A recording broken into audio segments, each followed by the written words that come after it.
Y'all don't hear us. Pull up a seat and motherfucking listen.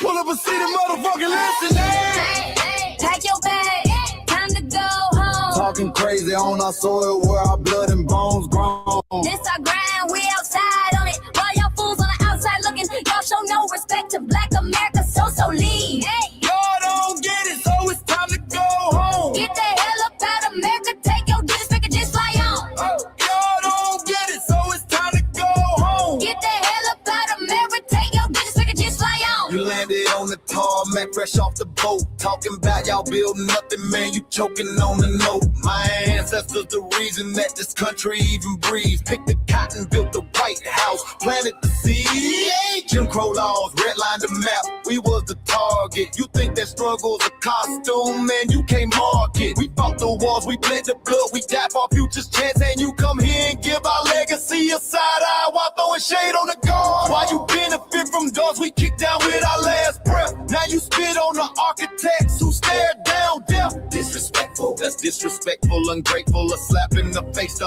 only people who gave a fuck. So let me show your ungrateful ass to the right place. Pack your bags, time to go home. Talking crazy on our soil where our blood and bones grown. This our ground and we outside on it. While y'all fools on the outside looking, y'all show no respect to Black America, so leave. Y'all don't get it, so it's time to go home. Get the hell up out of America, take your disrespect and just fly on. Y'all don't get it, so it's time to go home. Get the hell up out of America, take your disrespect and fly on. Passport, the visa, the privilege to be here. Cause my grandma did march for y'all, so disappear from our land. You cosplaying our pain. Think it's a trend you can borrow, but you ain't inherit the ghosts of our sorrow. We the foundation, the bedrock, the soil, and the root. You not no branch on our tree, and unproductive people always cosplaying me. Talking about we ain't do nothing, you lost your mind. We built this from nothing, time after time. From the beginning to now, we been the backbone and muscle. Why you look down on the struggle and cause a whole tussle? The energy sky was discussing, it's whack. So let's make it clear, there's no turning back. This land is paid for in full. In blood, sweat, and tears, and dreams deferred. You don't get to come into a house we built from the dirt and telling Black America y'all ain't worth nothing. That's a violation. Facts. Pack your bags, time to go home. It's our soil on our soil where our blood and bones grown. Show respect, this our ground. Y'all just tenants on a leash. Or get the step. Show no respect to Black America, so leave. Don't get it, so it's time to go home. Get the hell up out of America, taking your business, I can just lay on. Don't get it, so it's time to go home. Get the hell up out of America, taking your business, I can just lay on. Yeah, fly little birdies. Fly on back to where you came from. This ain't for you. This still is sacred. We said what we said, It's time. for y'all to go home. So fly a little birdies fly. So fly a little birdies fly. So fly a little birdies fly. Far, far away from here. So fly a little birdies fly. So fly a little birdies fly. So fly a little birdies fly. Far, far away from here. So fly a little birdies fly. So fly a little birdies fly. So fly a little birdies fly. Far, far away from here. So fly a little birdies fly. So fly a little birdies fly. So fly a little birdies fly. Far, far away from here. Bye bye, little birds.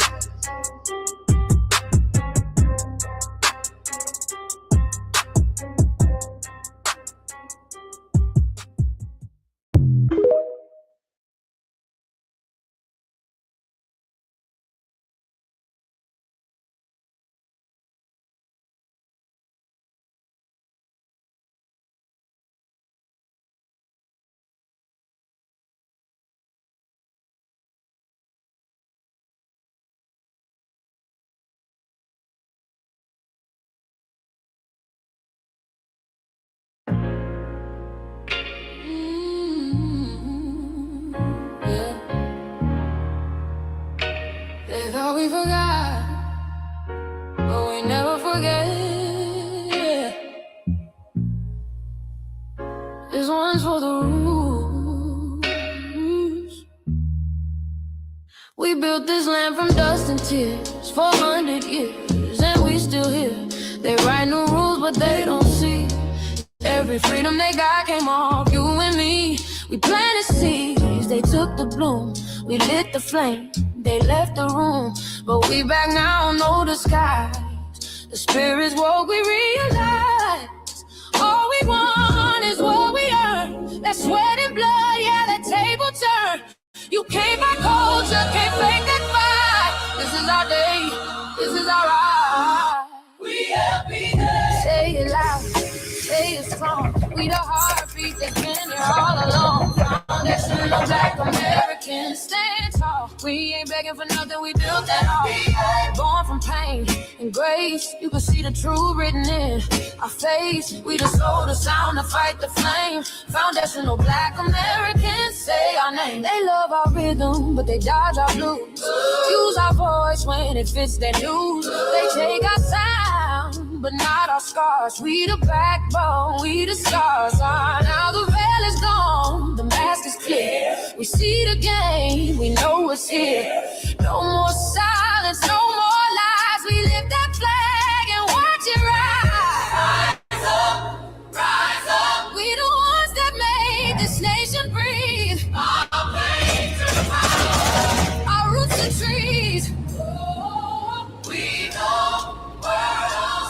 It's rhythm and grace, and now we're reclaiming our rightful place. Can't copy courage, can't steal pain.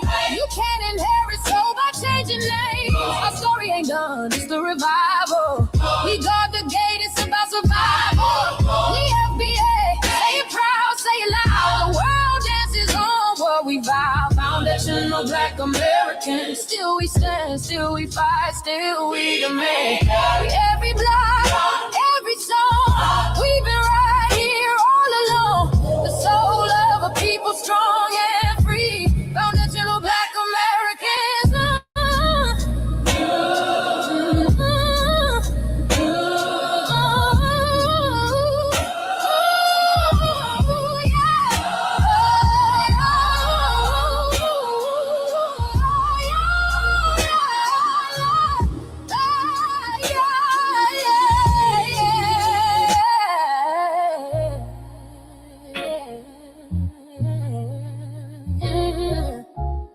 We the first, we the root, we the fire.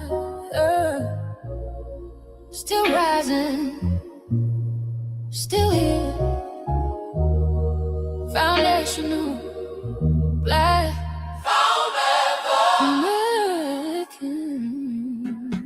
We set the tone and they copy the cadence. Dance to our drums and deny the foundation. Wear the style but don't honor the source. Smile in the crowd and you distance and force. Say you not us but you rap like we breathe.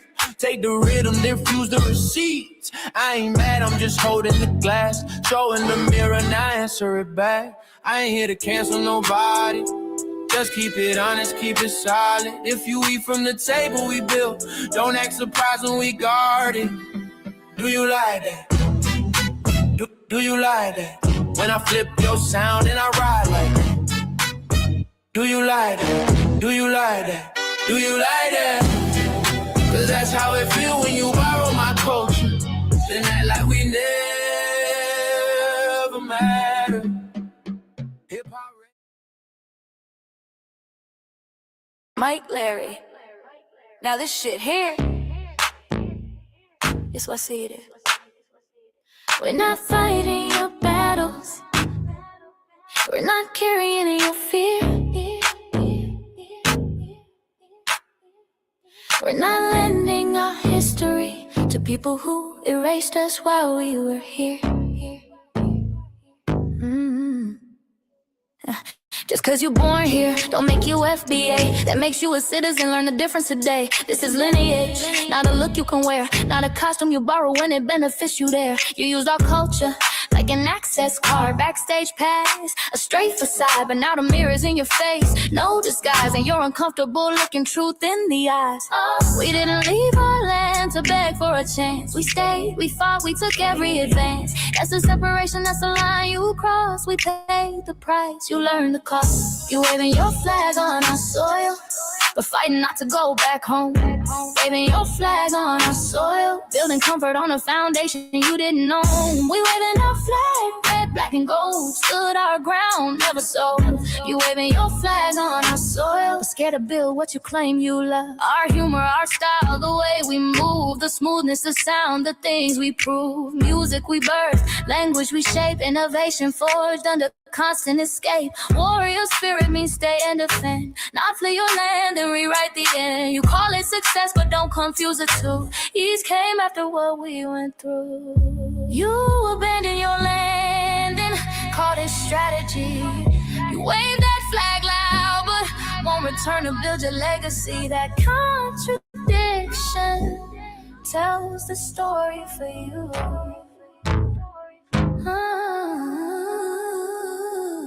You waving your flag on our soil, or fighting not to go back home.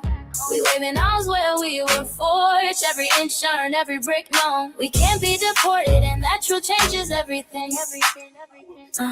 We can't be deported, and that truth changes everything.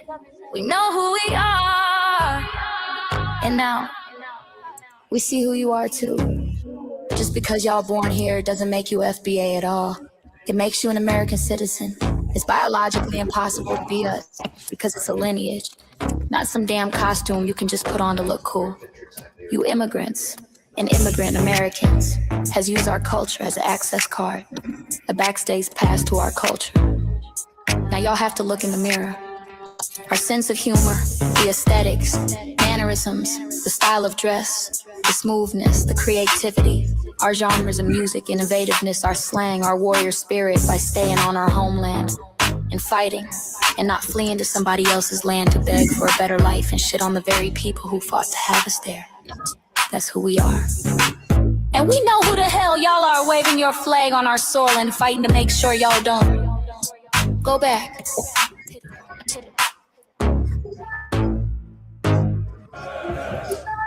You can't leech off our culture anymore. Beat it!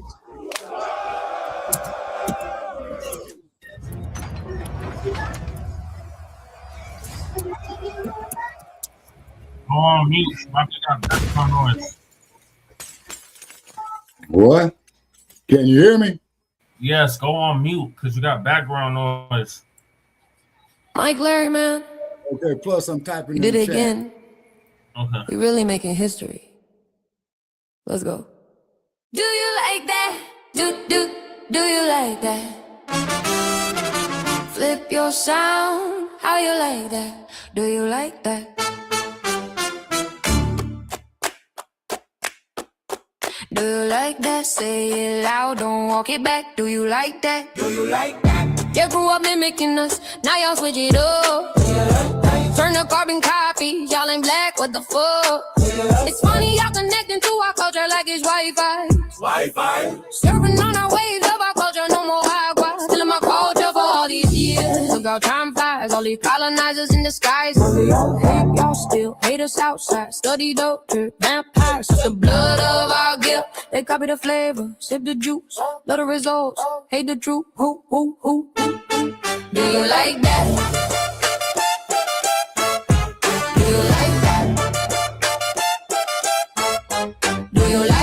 Flip your sound, how you like that? Do you like that?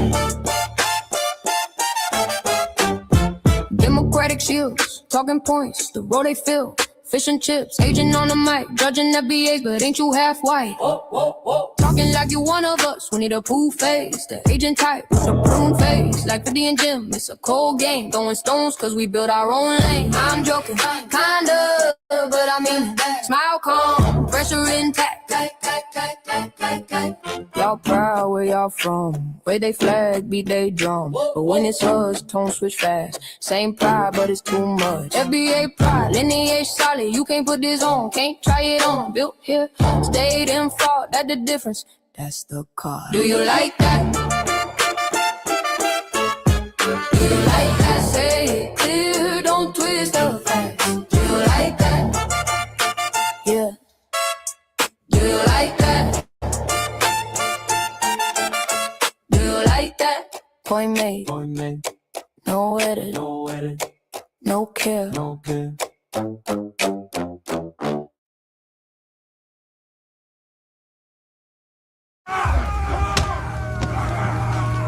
You know, erasing history is something that you have to do when it comes to conquest, domination, and destroying a people. If people knew who they were, and what they were capable of in the past, they will understand what they have a possibility or a likelihood of doing in the future. Foundation of Black Americans, we've always had a culture of resistance. We cultivated a culture of resistance on this land, and we've been resisting ever since we've encountered European domination. But nothing was really popping in Europe until the transatlantic slave trade, and that's where they amassed a lot of wealth. One thing that I think is unique about our culture as far as how we resist, how we fight back, is just the environment we were put in from day one. Being only 13% of the population, the white supremacists were very meticulous about keeping that population at a certain amount. There was never a period when we did not resist the encroachment of the white man. They have a natural behavior of authority no matter where they go. That's why they'll step up in front of us in the line at the store. We're not important. They don't even see us. We've never been able to excel. We've never been able to relax. We've never been able to just be, which means that existence is resistance. It must be something in our DNA, our historical background, to when something doesn't sit right with us, especially spiritually, in our souls and in our spirit, we just say no.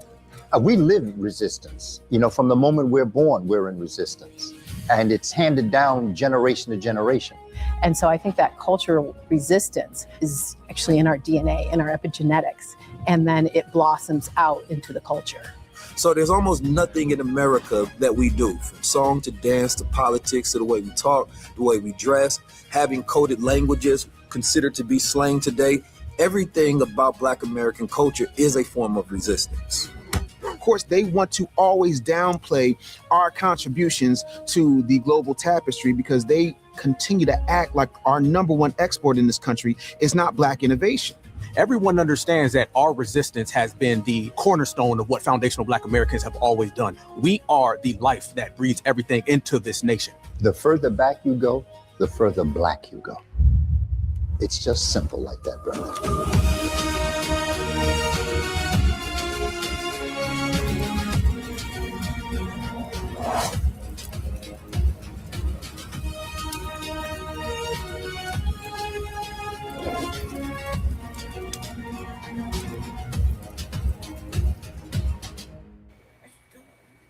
Greetings, Black family, greetings, and thank y'all for tuning in to another episode.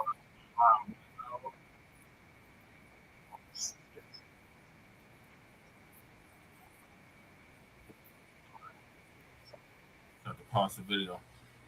Thank y'all for tuning in to another episode of season 6, episode 40. Excuse me, oh God. Season 6, episode 17, part 2 of the Front Line Blacc News, and I'm your host, Chan Chroma. And we're joined with our other host, Lady Che, and our West Coast correspondent, Shabaka San Corey, Shabaka's Black Spencer Hanson, of which I'm the co-executive producer and co-host of. And on this season 6, episode 17, part 2 of the Front Line Blacc News, we'll be discussing several topics we didn't get to in part 1, and that is Sinners at the Oscars. From what I understand, Sinners did really good tonight at the Oscars. But Professor Black Truth did a moment of truth, or his Sunday address before the Oscars. So we're gonna play that. Then we got. Turn that down a little bit. Can you hear me see that? Oh shit. Yeah. Just pause it. Perfect. Okay, carry on. Professor Black Truth. I'm trying to pause this.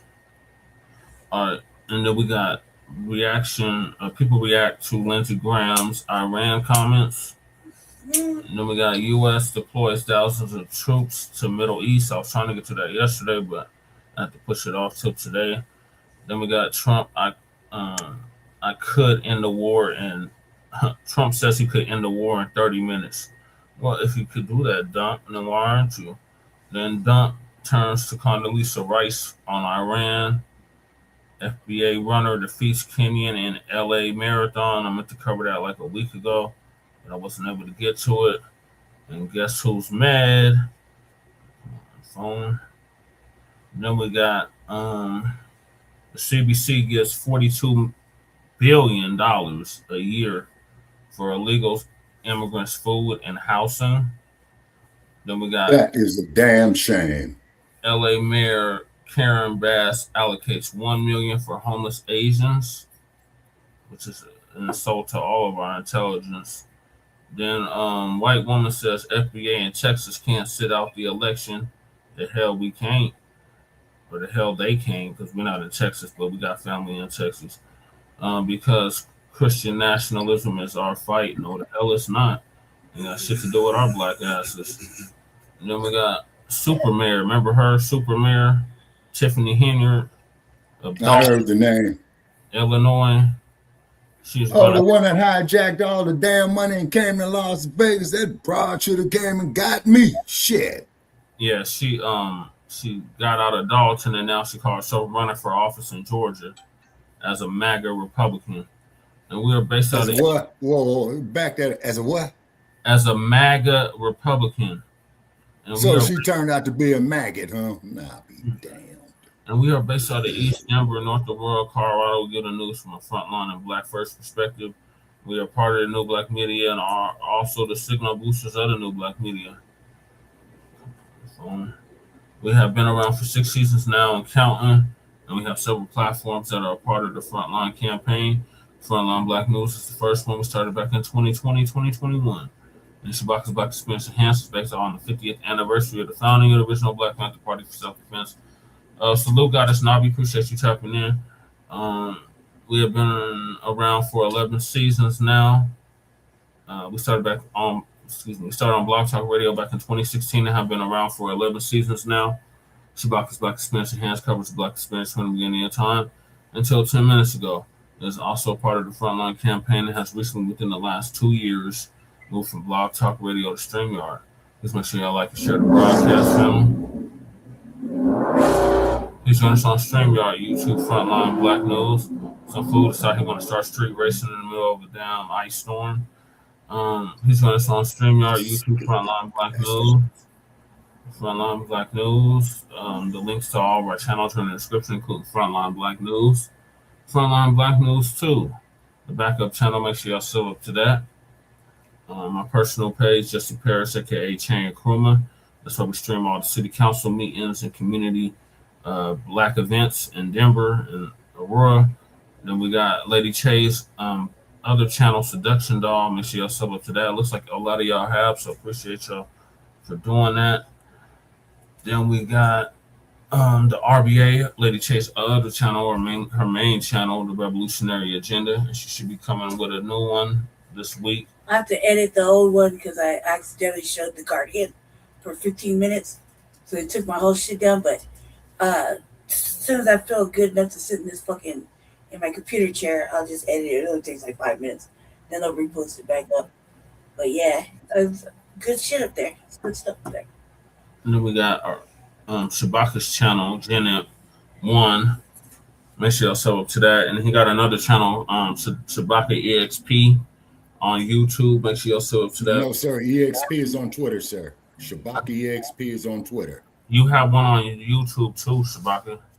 Oh yeah, that's right. Yeah. Please subscribe to that one too. Yeah, because I got to go through there, man. Like you said, doing a million things at once, man. You know what I'm saying? Yeah, so definitely subscribe to that one. Not cutting you off, Brother Che. I just want to put this here out here. It's hot off the press out of the West Coast. Okay. I got to finish the introduction.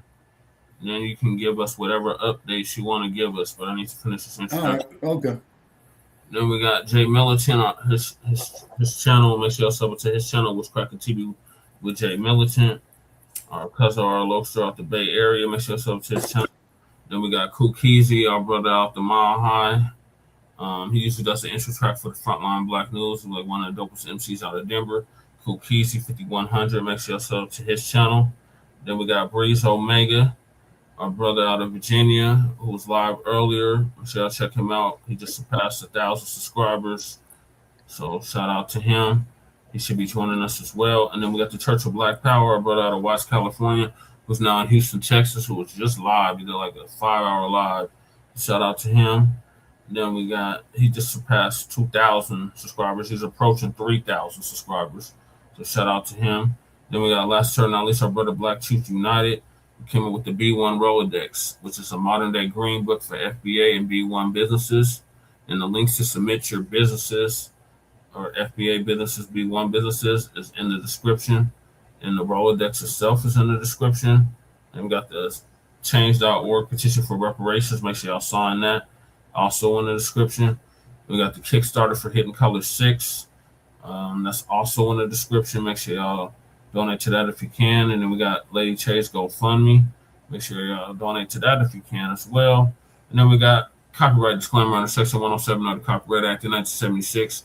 Allowances made for fair use for purposes such as criticism, comment, news reporting, teaching, scholarship, education, and research.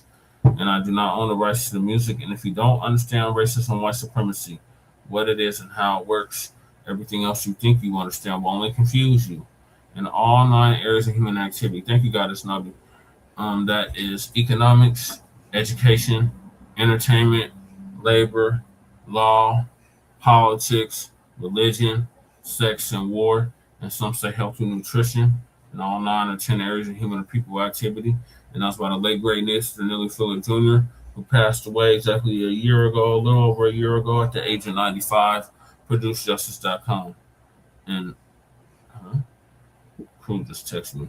When you, a black person, are captured by any race soldier, you must never fuss, fight, or flee. Comply and defend yourself in court. Also by Neely Fuller Jr., ProduceJustice.com. And last but certainly not least, we got racism, white supremacy. It's conscious and subconscious behavior. She's gonna go live sometime this week, Goddess Nabi. Subconscious behavior to maintain white genetic survival, to prevent white genetic annihilation. And that's by the late great Dr. Francis Cress Welsing, who transitioned exactly 10 years ago, a little over 10 years ago now, 10 years and like 2 months. And shout out to Tariq Nasheed for paying for her funeral. She transitioned at the age of 80. So shout out to Tariq for paying for her funeral, along with several others. So those are the topics. Make sure y'all hit that like and subscribe button. All right, Shabaka, what was your update? Okay, my update is on this here, ladies and gentlemen. History has been made, from what I understand, in the Academy Awards tonight. Ryan Coogler, okay, had produced Sinners. It won Best Picture tonight. And please correct me on that, Goddess Nabi, because you're closer to Hollywood than I am. Okay, I believe that I'm right on that one. You know, it might be a slight margin. All the links should be in the description to the show. So if you're on the phone, just click on the description and they should be all in there. Okay, and if Pinky Wells, if she has information on that to confirm it, that'll be great. Is because for those of you, you already know in the Los Angeles area, avoid Hollywood, man, probably until tomorrow night. Goddess Nabi said she goes out later. She said she's about to go to sleep. All right, thank you for joining us, Goddess Nabi. Thank you, Nabi. All right, Shabaka, that's a perfect segue to our first topic, which is Sinners at the Oscars. Yep. Sinners at the Oscars. Yeah, and they had that crap on CNN all afternoon, so I turned it off, man. It's because, like I said, man, I grew up there in Los Angeles, and I just wasn't in the mood to hear all that prepackaged bullshit. You know what I mean? And then on top of it as well, too, okay, she says she doesn't know, she didn't watch it. Can't help you on that one. But I heard Michael B. Jordan won an Oscar. Salute to him. Yeah, he did. He won the Oscar for Best Actor. I thought he had made history for Best Actor, but it was really Sidney Poitier for a film back in 1964 called Lilies of the Field. Yeah, Lilies. All right. Yeah, okay. So therefore, Mr. Coogler, if he did make history for Best Picture tonight, the only thing I can say to Mr. Coogler is more power to him. So hopefully he can cause a shift in Hollywood with that new juice he got and make some positive films about our Black Expanse, and I don't know what the latest is on. Let me see. That's what On he's the film that he's already starting with Sinners. I mean, he started with Black Panther, and then he's continuing with Sinners. So he's already doing that. Okay, all right. So now, but from what I understand, you know, film is supposed to be made about Mansa Musa as well too. He started off with Fruitsville Station too. Right. Like he's been doing. Yeah, I know. Sabaki. I know, Brother Jay. I'm the one that gave the video man from the Fruitville Station before he made the movie Fruitville Station. I don't know about that, but it was around the same time. Either way, Yeah. carry on. And then PewTube struck it. Yeah. I think Fruitville Station came out, 2016, 2017? No, Fruitville Station, wait a minute. The incident happened in 2009. I think he came out with it, man, about 2015. Yeah, I think you're right. Yeah. Okay. Yeah, because I seen it when it first came out in the theater. Yeah. I hope he does make a shift there, Shabaki. Yeah. And then YouTube tore down my video Fruitville Station when I went there to the platform. Yeah, I remember you did that. Yeah, when they murdered when they murdered Oscar. And then what had happened was with PewTube, the original length of the video was 19 minutes. Then they cut it to 17 minutes. Then they cut it to 10 minutes. Then they cut it to 2 minutes, and I just said, fuck it. You know what I'm saying? And the reason why I did that, because that was my intellectual property, my work. You see what I'm saying? And they don't like this truth. So, you know, they got it in for your boy here out in the West. Yeah, you're not alone, Shabaka. They did the same thing to me. They did the same thing with my Trayvon Martin videos. Right. I know. Yeah, you're right. Goddess Navi shit tube. Because I started my YouTube channel after Trayvon Martin got killed. Yeah, you see, and then old Sambo got the audacity to get up there and say, "Oh well, if I had a son, he'll be just like Trayvon." And then, from what I understand, Zimmerman, his stinking ass is out there homeless. So maybe the crocodiles will get to that son of a bitch. And fuck you, George Zimmerman. And I want to make that perfectly clear. By the way, I take responsibility for that statement myself. We second the message. We co-sign the message. To hell with you, Zimmerman. I'm glad you're on the corner begging for food. And hopefully he'll have to go out there and sell his ass too. And I don't mean to be, speaking vulgar, but that's just how much I detest that bastard. Yeah, so unless Lady Che has something to add, I'm gonna play Professor. You have anything, right. Lady Che? Okay, gone on mute while the professor talks. Okay. The YouTube has it unsubscribed you. And of course, be sure to give the video a like as well as share it on your social media. The whites are... If you're not already subscribed to this YouTube channel, go ahead and hit the subscribe button now, along with the bell icon, so you can be notified whenever a new video is posted. And if you're already subscribed, check and make sure the YouTube has it unsubscribed you. And of course, be sure to give the video a like as well as share it on your social media. The white supremacists hate that. And now the Sunday address. Before we begin this evening address, be sure to listen until the very end for a special announcement. I have to preface by saying I feel the same way about the Oscars that I feel about the Super Bowl or the NBA Finals or the World Series. I don't care, because the same racist billionaires who own these so-called sports teams and sports leagues are no different, and in many cases, they're the exact same people who own these white media companies. Nothing happens in a vacuum under white supremacy. I also don't know that much about Ryan Coogler, the guy who wrote the script for Sinners and directed it. The last time I said anything about a movie he made was when I criticized the hell out of Black Panther. That was years ago. And by the way, just for the record, I haven't seen Black Panther or its sequel. I did watch Sinners, though, in response to the attacks that it was receiving in the last few weeks.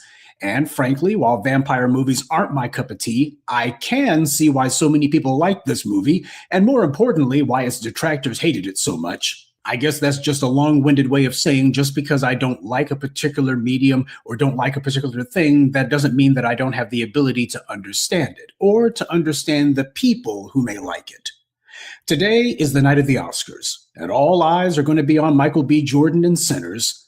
For the white media, I'm betting they're going to try to use this as an opportunity to manufacture a redemption arc for themselves. They're very skilled at that with the white media. After the BAFTA scandal and the outpouring of support for Jordan and Delroy Lindo, I wouldn't be surprised if there was some half-brained feeble gesture made during the ceremony to try to make it seem like the white media types in the U.S. aren't as racist as those creeps over there in Britain. Oh, they know what time it is, right?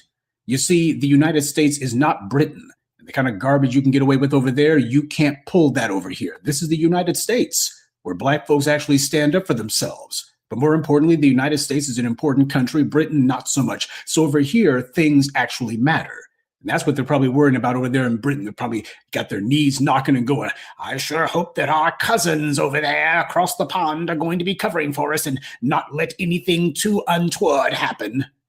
The attempt to use the BAFTAs as a springboard to further push and normalize open, blatant public anti-black racism, that didn't happen in a vacuum. Trying to use a phony claim of mental disability as a bulletproof shield to hide behind failed. The racist liars were so eager to say, well, he doesn't have to apologize. Nobody should have to apologize. They gave the entire game away. They weren't trying to defend any so-called disability. They were trying to defend the use of anti-black racial slurs. And what they thought was black folks were going to otherwise be off balance or that we were going to be backing down. Instead, we tripled down. And it was more than just the usual white supremacist trash who like to clog the comment section. Keep in mind, a lot of the so-called accounts who are posting support for this Davidson creep are bots. Just keep that in mind. You got a lot of folks who want to make sure that this stuff gets pushed. They know they don't have the kind of support that they need, but they also know that too many people spend too much time online. And that maybe, just maybe, this will influence someone. Yeah, the gullible. But this evening address is not about getting something from these bastards. This is about taking things away. Now, there's a lot of those Negroes who were there for the NAACP awards, but understand these people will switch on a dime. Like when Snoop Dogg called out Gail King after she tried to smear Kobe Bryant after he and his daughter died. But then the white media began to put some pressure on him and he immediately folded. Just because people were in attendance for that NAACP event, we should be very careful and keep an eye out to see who decides that they're going to be backsliding or otherwise going back on the alleged show of support. Just keep in mind, most of those Negroes, they were there because they'll show up for anything that's got a camera. I mean, Don Lemon of all people was there, so that should tell you everything you need to know. And I know people are not going to like this, but I'm hoping that Michael B. Jordan never winds up going back on BBC television or even to the BAFTAs. I would be disappointed, though not surprised, if Delroy Lindo did. After all, he's British. He was born in Britain. I'm not saying that either of those two men will do it. I'm just saying that stranger things have happened. But even if they do refrain from gracing those pigs over there in Britain with their presence, and I, for one, hope that they hold the line, unfortunately, there's simply too many watered-down, sorry Negroes who are desperate to get a pat on the head or desperate to be in front of some white media's camera. You know that some of them will only be too jolly in the behind to give some white media outlet a helpful quote about how black folks are all about forgiveness and moving on, and we understand. That's what they usually do. Find some bought and paid for bootleg, put them in front of the cameras and go ahead and give them plenty of coverage, give them plenty of attention, make them prominent. We'll go ahead and say that we caught up with Stacey Dash over at the 5 and Dime swap meet, and she said, oh, she didn't have any problems with what John Davidson did, and he didn't need to say that he was sorry. Oh, we already know he didn't mean anything, and it's much ado about nothing, and black folks don't have any hard feelings. I'm the official spokesperson for black people, and I say the black folks weren't offended at all. Oh, and be sure to subscribe to my Instagram, etc., etc. So we know that that's always a possibility. But as far as Jordan and Lindo holding the line, they shouldn't be alone. These other Negroes in Hollywood should be putting their foot down on this one too. I never thought that I'd be giving a word of praise to Jamie Foxx of all people, but the truth of the matter is he hasn't gone back on what he said. He rebuked that scumbag and he decided, hey, I'm not taking back one word of it. I respect that because as we saw with some other individuals, not every black person who takes a moral stand actually does stand. A lot of them sit right back down again when Massa looks at them funny. And I'm not saying that anybody should go ahead and give some acceptance speech at the Oscars saying, oh, and those scumbags at BAFTAs are all a bunch of racist trash. But what I am saying is a vocal, open boycott by all Black American actors would put a lot of heat on them. But I don't suggest this is a means to an end. The goal isn't to shame those scumbags into doing something or to do anything. They're already a shame as it is. This is about making a display that Black folks have the ability to make one of these white little institutions toxic and then radioactive. Because what they did should carry a price, an ongoing price, the kind that makes everybody look and say, man, these guys went ahead and put their foot up these folks' behinds and kept it there. If Black American actors as a group made it a point to refuse to have anything to do with the BBC or the BAFTAs or any of that garbage programming over there, nobody would be able to ignore that. After all, they like to have their occasional token Negro on their stupid little shows. And more than that, Black American actors are in the biggest movies of the year. Their absence from those award shows or from British programming would speak volumes, especially because they're usually there all the time, including Michael B. Jordan. White actors from the US would look awkward attending the BAFTAs, and a few of them, especially the ones who rely on a 4-quadrant audience, would bow out. Again, I'm not talking about people counting on that happening. What I'm saying is an open and concerted movement of Black American actors declaring that they're never attending the BAFTAs again, and then actually following up by doing that, that would make a statement. Black American talent is making enough award-worthy movies on its own, certainly enough blockbusters, that their absence cannot be ignored. Now, do I think that this is actually going to happen? Honestly, not 100%, to put it mildly. But if enough of the working Black American actors stick to their guns for once, then that will still make sure the message gets across loud and clear. Because what are all of these other so-called celebrities going to be saying for their own attendance? There's an old saying about controlling the controllables. The same people pretending to defend this Davidson creep and saying that he shouldn't apologize because he can't control what he says, they're the exact same people who demand an apology from Kanye West, a man who it's known suffers from mental illness. So why are they demanding an apology from someone who they know can't control what he says? Why should Kanye West ever apologize? You have not heard anybody in the white media, not even one individual, saying, oh, he's not responsible for what he says, even though they all know the man suffers from mental illness. People have been watching him spiral for years. And if Kanye West is responsible for his words, regardless of his mental condition, because his words were offensive, then why should someone like John Davidson get a pass? Answer, he shouldn't. And while we're on the subject of white society giving itself a pass and bestowing innocence on itself, and we're also on the subject of the Oscars, that reminds me of someone else, George Clooney. When he won an Oscar back in 2006, during his acceptance speech, he tried to blackwash the racist past of the Oscars by invoking Hattie McDaniel, of all people. You know, we are a little bit out of touch in Hollywood every once in a while. I think it's probably a good thing. We're the ones who talk about AIDS when it was just being whispered, and we talked about civil rights when it wasn't really popular. And we, city of Los Angeles. you know, we bring up subjects. We were the ones. This academy, this group of people gave Hattie McDaniel an Oscar in 1939 when blacks were still sitting in the backs of theaters. I'm proud to be a part of this academy. Proud to be part of this community. I'm proud to be. Look how far we've come was the message. Look how open-minded and progressive Hollywood is. We are so ahead of the rest of the society, blah, blah, blah. And then a few years later, Hollywood made The Help, a movie about black women as maids, which basically flies in the face of what George Clooney thought that he was saying. All of his self-serving preening and grandstanding. And yet you got Hollywood, as usual, proving that none of that's the truth. They always try to use black people as proof that they're not a gang of moral wretches. Oh, we're not so bad. Look at our little Negro mascot over here. And they always try to speak for us. George Clooney didn't have any black people up there saying, oh, look at all the progress that these good white media types have made. That's not what happened. He said, oh, I'll go ahead and do it myself. They don't bring any black people on stage to say, okay, these white folks here, they aren't racist anymore. Instead, as always, they try to bestow innocence on themselves. They attempt to perpetrate a fraud, as if black people are the proof of their newfound innocence, when in reality, we're the proof of their never-ending guilt.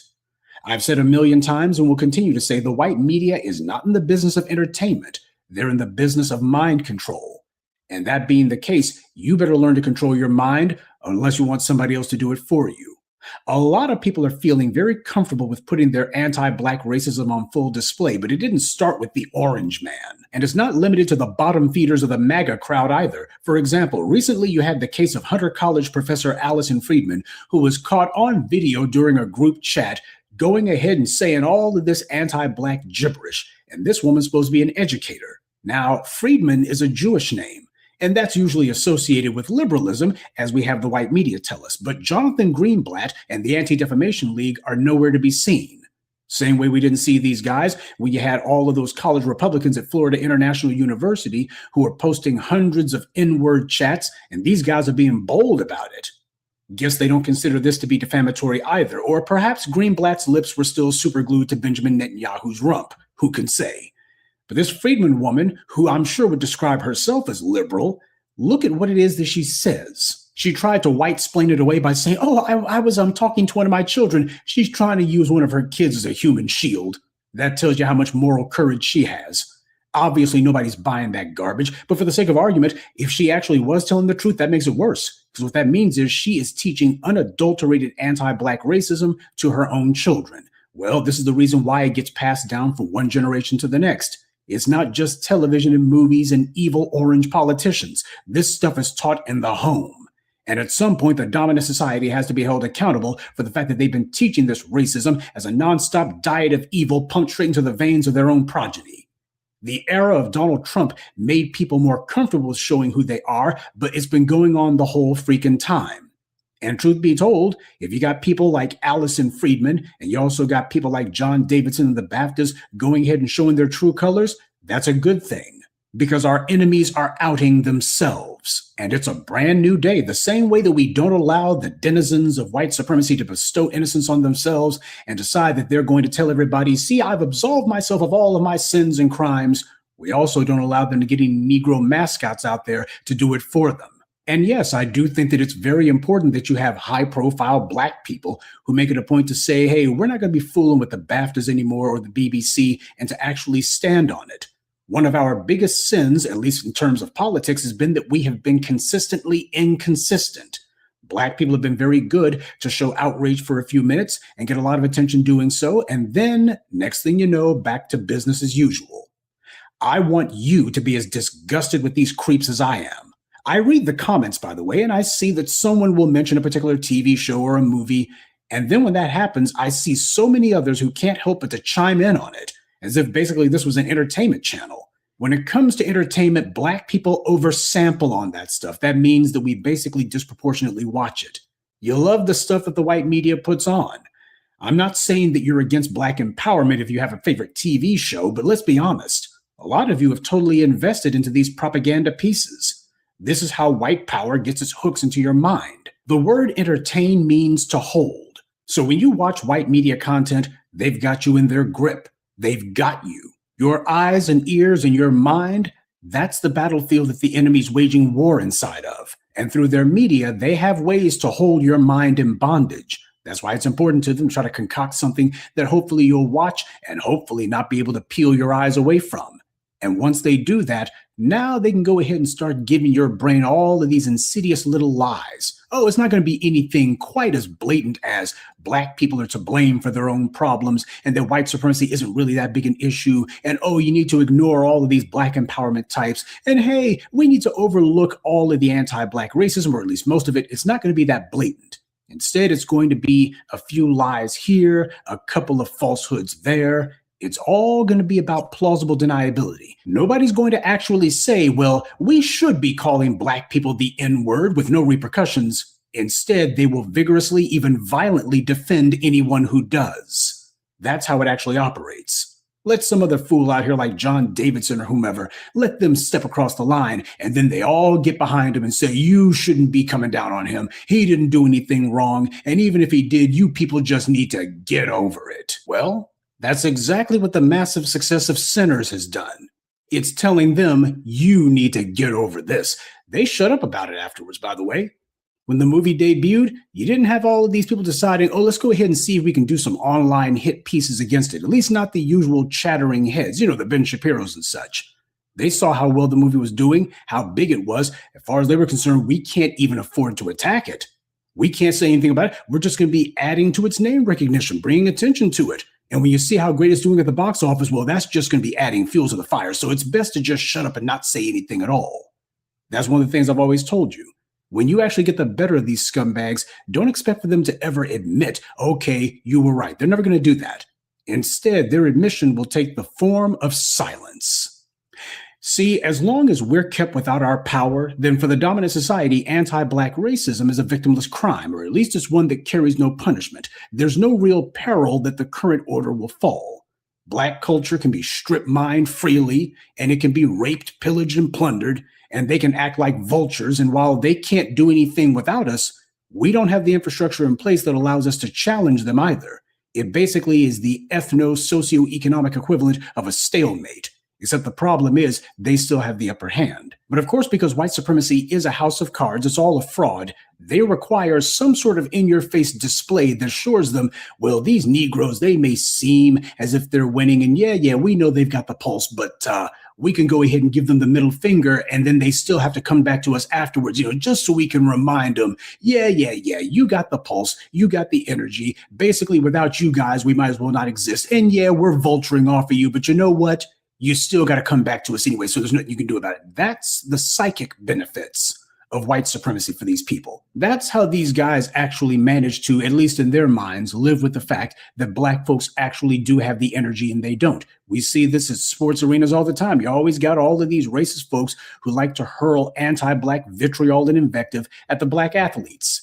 This is basically their way of being able to live with themselves. That's the reason why all those white folks in Hollywood, you didn't see any of them taken to the parapets and going, what the BAFTAs did was just dead wrong. No, instead it was just one big wall of quiet. And as we all know, silence equals assent. The deal that Ryan Coogler made with Warner Brothers when he made Sinners, it mandates that he gets the rights to it back in 25 years. It's his intellectual property. He created it. Yeah, it made a lot of money, but he's also going to get it back. And given the massive success of that movie, it's going to be worth something in 25 years. It's not as if the movie's not going to be worth anything in 25 years. It will be. And he's the one who's actually going to reap the benefits of it. Now, how many white actors, directors, or even producers in Hollywood can say that? Typically with Black actors, if they get an Oscar, it's for playing a slave, a mammy of some sort, or some other kind of disparaging depiction. They always like to do that mess. That's what the white bosses of the Academy want people to think is Oscar bait, at least for Black actors. But in the case of Sinners, the ending of the movie alone, that made it where I think, well, this movie does deserve an Oscar. Go ahead and give it an Oscar, give it an Emmy, put it in the National Archives, whatever they got. Because while I may not know movies, I definitely know what I like. And if any of the racists decide that they got something to say about it, then you make sure to tell the bastards, hey, it's just a movie. Good evening, and be one. As mentioned at the beginning of the Sunday address, there is something that I wanted to make sure you're aware of, and that is that there's going to be a brief hiatus in postings until April 1st, which of course is the beginning of Blacc Media Appreciation Month. But in the meanwhile, over the next couple of weeks, if something particularly newsworthy comes up, like if Trump decides that he's going to start a war with North Dakota or something, or if there's something else that I look at and just feel like I got to go ahead and throw my 5 cents on it, then yeah, I'll take a break from the break so that I can break someone. But family, as always, I want to thank you for your continued and dedicated attention. After all, it is your eyes and your ears the enemy's fighting for, and nobody in the Blacc media, certainly not myself, has the right to demand that you pay attention to what it is that I'm saying. You've chosen to, and you've chosen to do so for nearly 2 decades, and that being the case, there's no way that I can possibly thank you enough other than to do my absolute best to bring you the issues that I know that you need to hear about and to give you a take on it that maybe you haven't heard or haven't considered. I also express my gratitude to you for the 1,001 ways that you have helped to boost and to support the Blacc media and keep your boot on the enemy's neck. And remember, when we say the Blacc media, that means you. The entire reason that you've got these watered-down Negroes in Tinseltown who finally discovered their spine, kind of like the NFL players did for a minute, was because they saw what the grassroots was doing. It's a very powerful thing when you guys speak up and speak out, because knowing that there's a large group of conscientious Black people who continually push back against the avalanche of sewage from the white supremacists, that helps to put a spine into some of these spineless so-called celebrities. And sure, we're not betting on them or waiting on them, but it's a matter of when these guys are standing up, it's because you did. You're the reason why these guys suddenly discover their little old nerve. And you're also the reason that so many of these bootlick shills, suck-ups, tethers, and hangers-on have been trying to take off their old uniforms and trying to reinvent themselves as some sort of Black-oriented podcasters or some sort of talking heads on the internet. You're the reason why they've done that. Because thanks to you, that old finesse, that old hustle, it done dried up. It's one thing to be in the comfy confines of a white network soundstage and you go ahead and sell the soap because Massa's giving you some butter biscuits and patting you on the head. But when Massa cuts you loose, well, what are you going to be doing then? You got to come back out here in the big bad real world. And out here, you don't get to talk stupid. There are no rewards for denying reality out here because you made it where this is a hostile place for lies and stupidity. The game that these creeps have played, you know, the kind of people who were on TV right up until they weren't, that's a game that they can only play so long as white power is handing them their daily bread, as long as white power pays them. But as soon as that check gets cut off, they realize, ooh, I'm not going to be able to do a Charlie Kirk now, am I? See, that's what Candace Owens figured out the hard way. Those white donors and such, those mega millionaires, nah, they weren't looking to make her the next Ben Shapiro. They weren't looking to make her the next Charlie Kirk. They weren't looking to make her the next any of those things. It wasn't going to pay like that. That's the power that we've always had. And the job has been to aggregate those numbers. We still have a long way to go. But look at how much of an impact has been made simply with the effort that we put out. You're not going to be able to reverse hundreds of years of anti-Black racism and denigration of our position overnight. But if we start to do the one thing that too many Black people refuse to do, which is to be consistently consistent, then yeah, not only can we begin to stop this erosion of our position, but at long last, we can finally resume the process of pushing the enemy back and finally start taking some of their real estate. And we're not out here doing this because we think some white media company is going to give us a check. We're dang sure not doing it because we think that some white award ceremony is going to give us a little statuette or that we're going to be giving some sort of award speech and getting attention for 5 seconds. No. The reason that you do this is because you recognize that Black empowerment is worthy and that seeing the people who have been held down for too long finally rise up to where we should be, that is the only prize that we want. Good evening, and be one. I'd like to take a moment to mention some of our contributors: David Williams, Cornell Sly, Oscar Cockrell, Edmund Allen, and Don Mullen. Salute to them and thank you to everyone for listening, liking, and sharing this message. Black empowerment only exists because of you. Oh, man. So while Professor was going in, there was a whole argument going on in the chat. Miss Pinky Wells, can you just please tell us what your lineage is? Otherwise, crew gonna end up timing you out. I don't understand where you were saying the stuff that you're saying in the chat, but you gotta stop that. Professor is mad because we all should be mad. We're at war, and as far as Americans, we are Black Americans. We're foundational Black Americans. So when you're talking about we're American, you be in the chat. What kind of American are you talking about? You're in the chat. You're in Breeze's chat. So you should know exactly what we're on. Yeah, you be in Breeze's chat. You already know that we're on FBA time. Right. So just not to gang up, but this is a FBA Black First platform.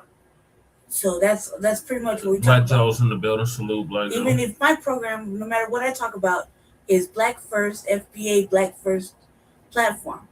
All of our platforms, as Shabaka describes himself, how he describes himself, we don't speak up. We would let Shabaka speak for himself, but that's not in the preference right now.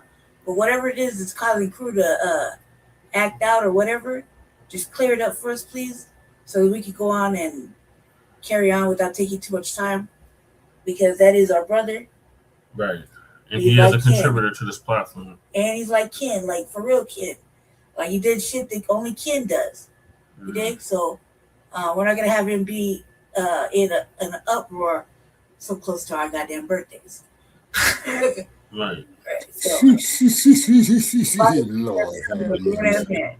but boy, it ain't never a dull moment here. Hey, what's up, Joe? How you doing, man? I was checking out. Black Joe. Yeah, I was checking out some of your clips earlier. the other day, Joe. You know what I'm saying? And you're doing absolutely correct, man, of keeping your identity hidden. You know what I mean? Because you got some goddamn fools out here, and that's for real. I live by Joe's code every day. I know. Get strapped to get clapped. All right, Shabaka, what are your thoughts on what the good professor just laid out for us about this?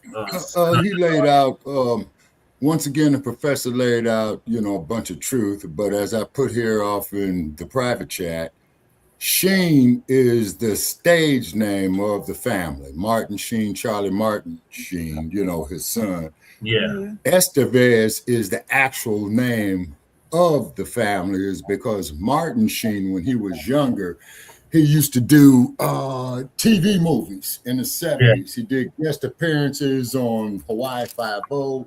He did guest appearances on a couple of other movies. He made a TV movie with Sissy Spacek called Badlands, and it was based on a true story. Okay, where he, and it was mainly filmed in the Montana area, and I believe they do refer to Montana as the Badlands. And quite naturally, of course, you know, he went on a killing spree. They caught up with him, and then when they caught up with him, he was taking like all his personal effects, you know, giving them to the cops, combs, wallets, car keys, you know what I mean? Then he made another film called The California Kid on a made-for-TV movie where he was investigating, you know, the accident, you know, of his brother. But over the years, Martin Sheen had came up, and then, of course, everybody knows his classic war film that he did called Apocalypse Now in 1979. They filmed it in the Philippines. Francis Ford Coppola directed it. Robert Duvall was in it, as you know, who just passed away recently. And do you know it took them 4 years to make that movie? Okay, but Sinners, not Charlie Sheen, not whoever else. Okay, now with Sinners, I'm yet to see Sinners. Okay, so I am gonna check it out.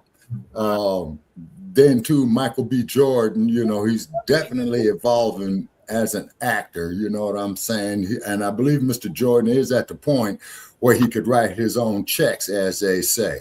In other words, you know, Paramount, Universal, whoever wants to step to Mr. Jordan, well, we know we got to go there with a huge money bag, particularly with him getting an Oscar tonight. You see what I'm saying? So that definitely adds, you know, to your portfolio, you see.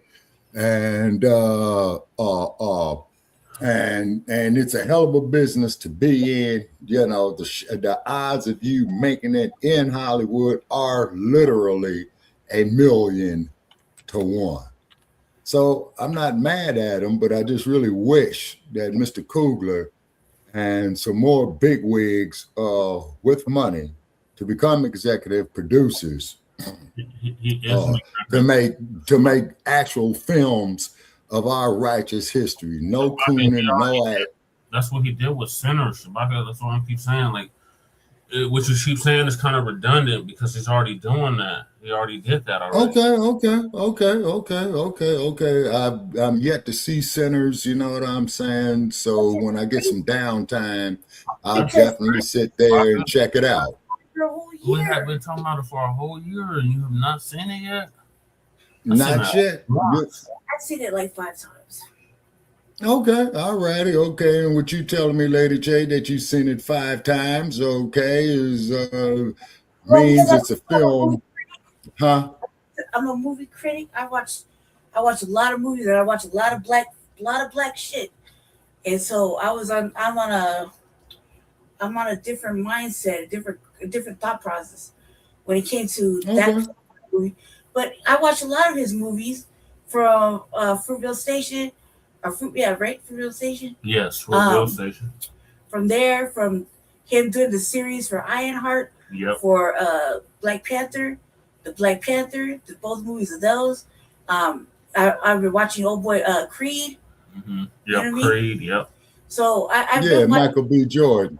Yeah, I've been watching his Creed. You seen Creed, right? Yeah, but you know who the dude, man, who's I'm starting to really respect as an actor, man, now that you brought that up, Lady Che, Jonathan Majors. Although I didn't like him on the cover of that Ebony magazine that we talked about a few years ago. Something about Jonathan Majors. Wait. He just did some sellout shit, but go ahead, Lady Che. Right. Oh, he did? Yes. Well, listen, on defense of Jonathan Majors, not knowing exactly what he did. Defense of Jonathan Majors, everybody turned their back on Jonathan Majors, and he wasn't in the wrong.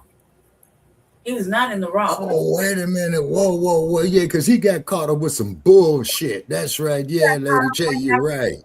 Running from his white girlfriend, and allegedly the girl that said that he put paws on her, when in reality she was the abuser, and he had to go to court for it. That's how he came out with that, with old girl as his girlfriend. Remember? Yeah.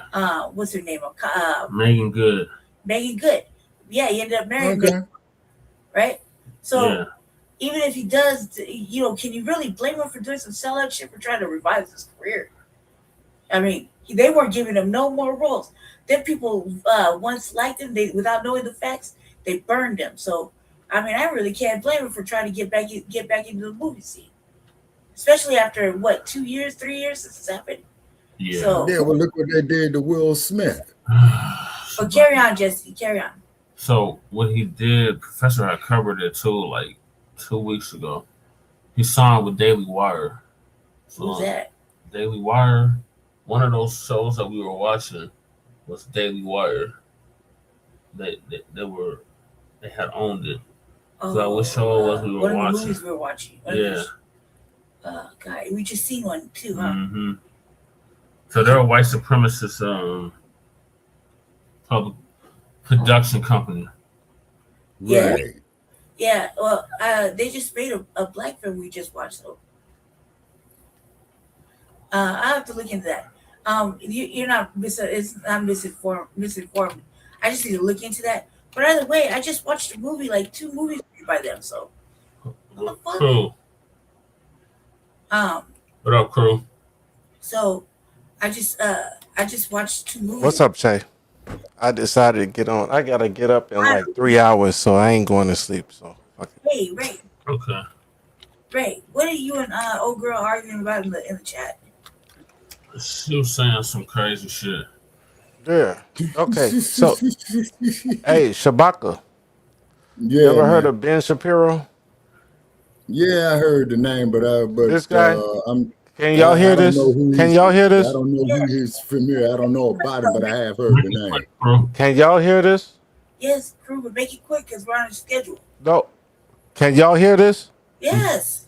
Okay. We can hear you, but we can't hear what you're trying to play. All right, close the window so we can see what he's doing. I'm trying to. You don't need to read that. I got it. This is who that fucker signed with. Ben Shapiro. This fast talking ass goofball. Okay. Yeah, that's Daily Wire. That's a Daily Wire, yeah. Right. That is Ben Shapiro's baby. Okay. Just like Turning Point is Charlie Kirk's baby. Yeah. Ben Shapiro is scared right now. So he's very scared. He saw what happened to Charlie Kirk. He got scared. He shit his pants. Wait, but if nobody's gonna sign Jonathan Majors because them white folks said not to, who else is going? What, like, is he not allowed to revive his own fucking career? So I think the same thing. Like the people that signed up, like Brandy, like Cardi B is hosting the Essence Awards. Well, not hosting. Like she's the headliner. Yeah. But it's like, no, she's still not FBA. What the fuck are y'all doing? Yes. And then Brandy signed up for it, and everybody like, no, I'm still not going for it. What you think, Che? Brandy's FBA. I think it's bullshit. No, Brandy is FBA, but I'm saying Brandy is off code for signing up for it. Yeah, don't you know that, Brandy? Yeah. Don't you know that, Brandy? I do know that. Brandy. Raymundo. I just said that. I just said she's an FBA assistant. I do know that. But so who owns Essence Fest now? Still the fucking African. That's why they think Cardi B hits with us. My point is they need to sell that shit back to a damn American first. and then Brandy can sign up for it. Cardi B And then with FBA sister. hey, Brandy, I'm sorry. Sorry, Jay. Sorry, Lady Jay. Listen, Ray. Y'all be calling me my name too, I know, so but I'll just fuck with you. Listen, Ray. Listen. I'm just glad her name was actually Brandy too. No, but I don't like that Brandy signed up. Listen, Cardi B don't hit with black women, cuz not like that. She don't hit with the sisters like that. How do you know? Are you a black woman? I ain't Yes, sure you are. I'm just messing with all you. day, every day. From milky skin. But look, Yeah, yes. remember she don't hit remember with damn Kamala tried that bullshit with just Cardi like B. Megan Thee Stallion don't hit with us anymore. I think Cardi is just doing this shit to get at Nicki.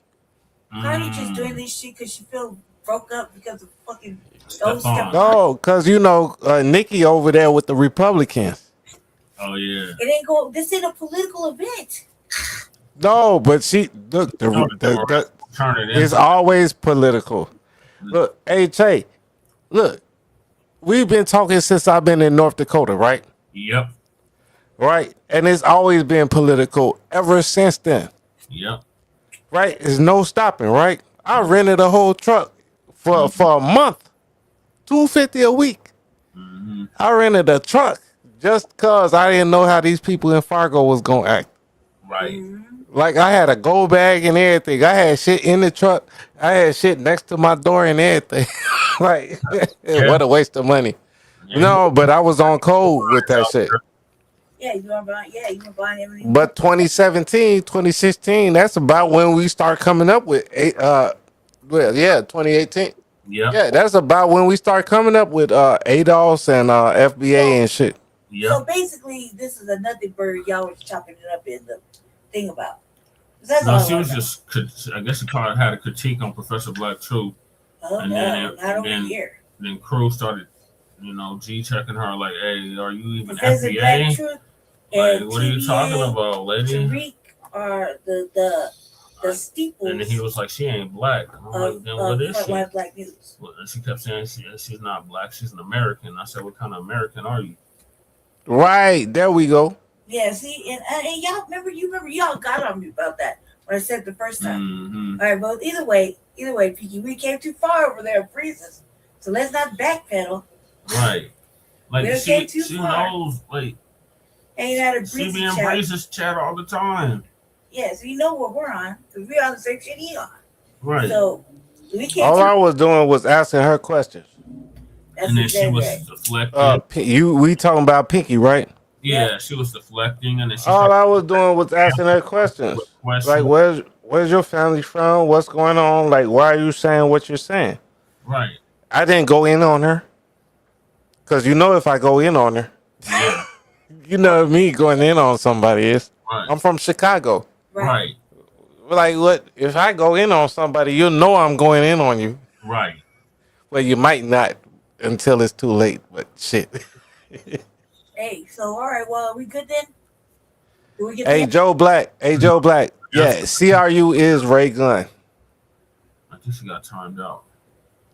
I didn't time her out. Oh, she must have left. That's why I told her. Like, I could do some shit to her that Jesse can't even do. You get me? Because, timing out, you time somebody out for like 5,000 minutes or whatever. Yeah. That's like till tomorrow. That's like 24 hours. Mm-hmm.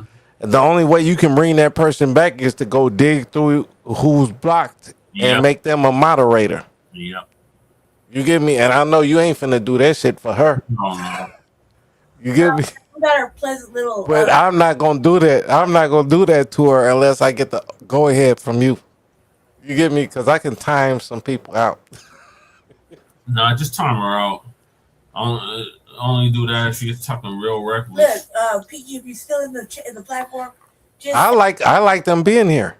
I'm sorry, Lady Che. I like them being here just so we can debunk them. Just answer the question. It's not divisive. It's not evasive. Either way, if we see you up in Breeze's thing, we're going to ask over there too. So just do it here quickly. And then, there's no real wrong answer, but there's a right answer. There's a right answer. So, we just need to know, because if you're acting like this, then we got to know what's really Hey, God is good. You know what I mean? All the time. Right. There's no right answer, but there is a right answer. Yeah, exactly. There's no right answer, but there is a right answer. You know? So the only way you can stay blessed and dangerous over here is if you give that answer. Mm-hmm. And that, then you're gonna go on the OTB list. Just say you want to be on the OTB list, we won't ask you no more. Okay, so Okay, you're gonna put me on the OTB list if I ask you this question. What is the OTB list? You're gonna put me on the list because I asked you Other that. than Black. Other than Black? Yep, Oh. other than Black. Oh yeah. You know the other guy, Black Alpha, he said OMP, Yeah. other melanated people. Yeah, everybody's a mop. Mops, and then he said melanated Other supremacists. person. But No, he got some shit like some FU. The latest one is melanated supremacists. No, he got some other shit like FU, like foreign some or something. right, but it's like no, it's like MF, melanated foreigner. You MF Melanated foreigner, melanated foreigner. No, it's melanated supremacists. We'll go back and watch it. No, because it's MFer. So you MFer? You melanated foreigner? He got that one too, but the latest one is melanated supremacists. Gotta get a notepad to write that shit down. Oh, I'm like Microsoft, MS. Well, would you say Joe Black's in OMP too respectful? Mm-hmm. Like Joe's always got. Black Joe's always on time. Yeah. Yeah, Black Joe. Yeah, that brother. Yeah, him and So I go like. way back. Hey, Shabaka, I like how they used to talk about the illegals, right? So they call them, like, you know, the Democrats and all them, they call them like migrants, foreign migrants, right? And newcomers. Right. But you know what we call them? Invading foreign aliens, foreign hostiles type shit. Yeah. Foreign nationals, illegal foreign nationals. That's what it is. Illegal foreign nationals, yep. Yep, they're illegal foreign nationals. Like Shabaka, you don't belong in my house, I don't belong in your house, right? No, sir, you don't, brother. So if you wake up and get it, if you wake up and walk down your hallway and you see me rolling up a joint in your hallway, what you gonna do? Now I'll probably pull a gat on you and rob you for it. No, you gonna shoot me and then drag me out for the police. The fuck? Yeah, that's what they do in Los Angeles, man. Because the LAPD Shabaka said he gonna rob me for the damn joint I'm rolling while I broke into his house. LAPD says, man, if you shoot somebody, man, and they fall out the window, make sure you drag them back in the house. You know what I'm saying? They ain't gonna have no. Because they gonna sue you. They gonna sue you. No, man, if that motherfucker's outside, I got a shoulder injury after he shot me in the head. Lord have mercy. Yo, Let me get us back on topic. So centers, congratulations to centers. Oh yeah, they won hella awards. They won 4 awards. Yeah, so I'll check it out because I never got a chance to see it, but you know I'll check it out. So centers got. Shame. Oh shit! I gotta go back. Okay. Oh, Brandy could sing. Yes. Yeah, Brandon will be singing all the time. So Centers got Best Actor. Michael B. Jordan made history as the first actor to win an Oscar playing twins. No, sir. No, no, scratch that tape. Shabaka, listen. Twins. He played himself and his brother in that movie. Then like that was some cold ass shooting. Best Original Screenplay, Ryan Coogler won his first ever Academy Award for writing the film. Best Cinematology, Autumn. Cinematography, boss. Yes, thank you. Hey, Shabaka, I can't even listen to you because you ain't even seen the movie. That movie is on Amazon. I bought it. Do you want me to send it to you? Like, bro, this movie is great. I ain't giving Jeff Bezos no money for shit. Okay, I got the bootleg. What you want?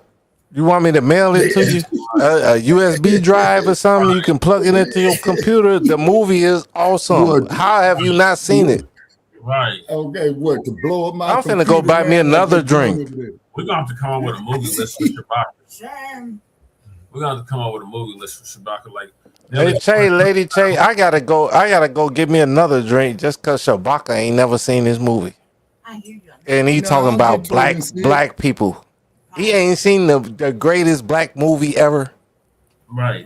Which one, man? You had a whole lot of them, man. Sinners. This year. Oh yeah, of the last 3 years. I mean, we got The Matrix and we got Terminator, same black author. But no, we got Sinners right now, and you haven't seen Sinners, and you talking about black people business, man. Come on, Shabaka, you ain't up to date. Update your information, bruh. Check this out. My desk is full, man. You know what I'm saying? Wipe your desk off. Wipe your desk off. Put a leaf blower to your desk. Wipe that shit off and start anew. No, all that shit that's on your desk. Fuck that shit. Put a leaf blower to this shit. Blow everything off your desk and start with a pen and a pad and start listening. The information has been updated. Cinematology. Autumn Durant Ascapa, I think she's native. Became the first. I'm finna go back to the store, and I'm finna let Buddy use my car in the morning. And the only first woman. You going back to the store?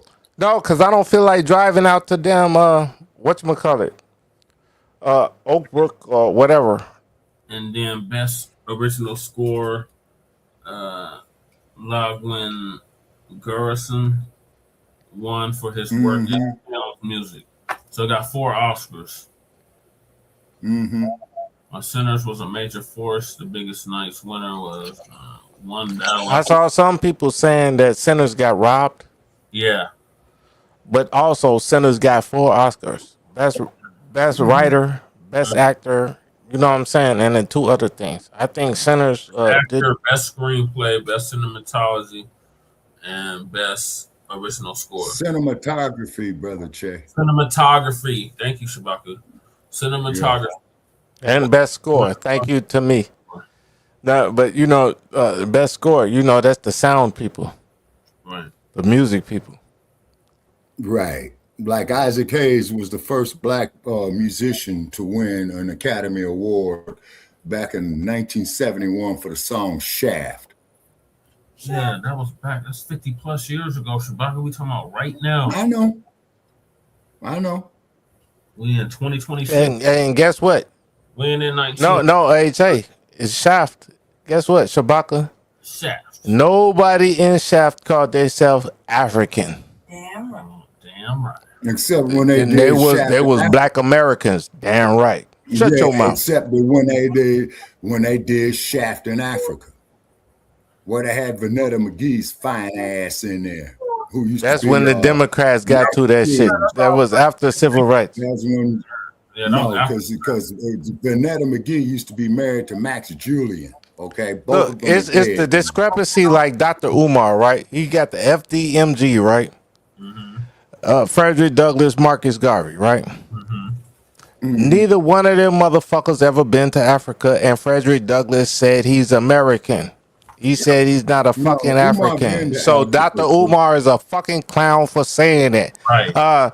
Marcus Garvey got deported from the U.S. back to Jamaica, and guess where Marcus Garvey went to? He went to fucking London. He didn't go to Africa. Right. The fucking your favorite Pan-Africans never been to Africa.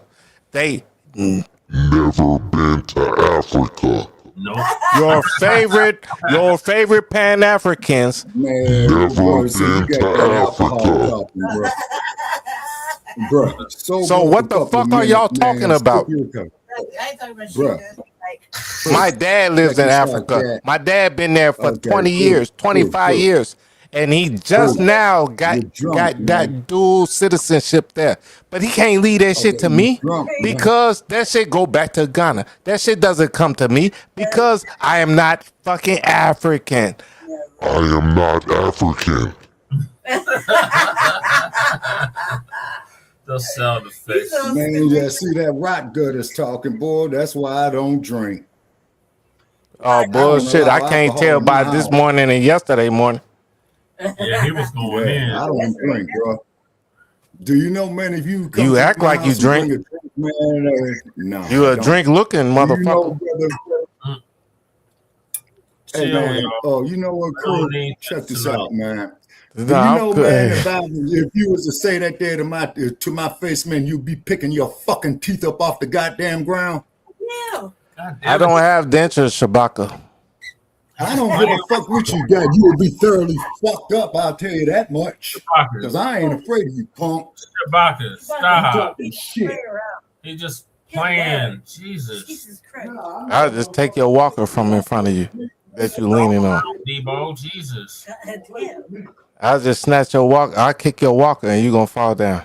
I ain't gotta touch It's you. okay for you to crack jokes. Man, It's have okay Metro for come in you here and to clean up the sanitation problem. How about that? Shabaka. Hey Shabaka, they gotta lower the bus for you to get on the bus.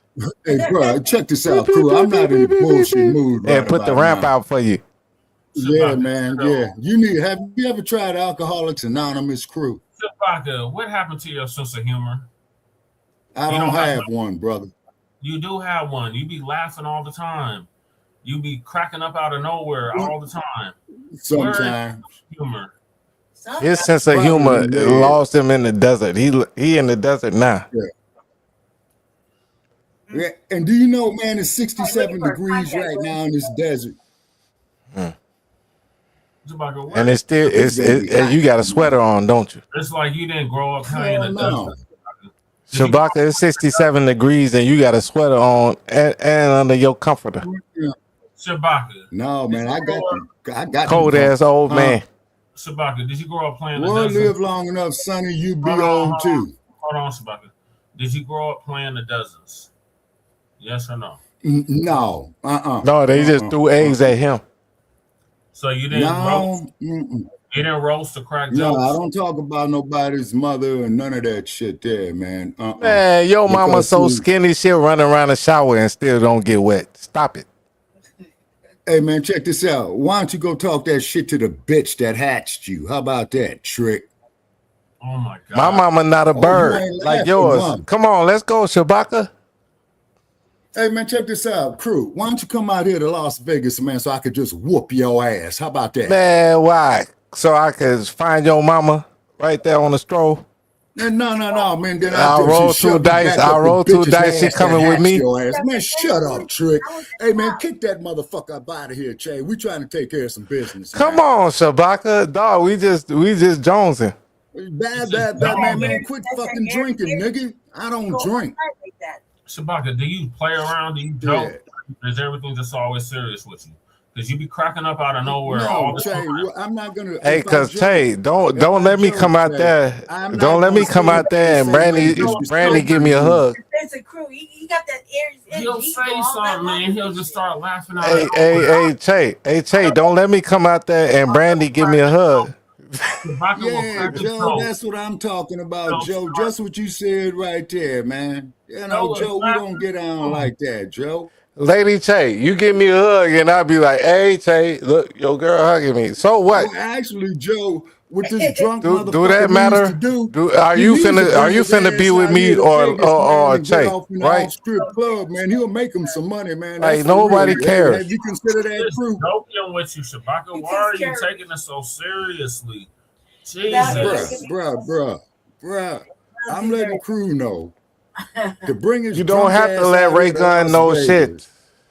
Hey, look, But crew, your ass will make a killing, man. Maybe you can go up there with RuPaul, man. I've and made maybe a killing, straighten him I've out. killed and everything. So shit. I've made a killing, I've And so made a what that killing. mean? Double entendre. Goddamn, leave me alone, Okay, Shabaka. so what that mean? What that mean? And it was a white supremacist too. Okay, good. Now that, brother, I salute you for. Now for real. There we go. So like, You might have understand who I halfway am. redeemed yourself. Yeah, I salute you for I've that. been in Good. combat. I've been in combat. And you know what? I've had my It was an all-white jury that acquitted me. Said no, that white boy was out of line. All night long, dude, because I can feel it Yeah, I can feel it too. all night. That's that stamina. You'll quit. I'm finna go back to the store again. All right, go ahead. Damn, man. Go ahead. Go ahead. All right, so- Not just yet. Not just yet. Go ahead. Go I ahead. got a little corner somewhere. Lord, man. I got 4 Oscars. Man, fuck you, Shabaka. No, I'm just talking shit to Shabaka. Yeah, I know. That's exactly what you're doing is talking shit. Yeah, that's what we do, Shabaka. That's But part of I don't, Brother Che. I don't talk Shabaka, shit. you You always hear me refer to people as sir and man. I'm lying. Shabaka, you be calling on all kinds of people, and here you go laughing. You know that's a damn Okay, lie. wait a minute. Okay, wait a minute, sir. I don't Hey, have look, any hey, knowledge Shabaka, of I got those your shit right there. And if I had The such a panhandle. knowledge of such This your shit. This operations, where you live I at would in the not snow. be at liberty to discuss it. To quote Charlie Sheen's daddy in Apocalypse Now. Oh my God, Lord. Who is Charlie Sheen's daddy? Martin Sheen. Oh, Martin Sheen, Estevez. man. Martin Estevez. That's his brother. Yeah, that's his brother. No, Martin Estevez is Charlie Sheen's daddy. Yeah, because that's the family's name. Sheen is a stage name, crew. Right. Right, just like Shabaka is your stage name. No, Shabak is my real name. Go ahead. Your name is probably Leonard Jones. Nope. You just want an African name. No, I got one. He killed his massacres, so he killed his plantation name. Leave it at that. Go ahead. I'm CRU Reality, but I'm also Raymond Gunn. Go ahead. Okay. All right, are you in a relation? But you're Jesse Paris and you ran for office. Yeah. And I know Lady Tate, but I know Brandy, but I don't want to call out her name. Man, if I'm able to, you know what I'm saying? I'm the only one that knows his actual name, and I'm gonna keep that under my hat. Correct. Hey, it's gonna be Brandy Paris in a second. Otherwise, what? Oh yeah, I'm finna come out there. When I come out there, I'm finna come out there with the Bible. And I would be like, okay, Jesse and Brandy, do you take each other to be each other's mountain skiing ass wives and be one for life? We don't ski. They got a wedding chapel for you. Oh, you snowboard, don't you, Jesse? If I could get up there, I would probably snowboard. But no, that's what the crackers be doing. That's what the biscuits. Snowboard. Nigga, I ski out here in Illinois. You ain't got Bro, we got places to ski in Illinois. Ski on. I got no damn ski resorts in no Illinois. Yeah, bro, No, are it's you not. dumb? Illinois is all flat. Go up there, man. Illinois got ski resorts in Illinois. Damn ski resorts in go to Illinois. Aspen. You ain't got no mountains. How you gonna have a ski resort with Bro, we got hills. Now Joe put a check hook on this. Oh, on man, this. let He me said, find them. Can't be getting mad like tethers. We amongst brethren. So I had to give Joe his respect. My dad used to stay in a fucking ski resort when he was out here. I ain't no Like when he be in the country. Like what the hell? trying to bring that up for a minute. There are ski lodges in Illinois. We got hills in Illinois. Not like they got in Colorado. No, of course not. No, of course not. You was warned. I'm saying yes. Of course not. We don't have ski mountains like Colorado and shit. But yes, we do got places to go skiing in Illinois. And I'm talking about it's not it. Look, I'll send you this shit. Wait a minute, Joe. You got a ski resort from your house in Missouri? Here, I'll show you this shit. Look, look, I've been skiing in Illinois. Oh my god. A ski resort. Look at that. I just sent the fucking shit. Okay, There are hills. Like, how far do you have to go down to go skiing? They got fake snow and everything. Like they got snow machines. Like they got snow machines and everything. When it's too cold and it didn't snow, they got snow machines. Where's that in Illinois? Where they Bro, at? those are ski resorts in Illinois. Not mountain. No, they're not mountains. So no, you can't ski for a half hour like you can over there where you were at, Jesse. No, they're like little hills. Right, but you can still go down a hill for about 30 seconds. Okay. So there are ski resorts in Illinois. There just aren't. You know what I'm saying? We can't go ski for a day like we can out there where you're at. Colorado, right. You know, if we go skiing in Colorado, it's like, nigga, bring a backpack. Right. It's gonna be all And day. bring the damn dog that got the brandy around his neck, look like he Hey, fucked up. it'd be like, hold on. Hey, hold on. Hey, Lady Che, make sure you got some food for us. And me and Jesse finna take the helicopter to the top of the mountain. We should be back in like 2 or 3 hours, hopefully. I can't go. I have a friend that got a helicopter. I can go with him. I don't even need to be with y'all. I got a friend with an airplane too, but Yeah. and a pilot. You know, your boy Kevin Leary out here got charter helicopters, Trey, out here in Las Vegas, man. The motherfuckers is right out there by the airport, man, lined up with all the private jets right by the strip. Hey Trey, you remember when my cousin was remember when he was living in my room with me like 2 years ago, a year or two ago? Mm-hmm. He in the Air Force now. They finna send him to Japan. Yeah, at least they ain't finna send him to Iraq. Yeah. What I mean, Iran. Why you gotta go there? Yeah, no, Iraq would be the staging area. Right, it's right along the Mississippi River. Between What's right along the crooked Mississippi River? The crooked letter I. This ski resort is between Iowa and Illinois. Okay. All them is flatlands, man. I crossed out. It's a ski resort there. Hey, don't ski yourself into the river, Shabaka. No, I don't ski, bro. I can't stand cold. Wow. You know there's ski resorts in Africa, right? Yep. Where, by Mount Kilimanjaro? Yeah. And Northern Africa too. Let me see. Okay, what snow mountains you got in North Africa? Oh, that's the Sahara Desert. That's Kilimanjaro. There too. No, First that's what off, was blowing up, man. All them damn nuclear bombs, man, for France. Come on. Huh? You don't know the topography of Africa. They got mountains in Morocco. South Africa be cold as hell. They got mountains in Algeria. They got mountains in Libya. Hey, Jesse, tell them about South Africa. South Africa has winters, like their winters are just opposite of ours. Yeah. But they be cold as hell. South Africa be like Chicago. Yep. Yeah, I've heard about that. Oh, but we're not Africans, right? Because how would Africans live in such cold weather? Well, look at South Africa. Look at the Mandika and man, stop it, Shabaka. Mandika ain't in South Africa, crew. Well, whatever is there. The Zulu, the Xhosa, and the Sutus, right? How are they living in that cold? Hey, do you understand me, Shabaka? The clicks. I'm talking in Xhosa. No, you're not.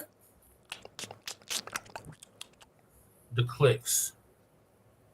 That's Mary Makiba. She speaks in Xhosa. Oh my God, crew, you stupid. All right. Shabaka didn't understand it. So what? That's why I don't do Pan-Africanism. Yeah, because the Pan-Africans don't even understand African language. Mm-hmm. Ah, shit. All right, I'm gonna move on to Lindsey Graham's comments about Iran. Oh, that sick motherfucker, man. That son of a bitch is still alive. Damn. Hold on. You know, people say that about you too, Shabaka. Yeah, well, I'm glad they pissed off. Well, say that son of a bitch still alive. Lindsey Graham, and I showed his interview yesterday. Hey Che, I'm going back to the store. I'll be back. I'm finna let dude borrow my car tomorrow. People in South Because I ain't finna drive all the way out there. sending their sons and daughters. All right, thank you, Black Joe. I'm gonna check it out. Hey, Shabaka, Go going from and Indiana, fight in Hammond, Iran. Indiana to Oak Brook, And Yeah, I've heard of Hammond, not only Indiana. did Yeah, I people paid in toll all the South way to Carolina Oak Brook, all the way all the way crossing to that Oak Brook. state with what line. he was suggesting, I'm not doing it. people nationwide came down on Lindsey Graham for even Say suggesting that's like you that driving from people where you at to sacrifice their Iowa. sons and daughters in They got a scary what spray they in deem as an unnecessary war.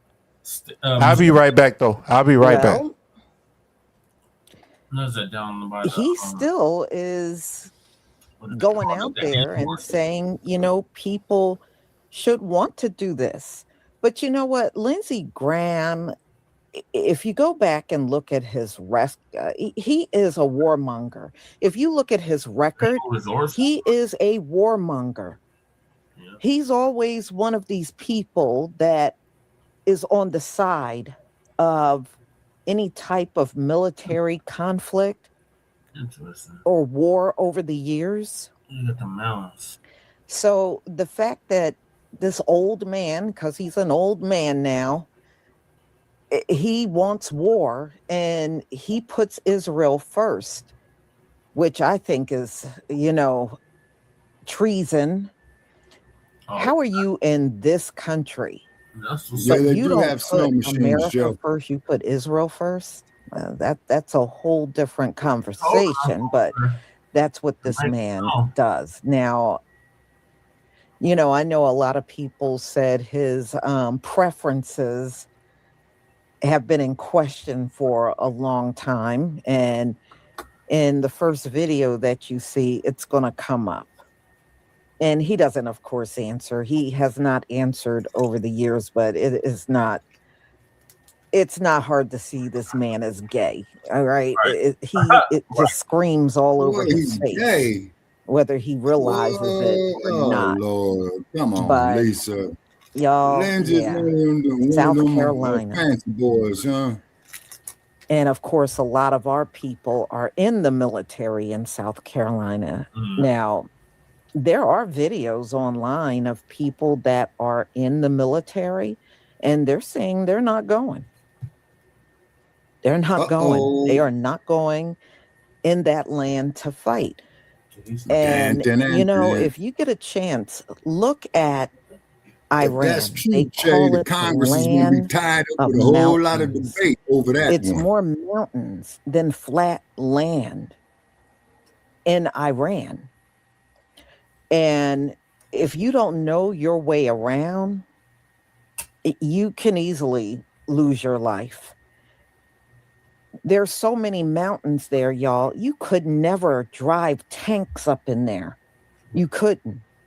I was looking at a lot of the land, the people live on the mountainside, so they're used to that. But if you are from the United States and you're not used to high elevation where the air is thinner and it's cooler and, people go up and down those mountains and they're used to it and they got caves all over the place. So the population know how to run and hide and just disappear. And that's why that's they what lost happened in Afghanistan. Vietnam, Lisa. Because it's the same way. It's more mountain than flat land. And those people know how to go in those caves and they know how to hide where you can't even find them. Mm-hmm. So, yeah, Donald Trump sending ground troops. But, just looking at that, one thing I did notice when I was looking at Iran and looking at all the mountains and everything they got there, exactly what they're trying to do, Black. You could never win this war dropping bombs from the air. Okay, Joe. You really would All have right. to send ground See you troops in. coming. Every religious book Because is- it's just you too many can speak mountains. against important It's too many. prophecy. Okay. And some of the areas are so remote. If our military got injured, you couldn't even send a helicopter in there. You really couldn't. You got to see some of those mountain crevices and everything that are in there. You couldn't even send a helicopter to rescue anybody. So, Good luck sending ground troops in there, because I'm just telling you, even if you went in there with the United States and Israel, that is, as far as I'm concerned, that's a that's heavy lose-lose there, situation. Joe. Yeah. For real. It really is. All right, let me share my screen.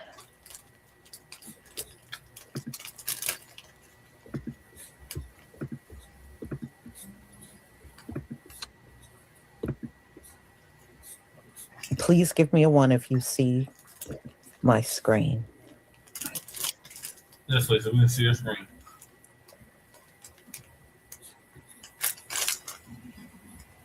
Thank you.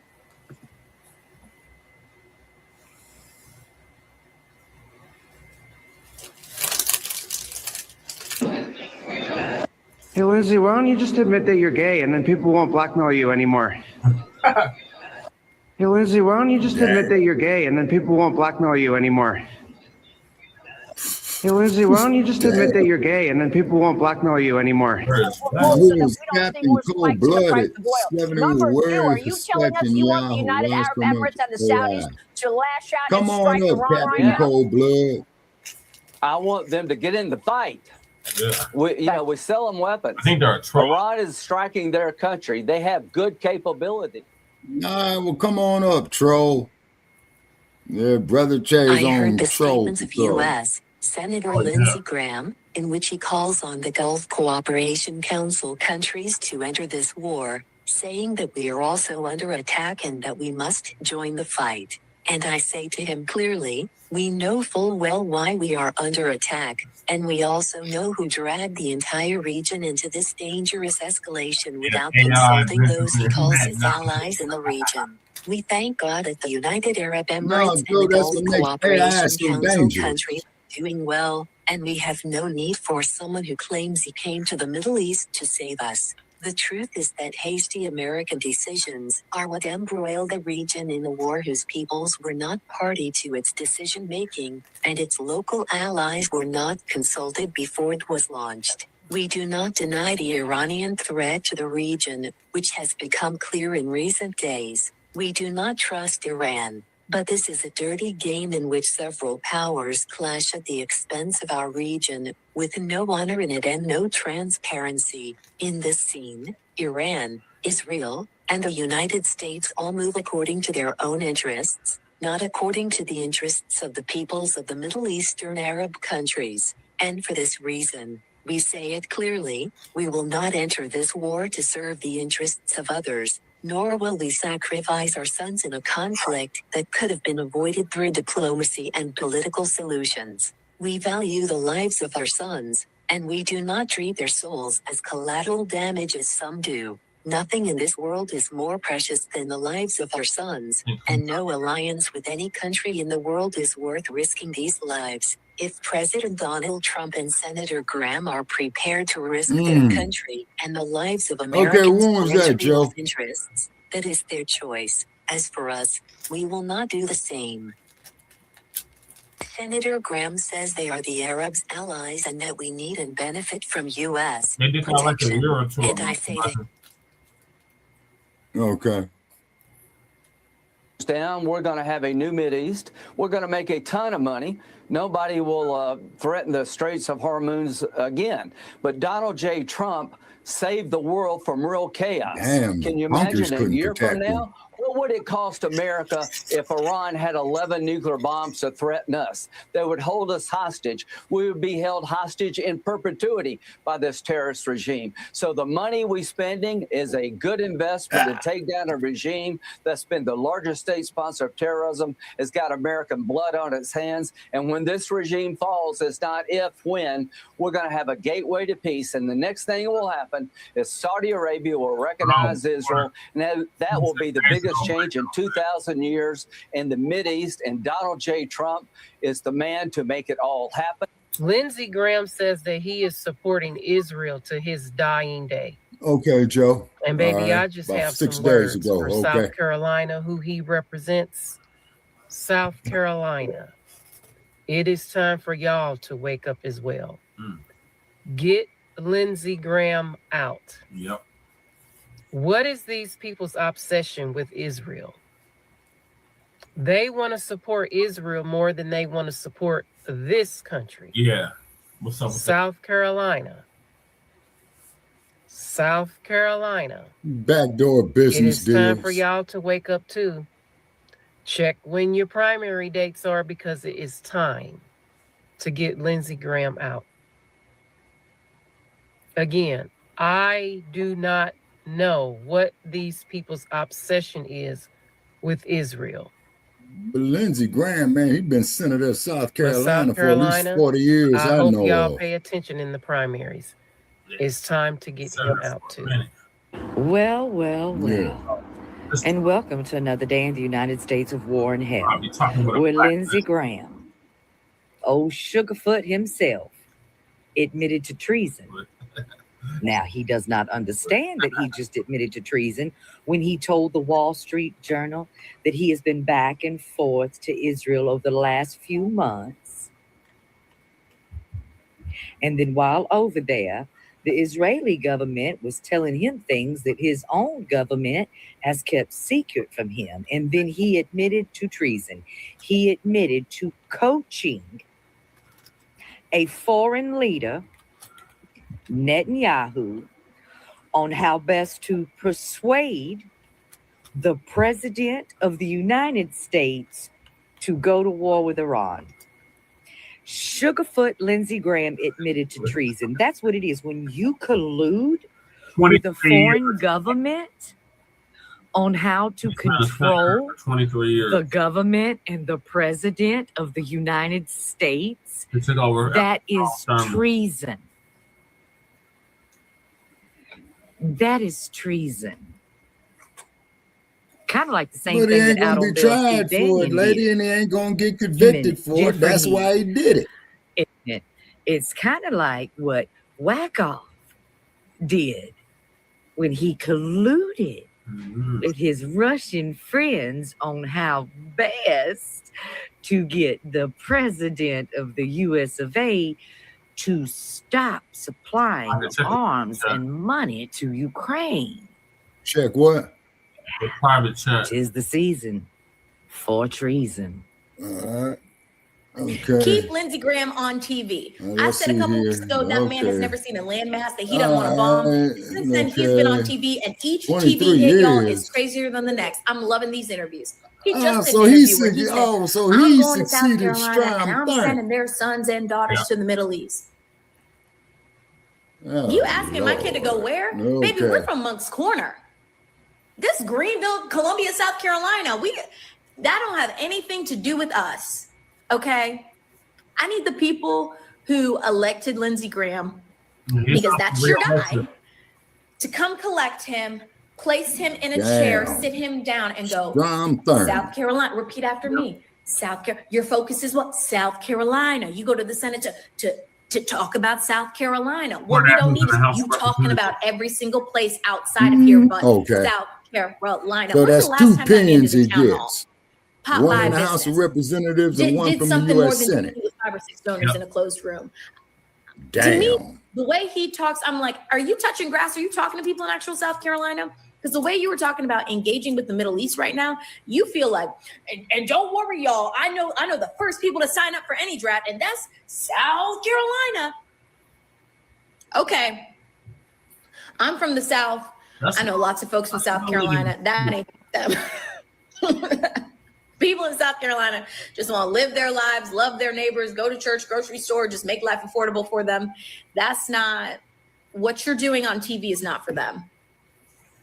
I don't think President Trump sees it as a game at all. I think he's taking it very seriously. However, one of the main people in his ear seems to think it's like a game, and that is Lindsey Graham, who is a villain in this whole thing, a villain.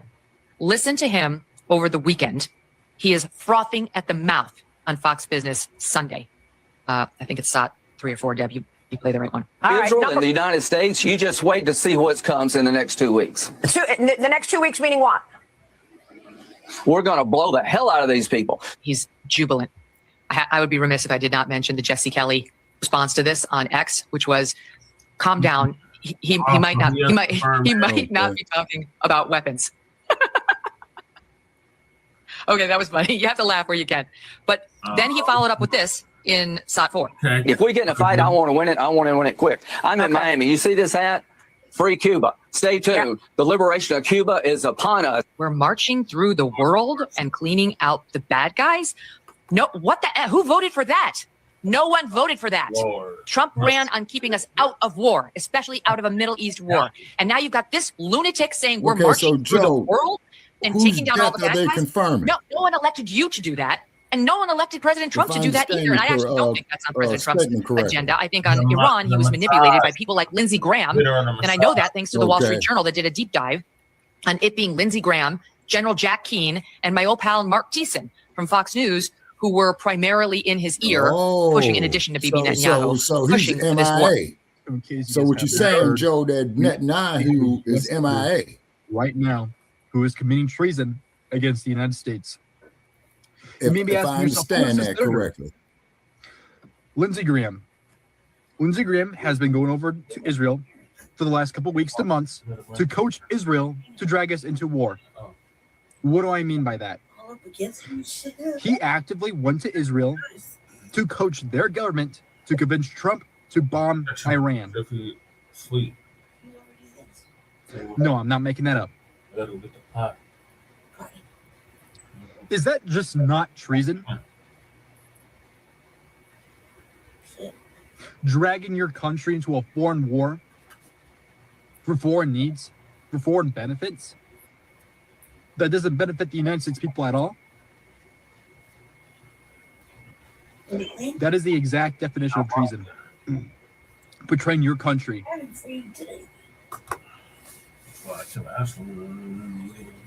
I find it very odd in 2019, Trump also disowned him, saying that he was a neocon wanting forever wars. Now look at ourselves today. Yes. Is confirming that's right. It's crazy. No one's doing anything about it. But if you say something anti-Israel, that's treason to them. Okay. You could shit on your own government, your own people, but the moment you criticize Israel, Joe. that's treason in their eyes. Not selling your country out for a foreign war. That's the times we're living in, people. God bless Israel. Right. We should move all our stuff to Israel. Thank you. Senator Graham, thank you. It's Brian. What's his name? Brian Hannity. Yeah. Wow. The more we move along, I want y'all to notice something. The Most High is really opening our eyes. For a long time, these folks tried to convince everybody they are the best to lead. They are the best to lead. But as we start moving through these final days, we have been under the most psychotic people to ever lead the world. Lindsey Graham, no, I don't believe that's a person that's fit to lead. I don't believe Donald Trump is fit to lead. I don't believe Pete Hegseth is fit to lead. I don't believe Stephen Miller is fit to lead. And it just seems like we're inundated with these types of people. And we're all seeing it. I mean, the veil is really off. Yep. It is completely off. And you're seeing these folks for what they are. These entities should not be leading. All they can do is sit in these positions and put you in danger. Mm-hmm. That's it. And Joe says that, when I saw Donald Trump going silent. Condoleezza, that's a precursor, y'all. They're going to double back and try to undo all the damage they know they have done to our people to entice you to get in the war. You just watch. See, Donald Trump talked all that DEI and why do our kids got to do this and why do our kids got to do and DEI. I bet you they're going to walk back all that mess. Mm-hmm. And when they do, that's going to be an indicator that the ground war is about to begin. Do I think Donald Trump would be crazy enough to do a ground war? Hell yes. Hell yes. And you know, they don't love anything more than putting our people on the front lines. Yep. They do it What I've been every saying single time. since they started this war. They do it every single time. Before that, but. You know, I remember. Yeah. And this is something I did not learn in school. I actually learned years after I got out of school. In the Vietnam War, do you know, and some of you may know, do you know they would drop one of our brothers into a village in Vietnam, and he would single-handedly go in there and take the whole village out? They did that to our men. Yep. They'd send one brother in there, loaded in ammo, and he would single-handedly take out the whole village. Yep. That's what they would have our men do. Yep. And you know they won't hesitate to do that again. Drop you in there with a helicopter, and then you got to take care of everybody all around you. That's why I refuse. Yes, they did that. Those misguided children. They did. It was a common practice. Oh, the Marine Corps. Yeah. Armed and loaded into a village, and his job was to wipe everybody out in the village. Yeah. And, you know, I did not find out. I started reading the stories. And some of the actual men that did those things were still alive. It is horrible. But see, that's what they will resort to if our people are there. All of a sudden, our people are the ones going in there like Superman to save the military. But no, I mean, I'm seeing a lot of our people on videos that are in the military saying they don't want to go. Yep. They don't want to go in there. They don't, if there's a ground war, they do not want to go. I've seen several videos. So we shall see, because I think a lot of people that are enlisted in the military are going to turn. I believe it. If Donald Trump announced ground troops, a lot of people are going to turn. Yeah. And like I said, I'm waiting for people to go AWOL. They go AWOL. Not go over there at all. Yeah, that's not a good thing. Mm-hmm. It's not a good thing, but that's. Federal prisons. I mean, it's one thing if you got a legitimate reason of sacrificing your life for a war that never should have gotten started. Yeah. He didn't have Congress approval. And yes, they would expect you to do it.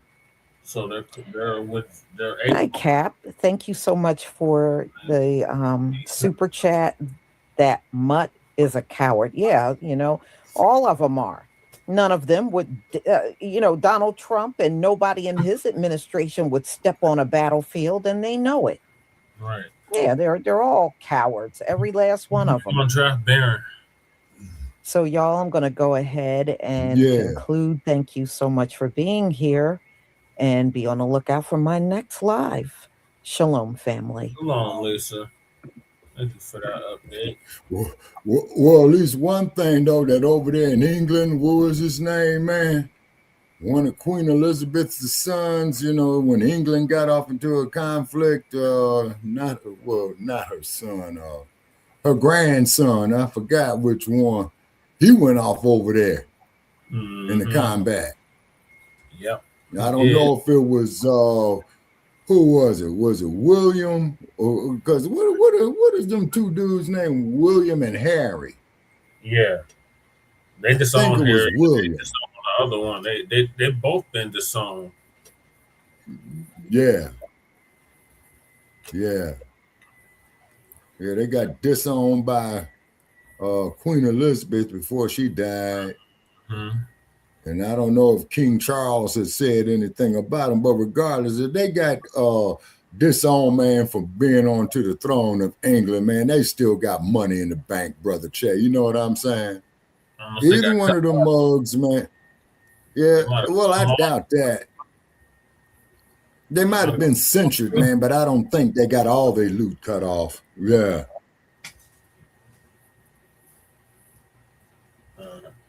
Captain Code Ned said, sounds like they bounced to bring out the clone. Out the clones.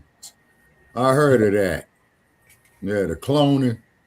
Yeah, didn't Arnold Schwarzenegger make a movie called The Day After or the Night After dealing with clones? Yep. Yeah, something like that. Yeah. The most recent was they clone Tyrone. Yeah. They clone Tyrone. Yeah, you got to see that one too. I don't want to make you a movie list, Sparky. But moving along, we got U.S. deploys thousands of troops to the Middle East. Wow. So is there a lot of them leaving from Fort Carson, man, near where you at? Yes, the Marines. Okay, so the Marines is down there in South Carolina at Parris Island, and also too down there at San Diego. Yep. So Lisa's gonna give us an update on that.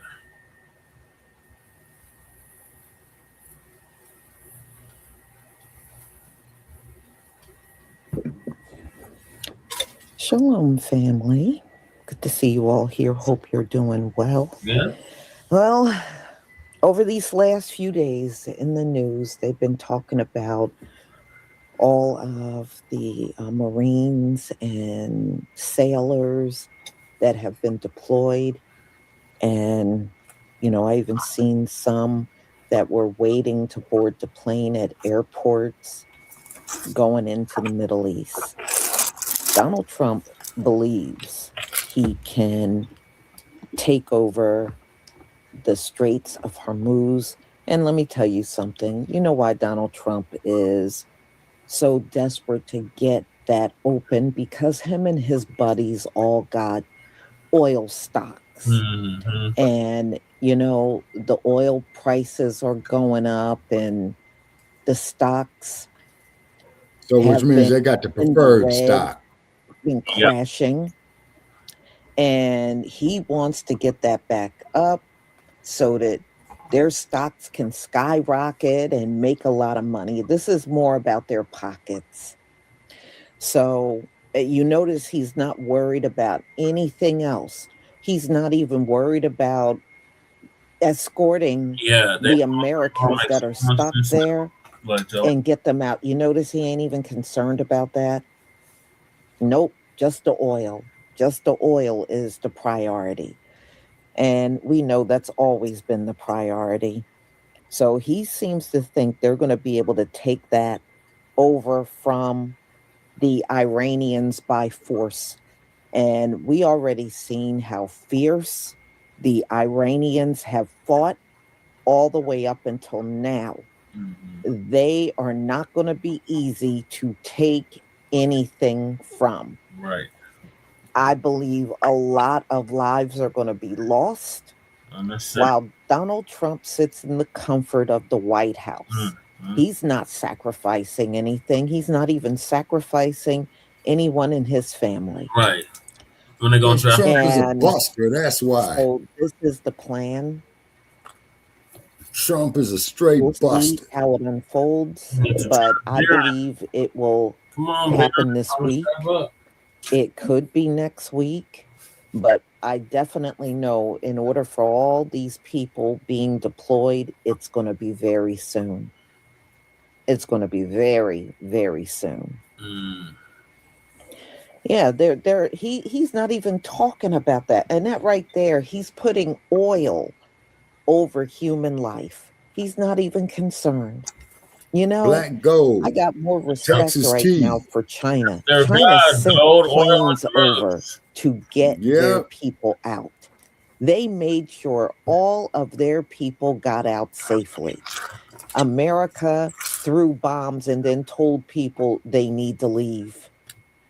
And, knowing damn well, if bombs are flying, they're not going to let commercial planes go up in the air.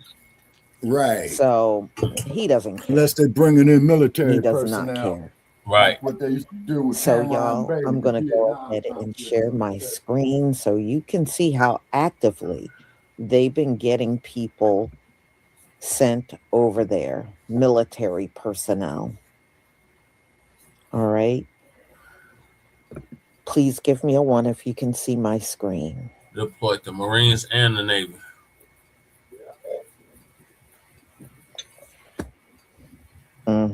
Yeah, I saw more countries were dragging Donald Trump. See, Donald Trump wants allies to join America out there. And nobody is joining America because they think the war is dumb. Yeah. They think you should not have started this war. So, so other countries are not inclined to sacrifice their people for an unnecessary war. Right. So he's all butt sore about that, but he don't have a choice but to get over it because nobody is joining. I haven't heard about any country coming out there to join America. Thank you, everybody, for the ones. Okay, now when is Trump's grandsons and nephews signing up? Breaking news this hour. The Pentagon is deploying about 5,000 U.S. Marines and sailors to the Middle East as the war in Iran continues to grow. According to NBC News, the additional forces are being sent to support U.S. operations in the region. U.S. officials say the group includes about 2,500 Marines and 2,500 sailors. The Marines are from the 31st Marine Expeditionary Unit, or MEU, based in Japan. That unit is trained for fast crisis response, including evacuations, embassy protection, and helping open the way for other U.S. forces. So the sailors are from the Tripoli Amphibious Ready Group, basically which the includes Marines 3 going vessels. there, bomb the shit out of it, get killed, and they're going to send the army in and the there to USS occupy New Orleans. shit. Those ships had been operating in the Philippines, but are now moving west. NBC reports that U.S. officials said CENTCOM requested these extra forces so Marines would be available to give military leaders more options in this war. The Pentagon did not publicly confirm the movement, saying it does not discuss future or hypothetical operations for security reasons, unless it's in a leaked classified. But the message here is clear. The United States is moving more forces closer to the region as this conflict deepens. Let me know what you guys think in the comments. Make sure you guys subscribe to my free Substack and YouTube for all the news and the breakdowns, what's actually happening in this world. So Pedo Trump waited after the market closed today to announce the additional 5,000 service members being sent to the Middle East to fight Iran. We are so close to putting boots on the ground in Iran. Polymarket now says there's a 67% chance that U.S. forces enter Iran this year. And I just want to ask, how many Americans are going to have to die for Israel? And I guarantee we're going to see a lot more of this in the coming weeks as we build up our numbers over there. Iran has shown it's much more capable of defending themselves than the Trump administration thought they would. We're not going to be able to complete our military objectives just through aerial bombardment. If we're going to do what Trump says he wants to do, we're going to have to put boots on the ground, and that will be devastating. A lot of people are going to die, and here at home, our prices are going to skyrocket. So follow me if you want to keep updated on this stuff. The prices skyrocket, people. Don't buy the shit. Around 5,000 more U.S. Marines and Let that sailors shit are being sit sent on to them the damn region to shelves support and in them operations connected warehouses to the and watch how conflict fast they involving drop the Iran. price off that 3 U.S. shit. officials confirmed the development while speaking to the network. These troops are part of an Amphibious Ready Group, ARG, and a Marine Expeditionary Unit, MEU. An MEU is specially trained to respond quickly during major crises. Their missions can include evacuating people from dangerous areas, protecting embassies, and helping secure locations before larger military forces arrive. Officials also said that U.S. Central Command, CENTCOM, asked for the additional deployment. According to a U.S. official, the original plan for the conflict included keeping Marines ready so leaders would have different military options available if the situation escalated. This new deployment shows how seriously the U.S. military is preparing for developments in the region. Some breaking news coming out of the US regarding the ongoing situation in the Middle East. We're hearing from our colleagues at NBC that approximately 5,000 additional Marines and sailors are deploying to the area to support the war in Iran. This is according to 3 US officials speaking to NBC. The service members make up an amphibious ready group and Marine Expeditionary Unit, known as ARG and MEU. Now, we're told that an MEU is notable because they are trained for crisis response, evacuations from dangerous areas, protecting embassies, etc. Also trained to be the first ones in on the ground to set up areas for other forces. CENTCOM, we're told, requested the additional forces because, and I quote, part of the plan for this war was to have Marines available to provide options for use. That is according to a US official. So, breaking news coming out of the US, approximately 5,000 additional Marines and sailors are deploying to the Middle East to support the war in Iran. That's according to US officials speaking to our colleagues at NBC, keeping across that throughout the evening.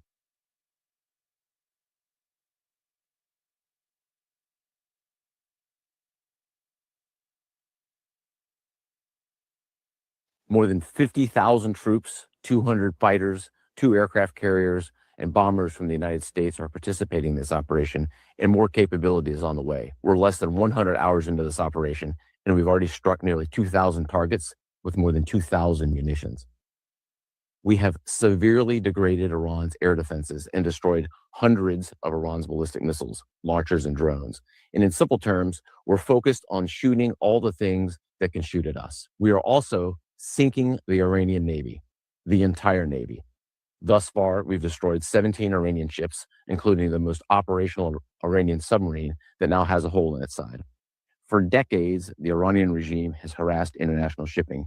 Today, there's not a single Iranian ship underway in the Arabian Gulf, Strait of Hormuz, or Gulf of Oman. All right, we need to talk because things are starting to really get serious. The Pentagon has now sent a Marine Expeditionary Unit, a MEU, towards the Middle East as tensions with Iran keep escalating.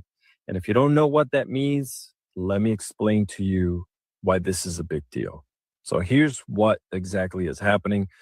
The U.S. military has deployed a Marine Expeditionary Unit, also called a MEU, like I mentioned before, to the region near Iran. And if you're not familiar with that term, this isn't just a few Marines getting on a plane. A Marine Expeditionary Unit is about 2,200 to 5,000 Marines, plus aircraft, armored vehicles, artillery, amphibious ships. This is basically a self-contained invasion force.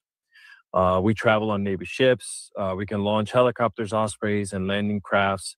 And they're designed to be the first troops into a conflict zone. Think rapid assaults, right? Embassy evacuations, island seizures, or the first wave before larger forces pretty much arrive. Now, according to reporting from the Wall Street Journal and defense officials, this MEU is being sent to the Middle East because of the growing conflict with Iran and the attacks happening in and around the Strait of Hormuz, one of the most important shipping lanes in the world, as we've been telling you day in and day out. You don't move a Marine Expeditionary Unit into a region unless you're preparing for real-time military operations. This is what the United States deploys when things could escalate rather quickly. And someone who has been part of MEUs and seen how these things are put together, every time you hear about deployments like this means that there's going to be a potential boots on the ground situation. And right now, the question nobody in Washington seems to want to answer is this, okay? Are we preparing for deterrence, or are we preparing for a much bigger war in Iran or with Iran? Because those are two very different things. And if this conflict keeps escalating, these Marines could end up being the first boots on the ground if things actually do spiral out of control. So I want to ask you something. Do you think the U.S. sending Marines to the region is meant to prevent war, or do you think it means we're getting closer to one? Do me a favor, please like this video, share it, repost, bookmark Like it. and Let's subscribe. continue Front talking Line about this. Blacc News. The U.S. is sending 5,000 Marines to Iran in order to prep for some sort of a ground operation, which looks like they're doing in order to take over the Strait of Hormuz from Iran. As these 5,000 Marines will create the conditions needed for the U.S. to send a large ground force to then take control of the Strait from Iran. And the Marines are on their way from Japan and will take roughly 2 weeks Now, for who's them to get Captain there. And people are Cold-Blooded? interpreting this move 71 as on either 4. Trump is bluffing in Captain order to Cold-Blooded, ease the 71 markets on and 4. show them Identify that he is yourself. doing something to take over the Strait from Iran in order to control oil prices, which are once again going above 100. And he'll then use the additional 2 weeks in order to find a way to end the war in Iran and get out. Or Donald Trump is falling farther down the escalation trap and is sending the Marines in order for them to get set up, get destroyed by the Iranians, and then Trump will seek U.S. public support to send more troops. And history seems to be repeating itself, as the first deployment that the Pentagon made in Vietnam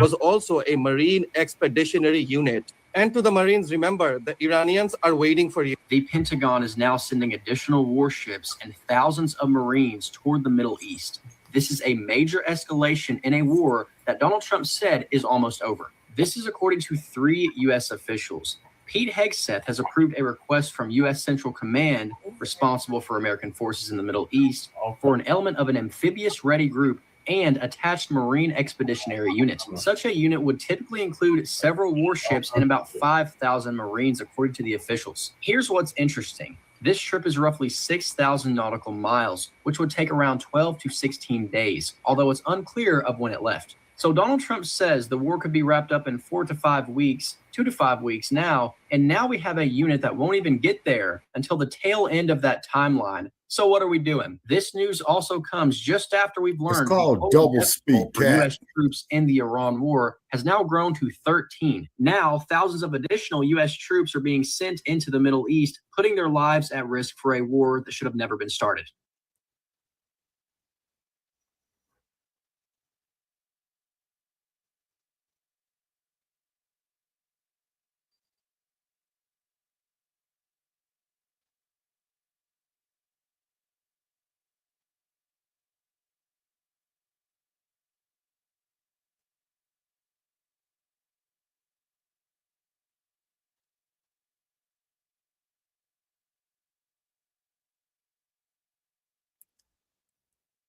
Okay, Brother Che, we're having technical difficulties.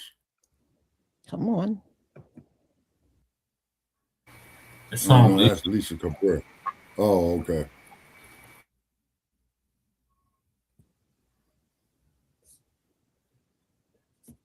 Okay, y'all. So, you know what? All I can do is pray for these folks that are going over there, because there's no plan. And I know Donald Trump probably just told them go over there and just take the Straits of Hormuz, you know, like nobody's going to challenge them on it. And, you know, it's sad. I hate to see these young people lose their lives, but we are in those times, y'all. We are in those times, and the Gentiles are in a full-scale fight, and this is not going to end well. Right now, we are all witnessing the downfall of the U.S. And like I've been seeing online, a lot of people are saying Donald Trump, he ain't going to recover from this loss. And he won't. He's invested too much into it without a plan. And he's not going to be able to justify to these families why their loved one is no longer here. And look, the anti-war protests have already begun. And see, that's why he's got the FBI in 15 states at these polling places, because he knows there is no way these Republicans are going to win after starting this war. So he's got to look for a way to cheat, because he can't get it any other way at this point in time. But, you know, y'all, all we're going to hear about is a bunch of bad things happening to these troops. And you know what they're going to do? More than likely try to hide it, just like they are now. You know, Yep. give you some ridiculously low number of casualties and act like that's what we're supposed to believe. So, y'all, stay prayed up, stay close to the Most High, because it's about to get worse. So, y'all, this is my final live for today. Thank you so much for being. All right, thank you, Lisa. All right, thoughts. About Man. Go ahead, Chewbacca. Go ahead, Chewbacca. It's insanity. That's the only thing I could say, man. In one word, it's insanity. It really is. It's just downright insanity that's going unchecked. And what it is, man, I think what's really going on, whatever plan they had to make this more money, man, I think is backfiring on them. Yeah, but here's the thing, though. And shout out to Church for bringing this to my attention, because I almost forgot. The Democrats been talking about trying to go into Iran for a good decade. Yeah. Now Trump. And Joe says in the chat right here, make sure you have plenty of water. Yes, definitely. Make sure you got plenty of water. That's right, Black Joe. But well, Senator Democrats been talking about going into Iran for like a decade. Now Trump doing that. It's a problem. The hypocrisy is so real. But yeah, he didn't get approval for this war, so nobody's gonna come to the U.S. aid. Ain't nobody gonna. It's an unsanctioned war. Yeah, exactly. And plus that, you know, nobody in the Congress is even talking about impeaching this bastard. You see what I'm saying? Democrats is just useless. Congress. Okay, now Joe says Obama didn't get approval for Libya either. That's true. That's true, Black Joe. He did. Yeah. That's very true. Again, that's them Democrats, though. They didn't have no issue. Democrats did that shit.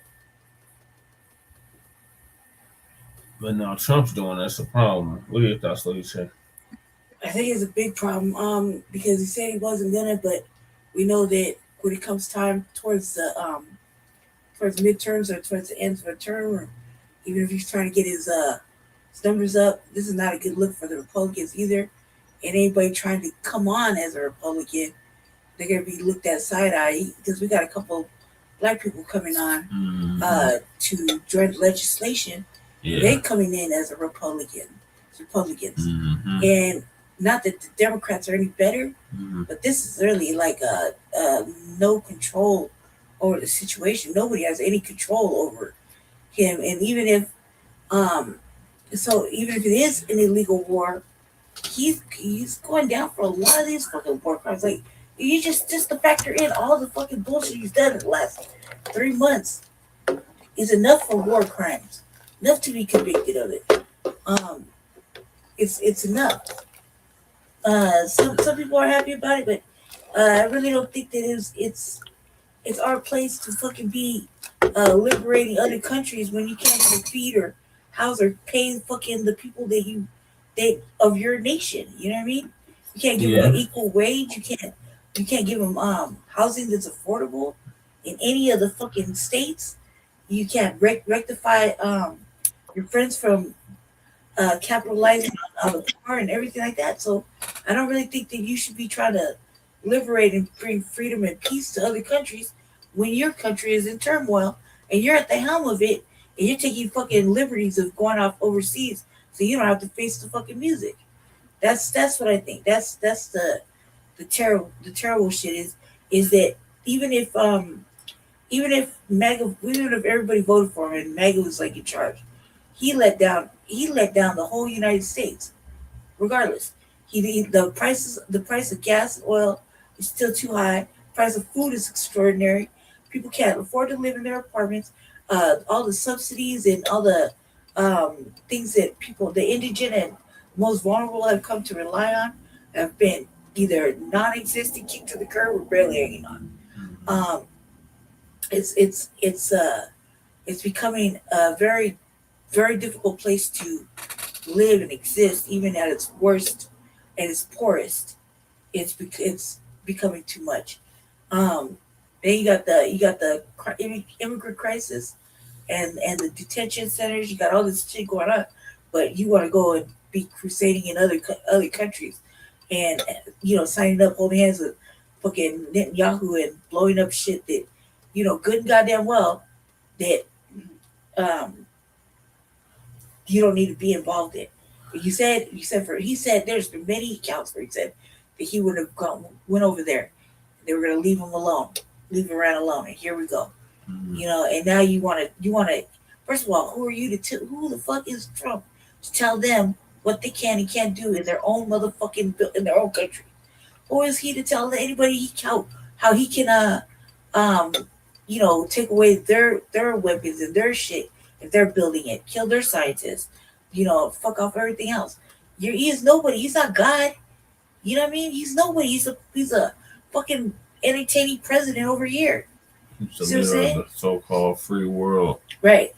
Like and this is nothing new for America. And what he did with Venezuela.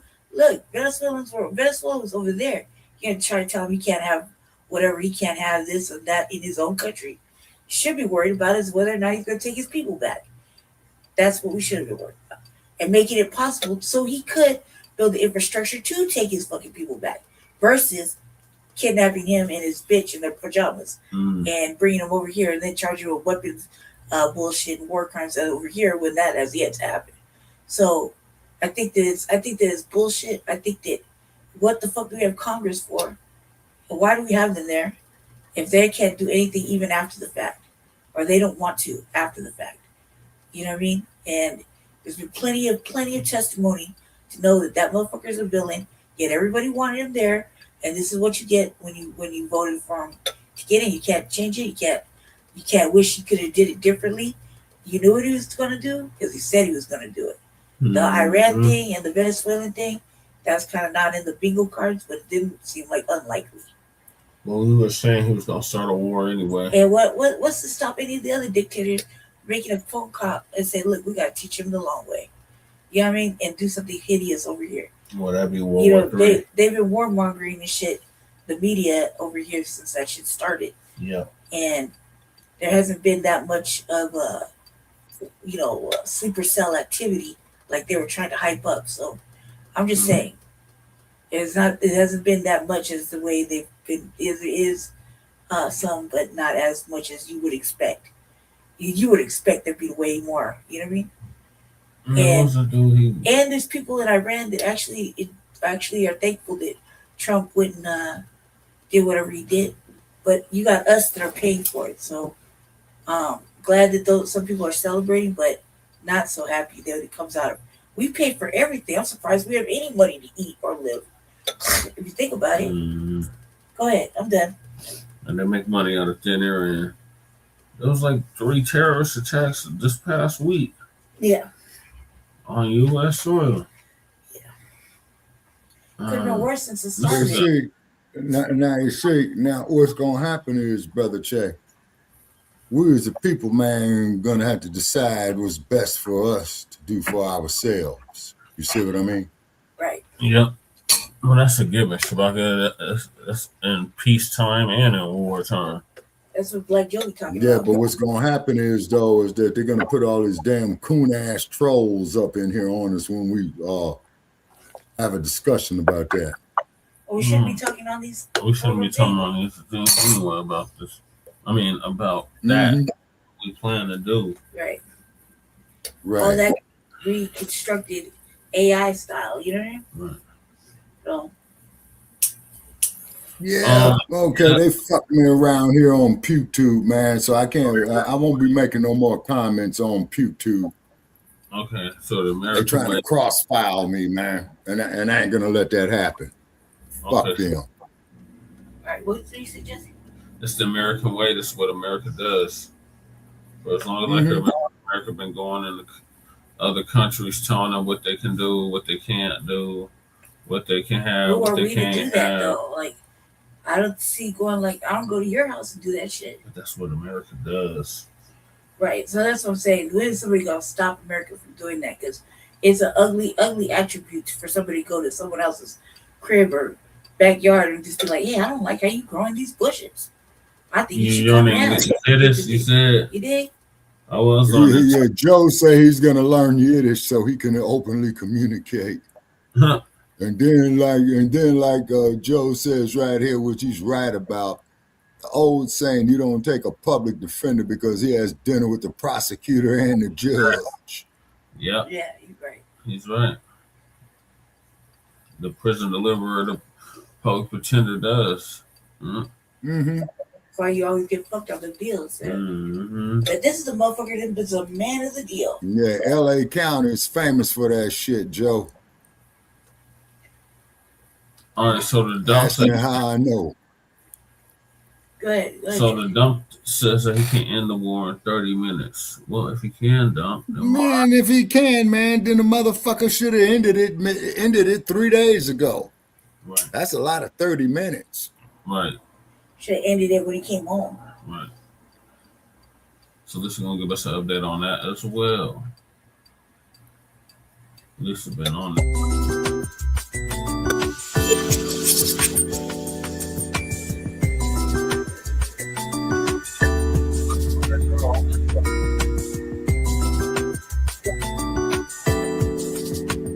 Sunburn news.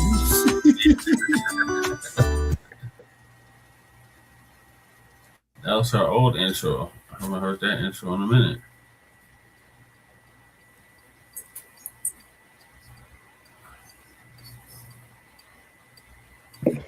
Shalom, family. Shabbat shalom. Boy, Yep. this week really went by fast. Yep. Shabbat shalom, family. Yeah.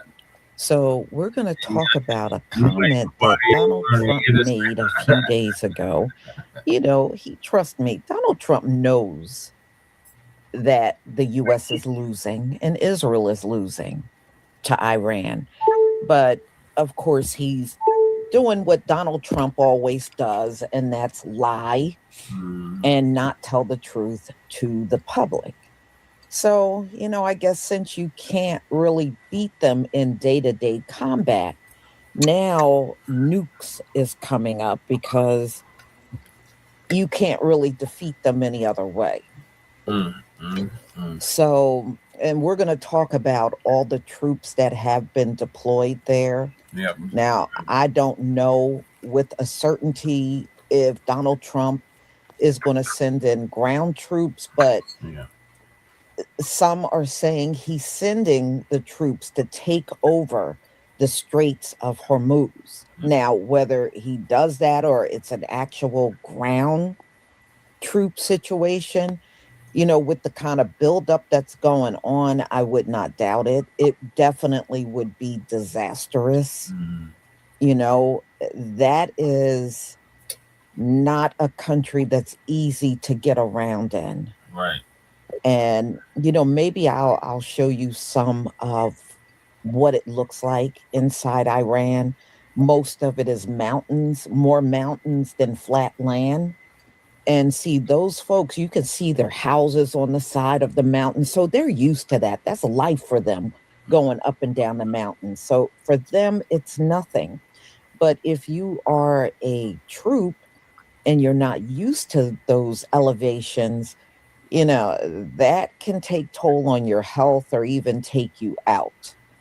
You know, it is no joke. Sometimes, you know, it's just like when you see those climbers of Mount Everest, after they get to a certain elevation, they need oxygen. Yeah, the air is too thin. And it's nothing for you to mess your lungs up at those higher elevations if you're not used to it. So it's not good. And the fact that he is even making a threat of using nukes, that's not good either. And y'all, there are videos coming out, not so much us, but white Americans going overseas. You know what they're doing to them now? If they figure out it's a white American, you know what they're asking them? Who did you vote for? Who did you vote for?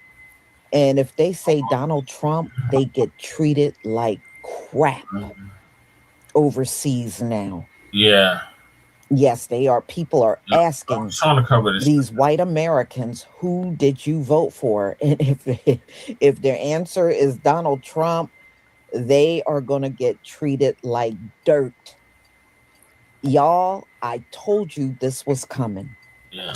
I told you this was coming, that Americans will never be trusted again because of what Donald Trump says. And I'm not surprised that they're being treated badly. Now, as for us, I haven't seen it happen to us, but just looking at some videos online, it has happened to white people, though, white Americans that are overseas. One woman went to Ireland, and the Irish people were asking her, who did you vote for? She didn't answer. She was like, I really don't want to get into that. In other words, you did vote for him because, you know, that's a yes or no. They figured it out. And for the rest of her trip in Ireland, them Irish people treated her like crap. She broke down in tears. You know, a lot of people in this world blame Donald Trump for the situation we're in. It's not just impacting us, it's impacting everybody worldwide. Do you know gas prices are going up everywhere, including Canada? Don't Canada. buy the I was shit. looking online and Canadians are complaining about the rise in gas prices. The rise in prices for gas and oil is happening worldwide, y'all. So yes, they are blaming Donald Trump. So this woman was boo-hooing and crying, and I might actually get the video so y'all can see it. And she complained, treated me all. I was like, well, y'all better get used to that. Yeah. Because I believe no matter, even if you travel to Canada right now and they find out you're a white American and you voted for Donald Trump, oh yeah, they gonna definitely drag you even if you went to Canada. So vacationing is not easy anymore for them. You know, before they could book these vacations and have a good old time and travel back to America. Oh, not anymore, y'all. Yeah. The world is turning up on their butts, especially if they find out they're MAGA. Oh, yeah, they're turning up on them now. Yes, they are. So, y'all, let's get into this talk of using nukes. You know, Donald Trump has made a lot of threats. And so far, America has not been able to deliver in this war at all. She's like half FBI. You know, I was watching Iran go at it with Israel last night. I think they hit them with a barrage of like 700 missiles. Yeah, I mean, it's overwhelming even for them. A lot of those missiles are now reaching the ground. All right, so let me Shabaka drives, cool. Let me share my screen. Shabaka does drive.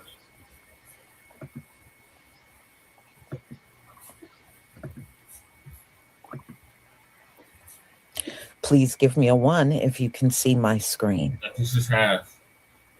This is half FBA. Yeah, but he does though. Thank you.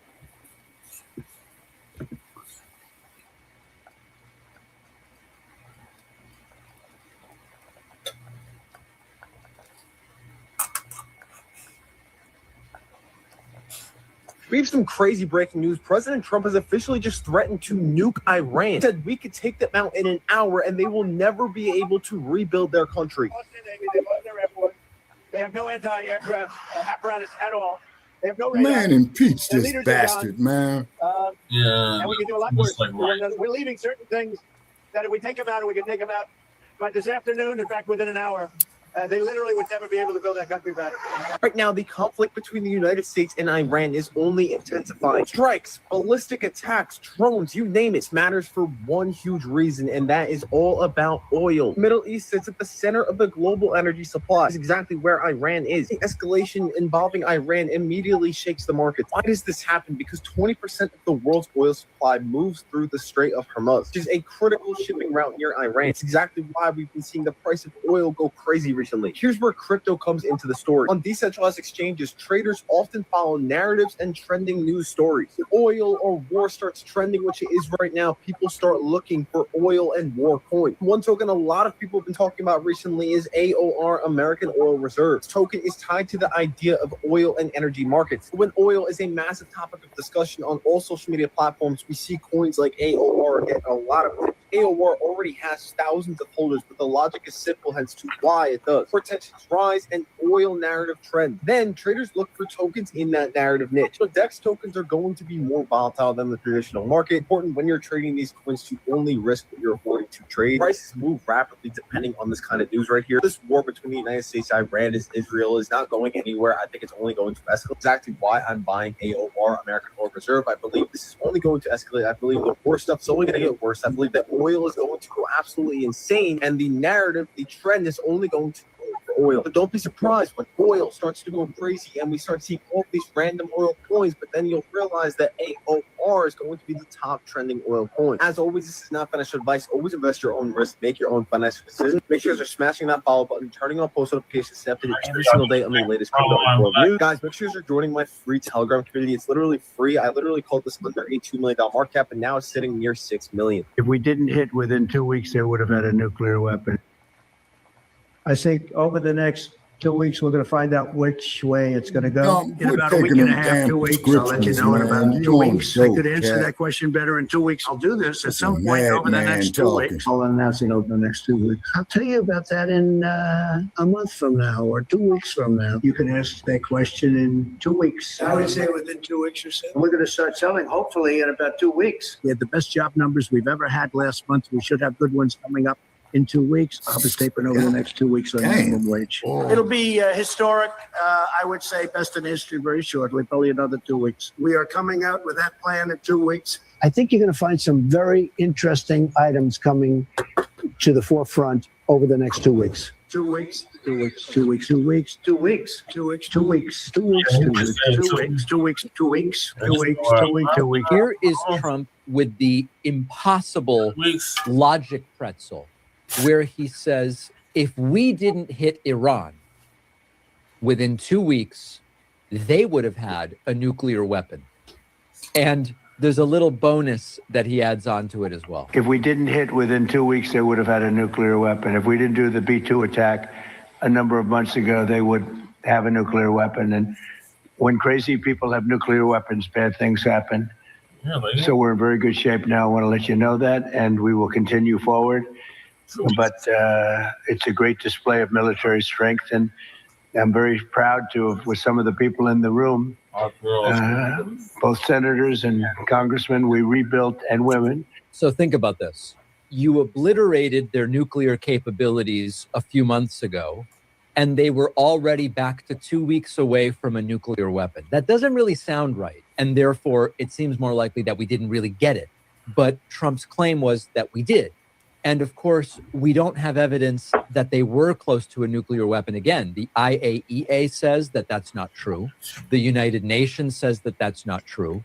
The U.S. intelligence community has no data or evidence to back up the claim that they were, again, 2 weeks away from a nuclear weapon. Israeli intelligence has no data or information to claim effectively that they were 2 weeks away from a nuclear weapon. So this is quickly becoming the Iraq has weapons of mass destruction trope that was significantly responsible for getting the United States into war with Iraq, or at least for justifying that case. It seems George W. Bush was determined to get us in one way or the other. They've lost their Navy, they've lost their Air Force. They have no anti-aircraft apparatus at all. They have no radar. Their leaders are gone. and we could do a lot worse to one another. We're leaving certain things that if we take them out, or we could take them out by this afternoon, in fact, within an hour, they literally would never be able to build that country back.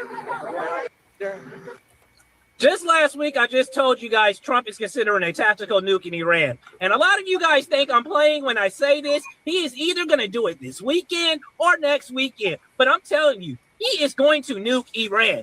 At this point, Iran is winning the war. There's nothing Israel or the United States can do to stop them. And they said we're going to step it up a step further and close off the strait. They now put naval mines in there. Naval mines in the strait. They are now telling ships, go through there at your own risk. You might get blown up for just trying to leave. They told the world at this point, nobody is getting no more oil. Ain't nobody getting shit. So at this point, they sending a big FU to the United States and Israel. And they're telling every country to sever ties with the United States and Israel at this point. And at this point, they just might do that. So Trump got some options to consider. Either it's going to be boots on the ground or he's going to have to nuke them. And if it's really my guess, I'm telling you right now, he is going to nuke Iran pretty soon.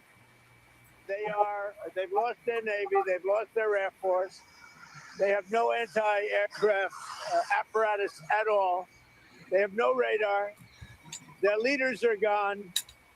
And we could do a lot worse to one another. We're leaving certain things that if we take them out, or we could take them out by this afternoon, in fact, within an hour, they literally would never be able to build that country back. Last night, the U.S. conducted a test launch of a nuclear-capable intercontinental ballistic missile from California known as the Minuteman III. The launch took place at exactly 11:01 p.m. Pacific time last night from the Vandenberg Space Force Base in California. The Minuteman III is the cornerstone of the land-based leg of the U.S. nuclear triad. It's capable of traveling at speeds of roughly 15,000 miles per hour, with a range exceeding 6,000 miles. It's designed to deliver a nuclear payload to virtually any point on the globe in roughly 30 minutes, earning it the grim nickname Doomsday. This was a specific test of the missile's MIRV, multiple independently targetable reentry vehicle capabilities, verifying that a single American ICBM can flawlessly detach and guide multiple nuclear warheads to completely separate targets. The Air Force Global Strike Command immediately issued statements insisting the timing of the launch is just a coincidence and that it was planned years in advance. But this also comes after there have been hundreds of small earthquakes observed in Nevada near Area 52, a site commonly used to test nuclear weapons. It's hard to trust this administration when a couple of days ago, when asked about possible... You haven't? Nope. But then again, man, see, for you to feel a quake, man, it would literally have to be up like around about 3.5 to 4. Yeah. You say? Yeah, so these are probably like 1s and 2s. Yeah. Yeah. But when them damn things get up to 7+, oh, you're gonna feel that shit. Explosion. Yeah. President Trump knows that he cannot say that there is a unilateral ceasefire, and hence his frustration is mounting. And he also hinted to the media that if I want, I can end the war in half an hour. Now, this is a clear signal that America could use nuclear weapons. Exactly. Now, in my assessment, when American president, he makes such a signal, it should be taken very seriously by the world. Because Americans have used nuclear weapons, because Americans are absolutely arrogant when it comes to their military power. So I'm sure there are a lot of people in the world thinking in various capitals that there is a need to have a UN resolution where it should be put in legal terms that in the West Asia war, nobody should use nuclear weapons. Not that the Americans care about UN resolutions, but let there be a legal document.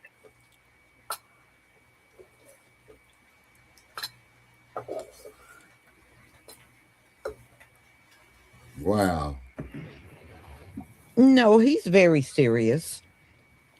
And like I said, he needs to stop lying. They lost their Air Force. They lost their radar. That's what you lost, Donald Trump.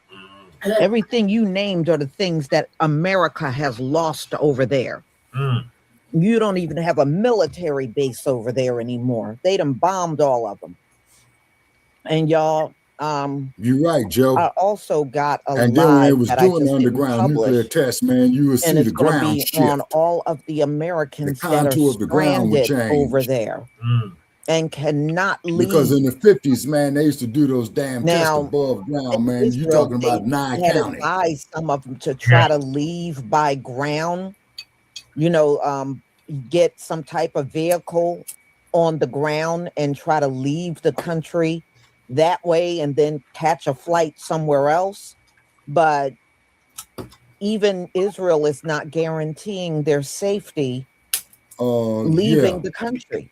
That was in the 50s, And Joe. the And airports they are all made one of the virtually most stupid closed all Class in B that region. movies, man, in the Those folks 50s are called The literally Colossal trapped Man in about there. that shit. And some went for And they was vacation, doing the which above was ground not testing. a good move. I know they regret that now, and they cannot get out. Now they Yeah, the have, Colossal Man. some of y'all might know, there was a Black community in Iran. Yep. We showed y'all that. Americans. Yep. That live right there in Iran, and even they're trying to get out of there now. So the United States did not put their citizens first. All They never other do, countries Lisa. that had people over there got their people out. China sent planes over there to get their people. They had a community of people from China that lived in Iran. China went over there and got their people, and America could have done that too. But they didn't. They literally left Americans stranded, and you'll hear about that more than likely on Sunday. I'll have to schedule that one for Sunday. But it just goes to show you, Donald Trump don't care about nobody. He could care less about those people, whether they make it back here or not. He don't care. He don't care. But I do have videos of all of the military personnel that's being sent over in that region. They sent 5,000, then they sent another 2,500. So something is about to happen, y'all. Something is about to happen. So they're not building up for no reason whatsoever. But I just don't think, I think even if they try to take over the Straits of Hormuz, I think the Iranians are probably waiting for the U.S. to make some sort of move. I think they already are planning their attack on those troops if they step foot in that country. Yeah, I mean, come on. Do you think Donald Trump care about bombing these Arabs and these Persians and stuff over there? No, because he does not consider them his people. He doesn't consider these folk, he don't consider these folks his people at all. So he don't care about them.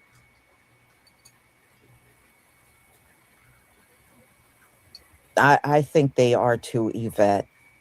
I believe that Donald Trump is, he is naive if he thinks these Iranians are not prepared, whether he tries to take over the Straits of Hormuz or try to do some type of ground invasion. I think either way, they are ready. They are. You said they were. Yeah, they did. I don't believe they are that naive. So far, they have been able to get the upper hand over Israel and the U.S. So I have no doubt they wouldn't get the upper hand if there was some sort of invasion.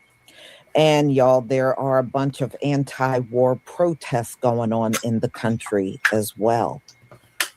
And I was looking at some of those a little earlier. Well, first of all, he's not a general. He has no military experience. And Pete Hegseth does, but he was not a high-ranking person in the military. So he still technically don't know what the hell he's doing. And that's why you had to call in Condoleezza Rice, because Donald Trump is realizing he got too many inexperienced people around him. And that is your fault. Yeah, I know. Now, you did all that babbling about DEI, and then you got the most inexperienced cabinet of all times. You are not interested in people with knowledge and experience. You want a bunch of yes men around you. Someone that's just going to do whatever you say, right or wrong. You're not interested in the experience of a person. So, so much for that merit crap, which is a big joke. Nothing in this country is on no damn merit. I don't care who disagrees with me. Nothing is on merit. It has never been that way, and it's not going to be that way with Donald Trump in the office. He ain't even qualified for what he's doing. But we have seen people like Donald Trump get in big positions and not even be qualified. We have seen this our entire lives. So, of course, you're going to continue to see these sort of things. Y'all, it's never going to change. Never. And I would not be shocked if you'll see other people from past administrations come in there, because Donald Trump don't know what to do. You're right, in order Joe. for him Hey, to Cool have Keezy's in the Condoleezza chat. Rice flown in, Cool Keezy saying Donald that Trump he's don't still know what listening. the What's hell up, Cool to do Keezy? next. He didn't know what to do. Yeah, and Joe's right. Yeah, So, Trump's y'all, cabinet was I'm going to not go ahead DEI, it's and nepotism. conclude, but Right, thank you, Lisa. We got one more from Lisa. Salute, Keezy. Hey. Okay, got you.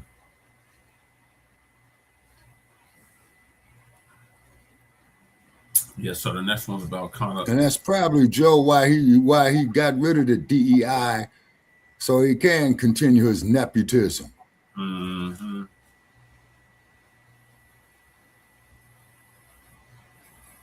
Like putting in Jared Kushner there, his son-in-law, or Don Jr., I'm sorry. Eric Trump. What were your thoughts on talking about he can end the war in 30 minutes? Okay, I think, man, that dude, man, is out of his fucking mind, okay? He's doing a lot of grandstanding. You see what I mean? And then if he could end it in 30 minutes, man, why don't he just pull those troops up out of there, man? You already fucked off the country. You already killed innocent people. You know what I mean? Yeah. So is to go bum rush that oil, man. That Texas tea, black gold. Yep. Gold, oil, and drugs. That's their guy. What are your thoughts, Che?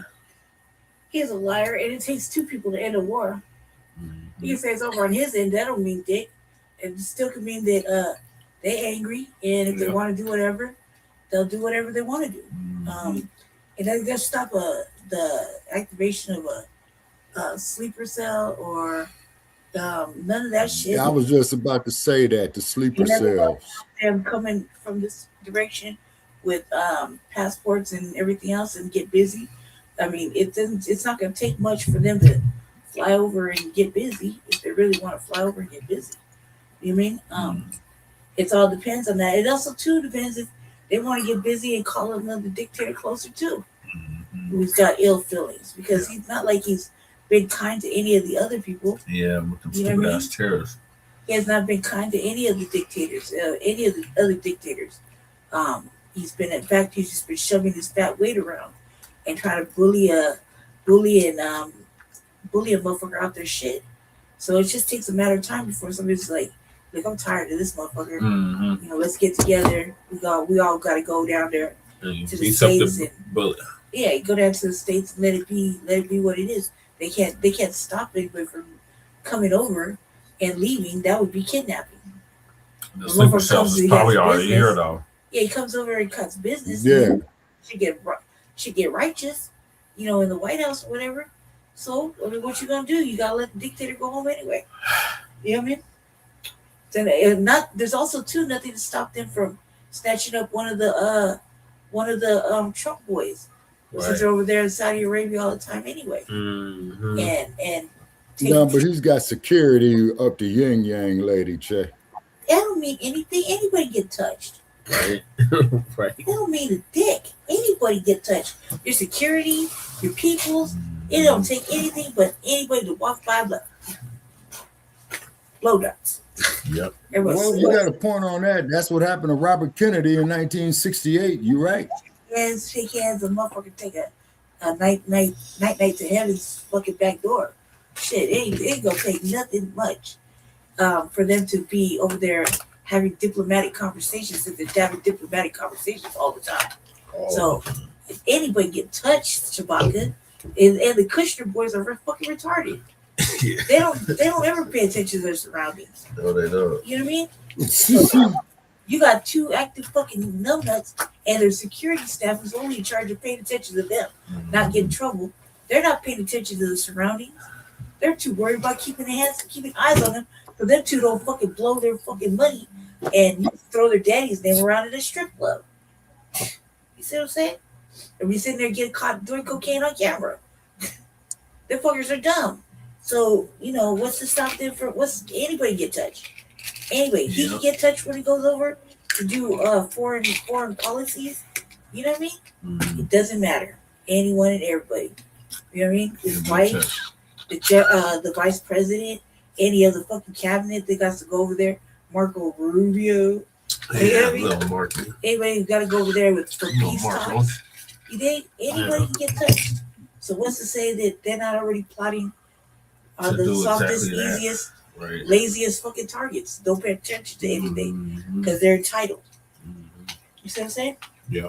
And what's to say, okay, look here, I'm tired of your motherfucking ass, but look what I got. Trophies. You know what I mean? Just because. Because he thinks he thinks he can't, and he thinks he can do whatever, and everybody's supposed to bow down and simmer down to the United States of America. Sorry, Charlie, your fucking nation is under shambles. It's starting to look really ugly out here. You think anybody's gonna be respectful? Did you see the streets over there in Tehran and Iran and fucking what is it called? Bahrain? Did you see how clean the streets are? Like the highways and everything, how clean it is over there. And you drive the highways in our city, because trust me, I've been chased by the police on the highway. Right? Yeah. There's nothing but fiberglass and fucking shit all on the shoulder. It looks like right now. All on the shoulder. You see what I'm saying? So it's so clean, and they don't give a fuck. They do care about their people though, so it's only gonna take one of them to say, fuck it, I'm done. You know what I mean? We're done. Can't keep terrorizing everybody. Or lock him up for fucking war crimes. What's good for the goose is good for the gander. See what I'm saying? Right. If nobody will do it here, what's to say he's not on vacation somewhere? Somebody snatch him up and then put him in a little jail and shit like it's day 14 before with other Americans. You see what I'm saying? So it's like day 17, 18 now. Yeah. Yeah. It looked like over there. of the war with Iran. Here's ABC's Ian Pennell. Tonight, new images of one of the two planes involved in a deadly crash of a U.S. refueling jet, killing all 6 American crew members. Officials say 2 KC-135 jets were over friendly airspace in western Iraq on a combat mission, when one went down for reasons that have yet to be explained. This one landing safely in Israel. Images obtained by CAN 11 showing damage to the tail section. An urgent investigation now underway. The Pentagon saying the crash was not due to hostile or friendly fire. War is hell. War is chaos. And as we saw yesterday with the tragic crash of our KC-135 tanker, bad things can happen. American heroes, all of them. In a further expansion of the war, the Pentagon tonight sending 5,000 Marines and sailors aboard 3 Navy amphibious ships to the Middle East. Officials stressing the deployment doesn't mean those Marines will be used as a ground force in Iran, but they do have that capability. So we covered that. So let's get to see why he couldn't contact Condoleezza Rice. Shabbat Shalom, family. Good to see you all here. Hope you're doing well. You know, Donald Trump did an awful lot of talking about DEI. Yeah. And if you remember, in 2025, over 800,000 melanated women lost their jobs. And Donald Trump was talking about getting rid of DEI hires, and we weren't crap. According to Donald Trump, everything gonna be about merit. But yet we don't see everything being about merit in his own administration. I mean, I just find that comical. Everything is about merit, but when you look at his cabinet, you don't see nothing about merit in his cabinet. So anyway, you're certainly not leading by example, that's for sure. So after all that babbling, removing our history from museums, taking books out of school, removing books from libraries, taking down monuments dedicated to our people, after all of that, as soon as he gets in over his head with this war, he picks up the phone and calls a melanated woman because he is desperate and don't know what to do. There are many that said she should not have come. Him and Pete Hegseth, that don't even add up to one man. So I guess he had to reach out to somebody that had actual knowledge and is melanated and that was the problem. Knew how to do that job, unlike all of the people in his cabinet who don't know how to do squat. But I just think it's hilarious. The very people he's been trashing and putting down is the one he reached out to. She really is above your pay grade, Donald Trump. I wonder when she started talking that you even understood her. Because we know your vocabulary is very limited. So let me go ahead and share my screen so we can get started. Yeah.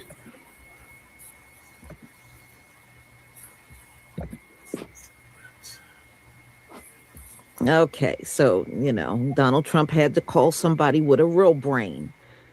Yes. I don't agree with a lot of things, especially her policy, but she is smarter than Donald Trump. Like, that's really hard to do. So, y'all, thank you for the ones. Let's get started.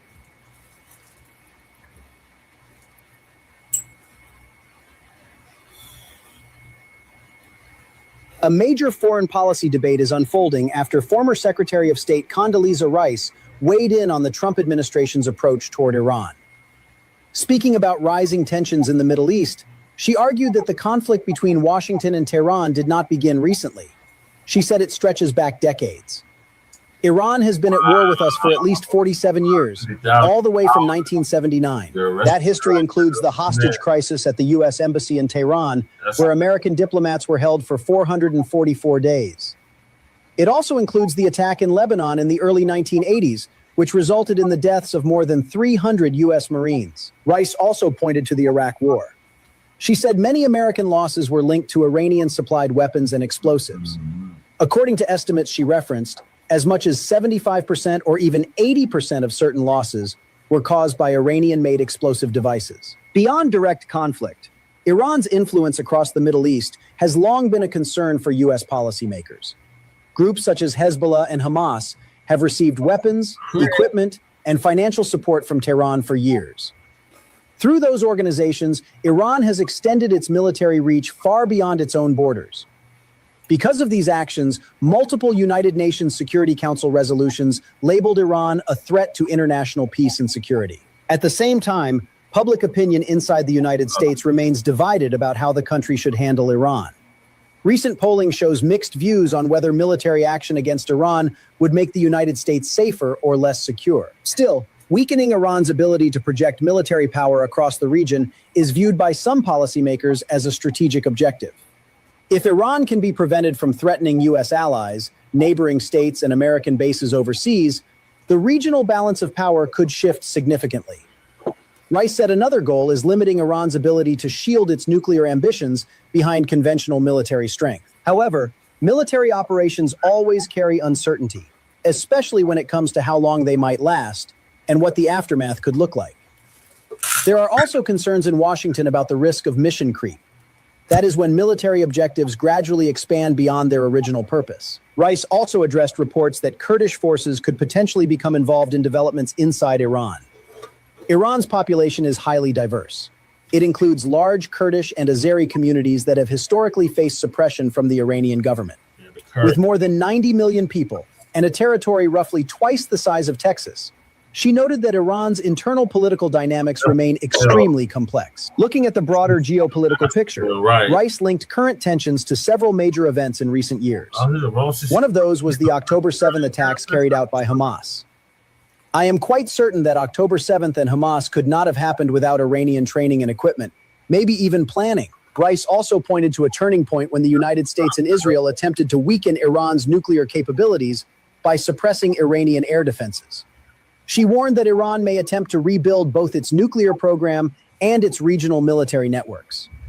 For some policymakers, that possibility strengthens the argument that delaying action could allow Tehran to grow stronger. In the end, Rice said the strategic objective is clear. Weakening Iran's ability to threaten its neighbors and U.S. interests would be a worthy goal. However, she also acknowledged that the long-term consequences remain uncertain. The debate in Washington about how far the United States should go in confronting Iran is continuing. Guess who was just pictured walking into the White House? You won't believe this. Condoleezza Rice, George W. Bush's national security advisor during the 2003 Iraq War. Now, this is a big deal because the Trump administration is trying to put on this brave face that, oh, everything's great. We don't care that Russia's helping Iran target us. We don't care about the billions of dollars of irreplaceable radars, having lost 4, and we only have 10 in the world. On and on and on. The global economic catastrophe that's just hanging over our heads any second to drop. And they're bringing in someone who Trump typically would attack. Somebody's like a neocon, the old establishment, blah, blah, blah, rhino for sure. This is how you know things aren't going well. They're worried. They're concerned. Don't listen to the ego and the bravado that comes out of their mouths. Just look at the facts on the ground. Major news outlets are reporting that Condoleezza Rice is at the White House. There are reports saying they spotted her going to the White House. She is the architect behind the Iraq war. So is Condoleezza Rice getting back in the ring of politics? What's going on? Or do you think Trump just needs somebody who knows what they're doing? Let me know in the comments. Are you team Condoleezza?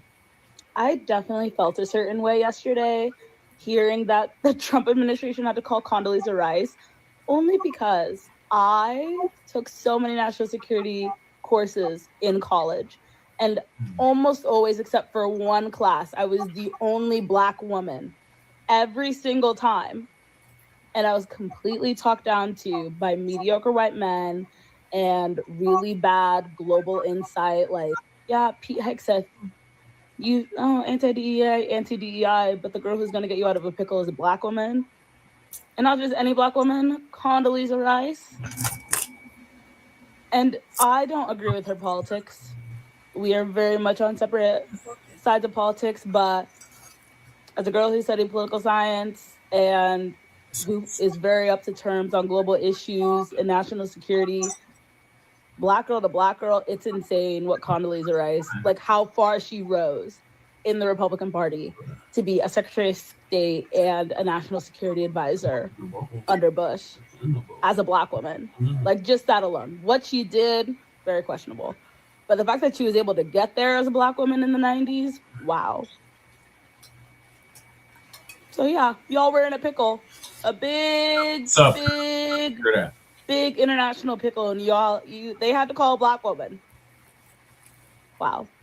After firing 300,000 Black women from the federal government, they had to call a Black woman to put Trump in his place. All the time when something goes bad, you got to call a Black woman to get everybody together. Don't you all know that they had to call Condoleezza Rice in on Donald Trump and this Iran war situation? I guess nobody in the Trump administration could handle Trump. So what they had to, they brought Condi in, but Trump didn't have a press conference. He didn't even discuss her. What do y'all know about this? What took place? Did she have to check him? I heard that she said if he had a plan to invade Iran for uranium, he needs to stick to the plan. But the plan is not working out because he really wanted to take their oil. But what insight do y'all have? What do y'all know about this meeting? Are they going to tell us anything? I really would like to know. Condi don't play. That's what George W. used to say. So basically, Trump got up there, got rid of DEI, told y'all Black women wasn't shit, got them all out their jobs, and then called Condoleezza Rice to save his ass. Donald Trump posting monkey pictures of the Obamas and then having to reach out to a Black woman to fix this Iran situation is one of the best get backs I've ever seen. God knows how to get them. Condoleezza Rice may be a Republican, and I grew up with her. We may disagree with some of her philosophy, but she is the kind of Republican that is not an extremist. Yeah, there's your girl Most from Park importantly, Hill. she believes in democracy. Yeah, Condoleezza. And as you can see here, I wanted to post this specifically because she was warning of the perils of isolationism, which Trump is basically doing with his international policies. Man, Donald Trump but is the damn isolating this Congress, nation man. by Okay. being You see, hostile towards all of our when they allies wrote up that and all of these Constitution, man, surrounding that shit nations. wasn't number theory, And I don't brother want to hear Jack. it 'cause I already know Because every the theory is problematic not thing being that has practiced. been You see what behind I'm it, though. saying? But for right now, we need to protect us and the land that we're on. We don't want to Yeah. end up like those folks over there. And this is what I'm saying. Whenever there's a problem to be fixed, they call on a Black woman, but we're not good enough to be elected to our nation's highest office. Oh, Lord. Y'all No, constantly you want to use our ingenuity and our labor, but never That was reward some us Kamala with Harris being talk right in there. an actual position of power. Yeah. Well, I pray that she gets this resolved because as a farmer, I can't afford no $6 and $7 gas. And It is isn't what she it a is. Broncos What do y'all think? fan, Leave your man? thoughts in the comments Yeah, and please she like and share. owns the Broncos. She's Hey, part owner of the hey, Broncos. you guys. Man, Guess she need to what put the happened? ponies Guess back what in the you won't barn, believe man. it. Trump had calling Keep them cavalry. going to the He playoffs called in the in the Super Bowl. cavalry. Guess who showed up at the White House? He walked up to her, shook her hand, rubbed her on the shoulder, and he escorted her back to his office. Condoleezza Rice. Oh my God, Miss Condoleezza, the expert on Russia and the Middle East. She was Bush's, I remember back in I think 2009, she was Bush's national security advisor. She know her shit.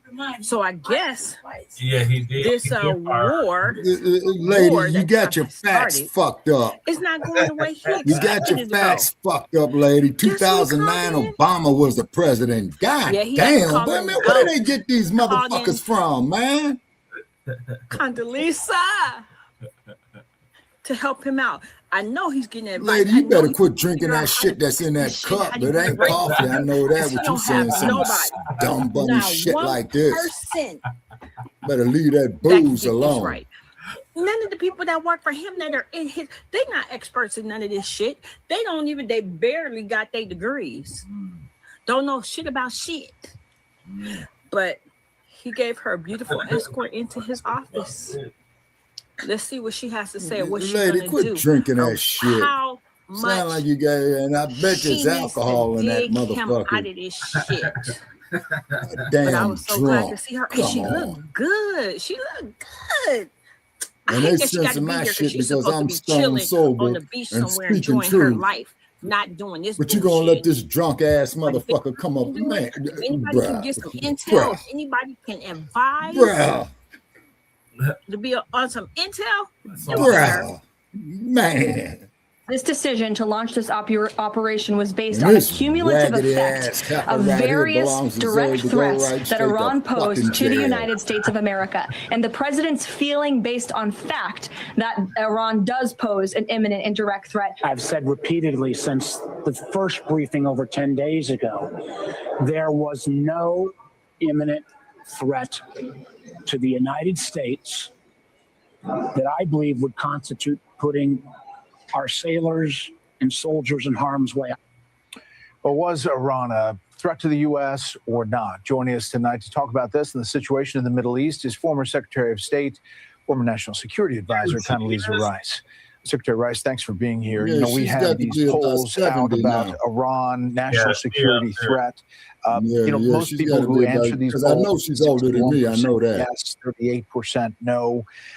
she's This is the already- banter back and forth, even as obviously the military operation is being characterized as being very successful, and we have markers on that. What's your And be thoughts about sure where to we are email her right to now put the and where we ponies may in be the headed? barn. Well, the most important thing, Brett, and thank you for having me, but the most important thing is to recognize that Iran has been at war with us for at least 47 years, all the way from 1979. People may forget. They took our embassy Yankee go hostage home, Yankee go home. I remember 444 that days. They were responsible for the killings of 300 plus Marines in Lebanon in the early 1980s. And if you ask people about Iraq, what was the source of many of our casualties in Iraq, you'll get estimates as high as 75 or 80% of them were due to Iranian-made roadside bombs. And so they've been Yeah, at she war for is us a long time. 80-year-old, Joe. They Yeah, I have also to give have the sister developed that. the military capability to have reach outside of the boundaries of Iran, including Hezbollah and Hamas, which they both arm and equip and continue to arm and equip even after the events of the summer.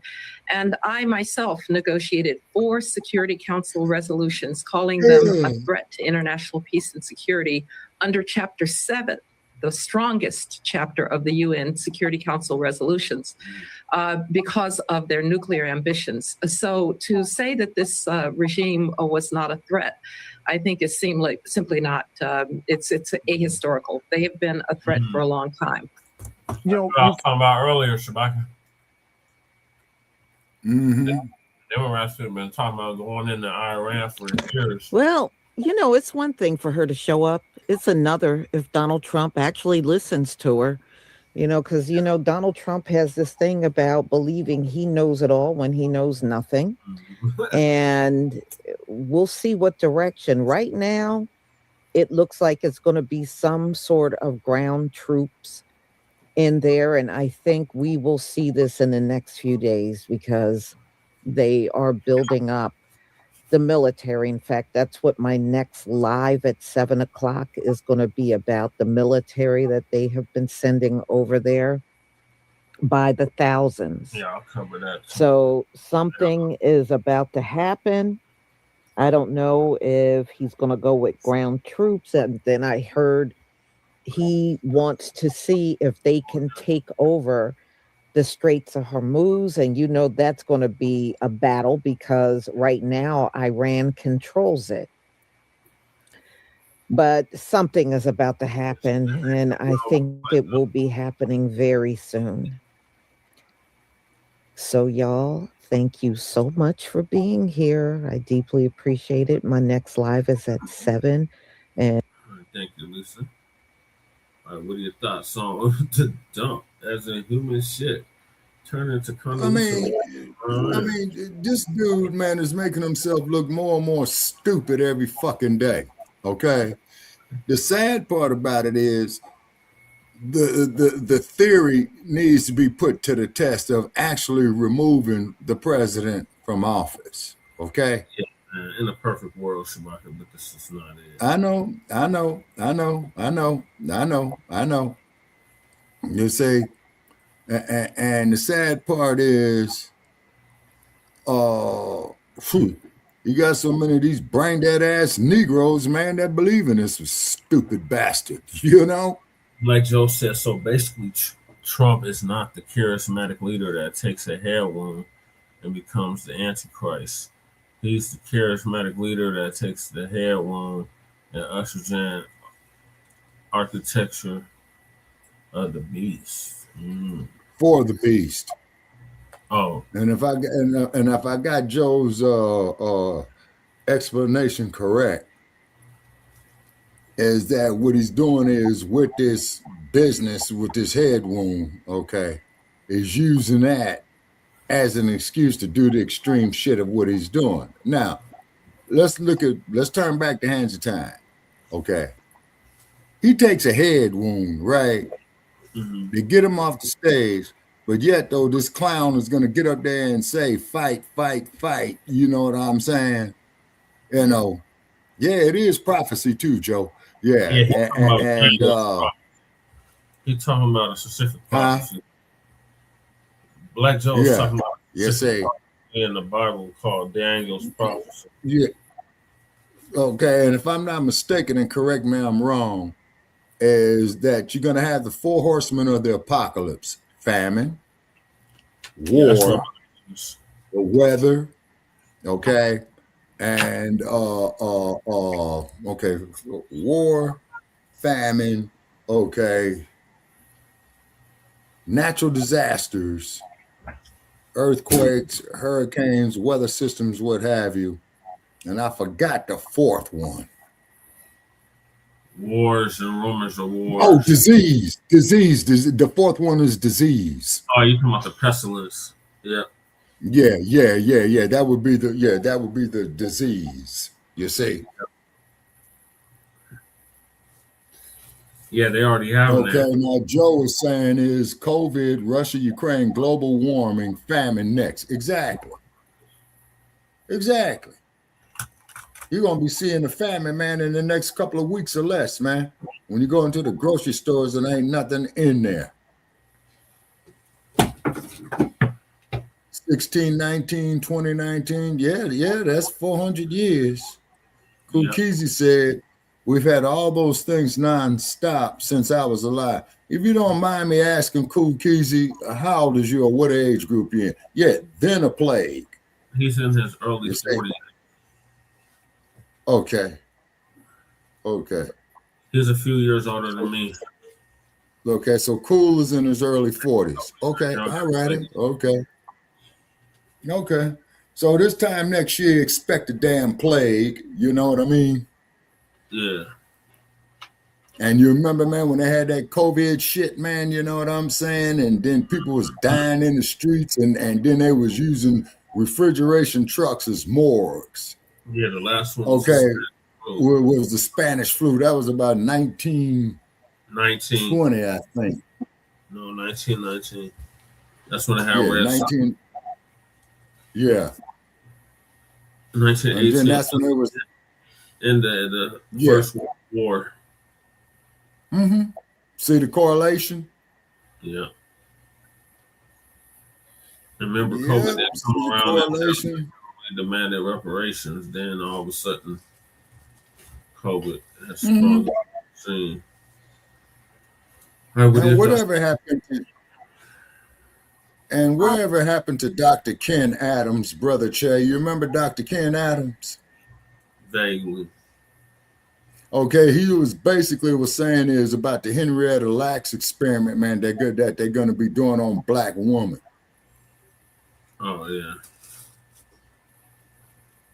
And that's the last time you heard from dude.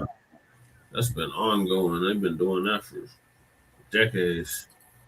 Yeah, I think they did the same thing to Ken Adams as they did to Gary Webb in Los Angeles, you know? Yeah. What are your thoughts, Lady Che?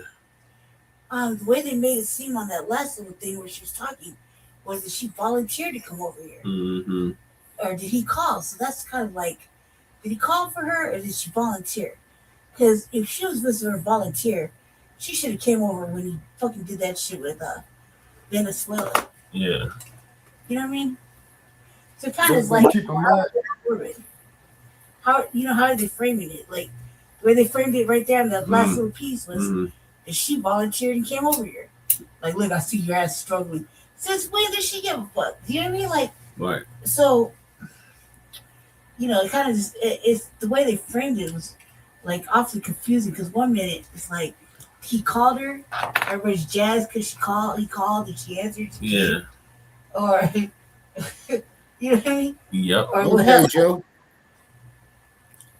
What is it for real? Okay, Joe, I was speaking to a friend of mine earlier this evening, man, on the telephone about that day, just what you were saying. Mm-hmm. Yep, that prophecy is being fulfilled right now as we speak, Black Joe. Mm-hmm. Hezekiah 38 through 39 describes the future northern invasion of Israel. Ezekiel. Yeah, Ezekiel, yeah. Yep, that's exactly what it is. While Revelation 20 uses them as symbols for all nations deceived into rebelling against God. Yep, that's in Revelations 13. Yeah, because I got a friend of mine that's very knowledgeable in scriptures. Yeah. Spoke to him earlier this evening, Yeah. All right. Before we went on.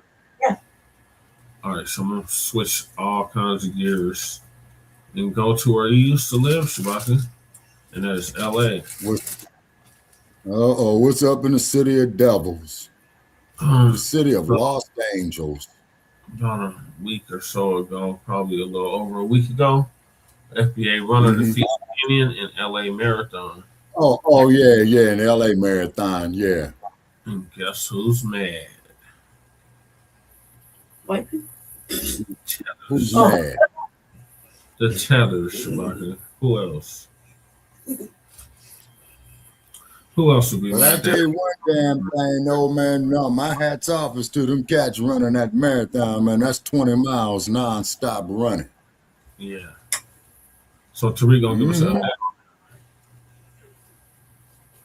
All right.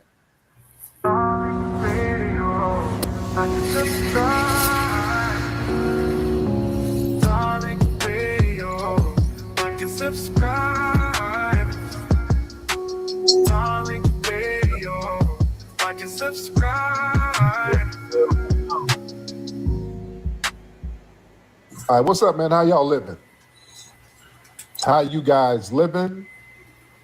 We're in the building, ladies and gentlemen. We are in the building, ladies and gentlemen. Y'all join me so we can chop up this good game as we always do, ladies and gentlemen. Y'all share the space if you will. That would be great if you share the space. All right. And before we start chopping up game, we only have 10 days of the movement that's going on right now, ladies and gentlemen. See, that symbolizes us claiming our rightful ownership and cultural dominance. You understand? Yeah. Spectators and the cameras were really focusing on the Kenyan. They were ready to hand that trophy over to that Kenyan. The entire 26 miles. And then at the last minute,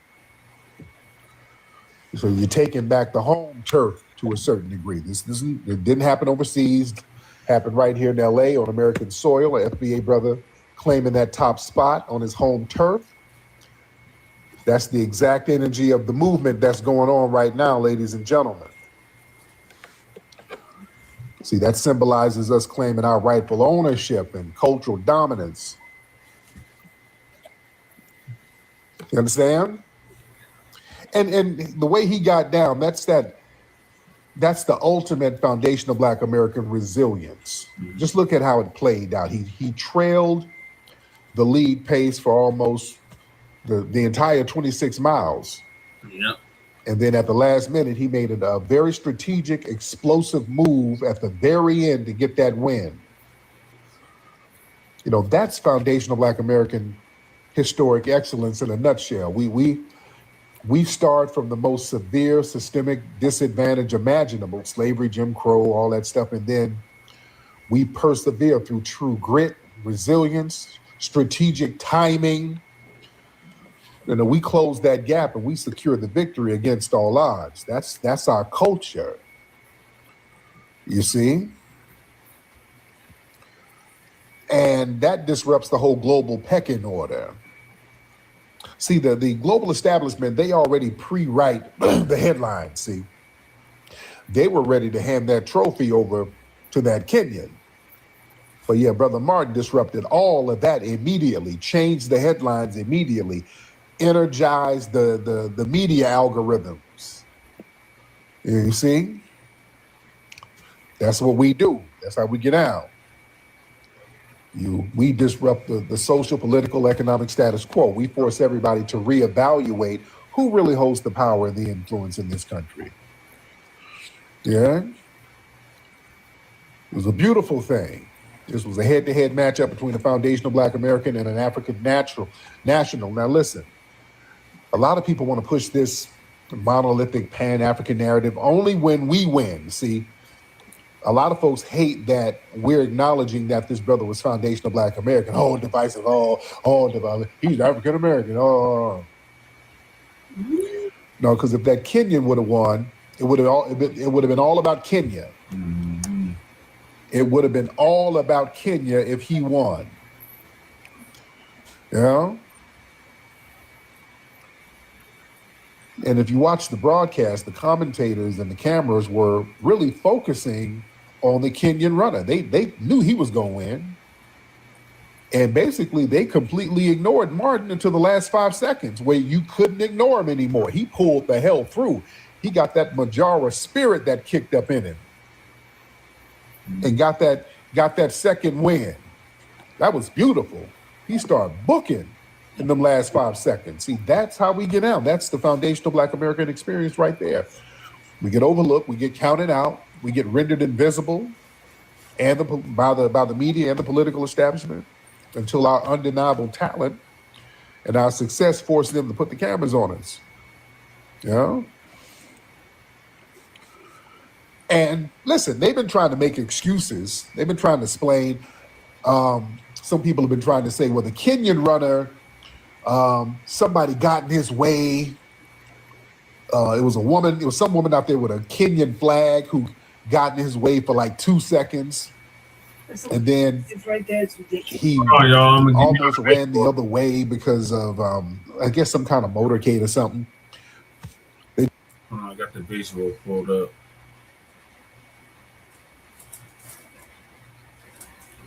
All right, so the Kenyan thought he was running away with it. He thought, okay, I got this in the bag. I'm good to go. Seconds. Okay, how close is Michael from here? Is he within eyesight from us? He's in the last. I don't know. Here he comes. He comes right now. Here he comes. So let's get right back down to the finish line so we can watch Michael cross the line here. Michael Kamau from Kenya. Figueroa. Oh, whoa. Nathan Martin. Nathan Martin. Nathan. Whoa. Oh my gosh. Wow. It is a photo finish for crowning of the 2026 A6 LA Marathon champion. I'm not sure. Nowhere, because we can only see just a little bit beyond. We have to see that playback to see exactly what happened there. Because seconds. Okay, how? So that's what it looked like when our brother came in with the W. Let me go back to Tariq. Wait, I want to watch that again. And then watch it again. One time, because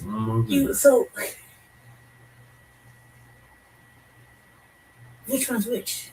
This the Kenyan. Okay. My brother, our FBA brother's way back here somewhere. Right. Seconds. Okay, how close is Michael from here? Is he within eyesight from us? He's in the last. I don't know. Here he comes. He comes right now. Here he comes. So let's get right back down to the finish line so we can watch Michael cross the line here. Michael Kamau from Kenya. Just over 2 hours and 11 minutes on the clock. Oh, whoa. Nathan Martin. Nathan Martin. Nathan. Whoa.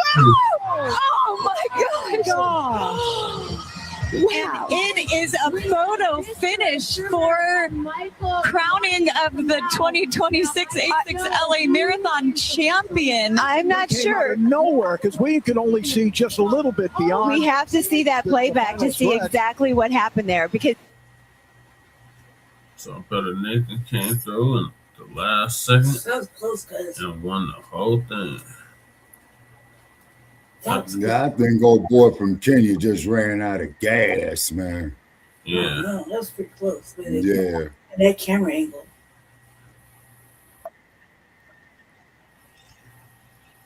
All right, I'm on bid you good folks a good evening, man. I thought I was running today because I sent you a note in the private chat.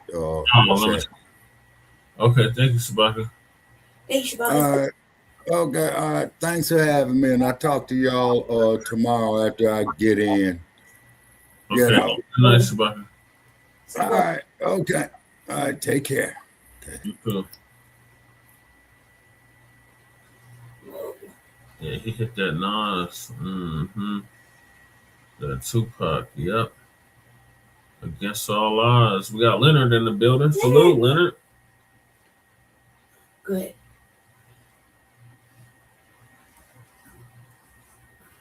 That's because he ran out of gas, basically. He was already getting hogged down. See, they want to act like Martin just magically teleported to the finish line because the Kenyan dude took some kind of wide turn. Martin he just outran him at the last few minutes. You did? In the last few seconds, in the last few minutes, he turned the jets on. He did. Yeah? He was strategically pacing himself. Yeah? And here, the thing is, from what I understand, the Kenyan dude, they're trying to make it seem like, yeah, somebody stepped out there and got in his way. That was like 2 seconds. Somebody ran out there with a Kenyan flag, and that didn't really hold nothing up too bad. Right. The thing is, the Kenyan dude just didn't have no energy left because they said he was running the whole thing, the whole 26 miles, without taking any fluids. Second. He basically, from what I understand, just ignored basic race hydration science. Congratulations, FBA brother. Yeah. And when our brother Martin made that final explosive sprint, Yeah. it just, he couldn't do nothing with it. That last little lap. Yeah. Also, it was a lack of focus for the Kenyan dude. He was like, I got it today. Yeah. Listen, sometimes in a lot of these marathons, sometimes the lead vehicles will veer off to an exit lane and all that stuff so they don't crash into the finish line tape. So you're supposed to know the course layout anyway. You're supposed to be locked in on the finish line. So you don't, you're not supposed to be following the motorcycles or the motorcade. So the Kamau guy, the Kenyan guy, he might have just confused himself, but our brother Martin just stayed focused. Yeah. But in also, even with the stumble, the Kamau, I think the Kenyan guy's name is Kamau, he was still ahead. He was still, see, that excuse of, well, somebody got in his way, that would have, if somebody got in his way and our brother Martin ran past him immediately, that would make sense. But the Kenyan dude was way ahead anyway, even though it like 2 seconds, somebody got in his way and he just kind of sidestepped him. And that was like a little 2-3 second thing. He was still way, way ahead. You see? So that's no good excuse. The FBA brother just pulled through at the last minute. Yeah? But listen, yeah, nobody stops the clocks for us. Like if we get a detour, ain't nobody gonna stop the clock. You got to play through the whistle. You got to capitalize on the moment. Yeah? So shout out to Martin. But the thing is, listen, boy, folks hate the fact that we are acknowledging our foundational Black American brother did the damn thing. And, oh no, he calls himself African American. They pointed out his Instagram page where he has, I'm a U.S. African American runner or something like that. So he says he's an African American. That don't mean shit. He's still foundational. Listen, African American. Let's get something straight. African American is a corporate umbrella. African American is not a lineage, because you got all types of people who claim to be African American from multiple lineages. Yeah, African American is a broad catch-all category. It's a corporate political umbrella used by the dominant society for basic demographic trafficking. Foundational Black American, on the other hand, is a very specific bloodline. That's a very direct lineage. You understand? That's very, very specific. You see? The main reason Foundational Black American delineation needed to happen is because the term Foundational Black American, the term African American, that term African American is completely diluted. African American is diluted as hell. That don't say shit. A Black immigrant from anywhere in the world can come to the U.S. today, get citizenship, and instantly be an African American. That Kenyan guy is damn African American. Yeah. You got people who are 100% Kenyan, 100% Nigerian, 100% Jamaican, walking around holding the title of African American. Obama's an African American. Ain't of our lineage. Kamala Harris is quote unquote African American. It's not of our lineage. Yeah. When a demographic label is so damn loose that it could technically include white people like Elon Musk, Charlize Theron. You know, that's the term is just based on geography. It's not specific to lineage. And just understand colloquial habits that don't erase ancestry. A lot of our people use the term African American just out of habit because it's been programmed into people by the media. The school system is on a lot of government forms and all that shit. But yeah, the colloquial habit don't erase the ancestry. If your family tree traces back to the beginning of this country as a Black person, by definition, you are foundational. Even if you still use the term African American, you can still be foundational. That's how that works. You see? Notice how the dominant society and their little tether proxies, they'll try to weaponize the term African American when we achieve something great. You see, that's why they like the term so much. So if one of us achieves something great, that African American word is out there so they can leech off that too. Whereas if the Kenyan guy won, that's just a victory for the Kenyans. They'll celebrate that. You see? See, that African American thing, they try to weaponize that. And we're stopping them from doing that. And delineation, it's all about precision. It's not about rejection. Being a foundational Black American isn't about rejecting the reality that some of our genetics go to Africa, because a lot of tethers get into this straw man argument. So the FBI say you don't have African genetics. Well, I'm saying that shit is irrelevant. The argument is not African genetics or indigenous genetics. The argument is we are Black over here, and everything else before that is irrelevant. It's really irrelevant. That's usually a subject of contention over where the genetics go. We had an ethnogenesis here.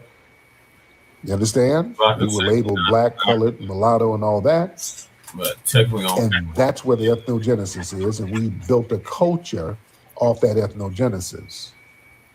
That's very unique here. That's the reality. Yeah. And again, some people use the term foundational Black American. Some people use African American interchangeably. Yeah. But many of us, and that term African American is just being thrown by the wayside. People are getting away from that term. That mayor of New York is a damn African American. Yeah, he classified himself as an African American. Yeah, that's just it's a catch-all term. It don't mean nothing. Lineage is the reality. And we're claiming these historic milestones unapologetically. At the end of the day, Nathan Martin, U.S.-born Black man who achieved world-class victory against an elite international competitor on American soil. And he's operating off that same grit and resilience and determination that kept a lot of our specific lineage surviving and thriving in this country for years. So yes, we're going to claim him as our foundational Black American brother. That's what it is. That's what it is, ladies and gentlemen. You see, because the name of the game is always to undermine us and dilute us and mix us in so that we can get washed out. That's the name of the game, family. They need to mix us together with all these other people so that we can eventually, when you put something in a washing machine, certain things get washed out when you mix up too much stuff. Yeah? What you saying? Am I bricked up? What you talking about in there? What's up, Glenn? I don't know what you're saying, Glenn. I don't know what Glenn is saying. Yeah, you put a whole bunch of shit in there. The colors wash out, some clothes get ruined. You understand? And that's by design, you see. Because, see, there's a thing where there's a sabotaging of us, of foundational Black Americans. There is a specific and deliberate sabotaging of us in order to elevate other folks. Hold on, man. This person keeps making requests. Brother, what's up, man? Hi, Tariq. How you doing, man? You keep making requests, man. What's going on? Oh, nothing. I was just seeing you on the request. I was like, let me just send an invite. Oh, what country you in, brother? I'm from Nigeria. You don't play Nigeria. Okay, yeah, we'll chop it up a little later. Damn, bro. All right, because I don't want to lose my train of thought here. Chopping it up with the family. But yeah, like I said, man, there's this whole thing where people try to undermine us to elevate other groups. But, you know, yesterday I was talking about Jesse Jackson Jr., how he felt a certain way about these Democrat politicians coming to his dad's funeral and turning the funeral into a damn DNC infomercial. And I was like, yeah, he feel a certain way about that, especially the Democrats doing it. That's why Jesse Jr. was like, yeah, everybody, I'm inviting everybody to the funeral to come join our family, Republican, conservative, Democrat, liberal, whoever. He's saying, hey, I don't have no blind allegiance to these damn Democrats. These Democrats threw me under the bus. Y'all remember, because I didn't mention this the other day, but Jesse Jackson was trying to been trying to get a pardon from Biden for Jesse Jr., trying to get that thing pardoned to get it off his record. And Biden wouldn't do it. They tried a couple of times to get Jesse Jr. a pardon to get that stain off of his record, him going to jail like that. Biden would not do it.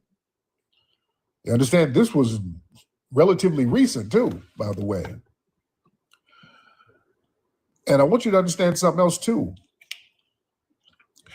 Obama really got in the game with Jesse Jr. Jesse Jackson Jr. was out in Chicago stomping with Obama.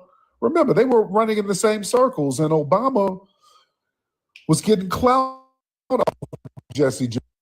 Jesse Jr. was actually helping Obama. He helped Obama kind of get his feet wet in the political game out there in Chicago. You understand?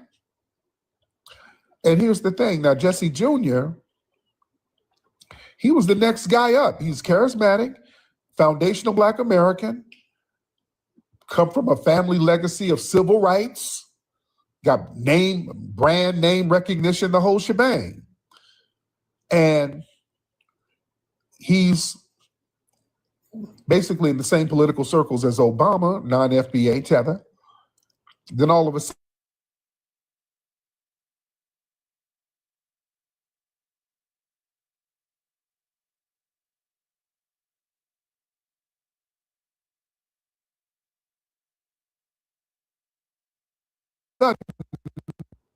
Jesse Jr.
Sorry, y'all. Damn computer froze up.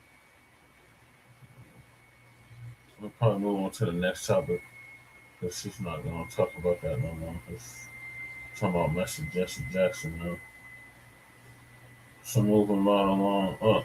Oh, what are your thoughts on the FBA runner defeating the Kenyan in the LA Marathon? And guess who's mad? Well, I'm glad that happened. I mean, we need more wins on the board. I mean, this is our season, so we need more wins. So congratulations to that brother. The way the drone and the footage was shot kind of did lead to you thinking something else is going on. But the brother won. So congratulations. Right. We need more wins on the board.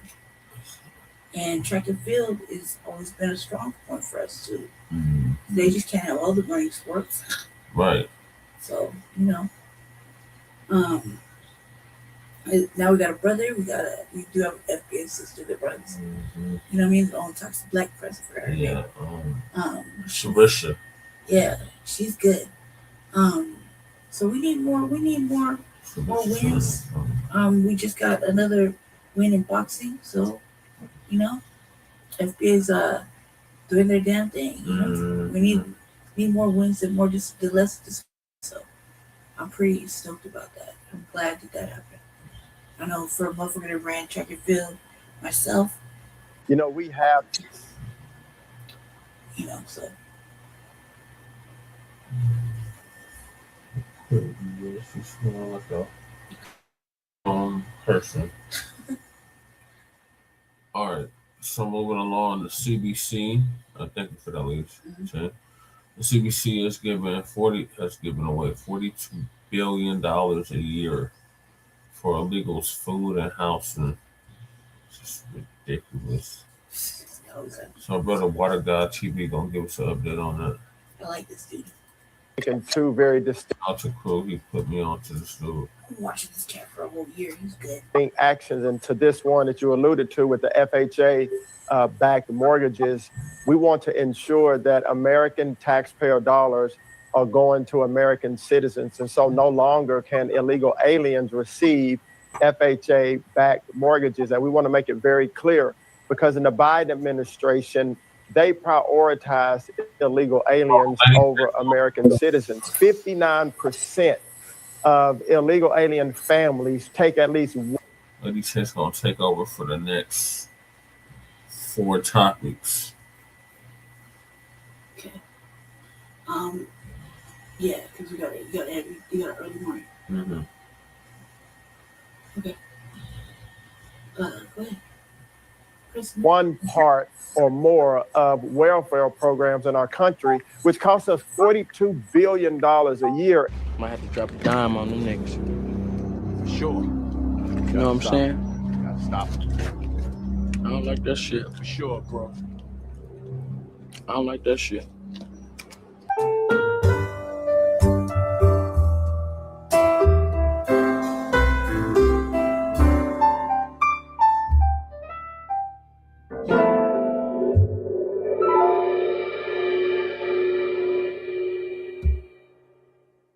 All right, y'all, we back with another video, man. Y'all know how we do.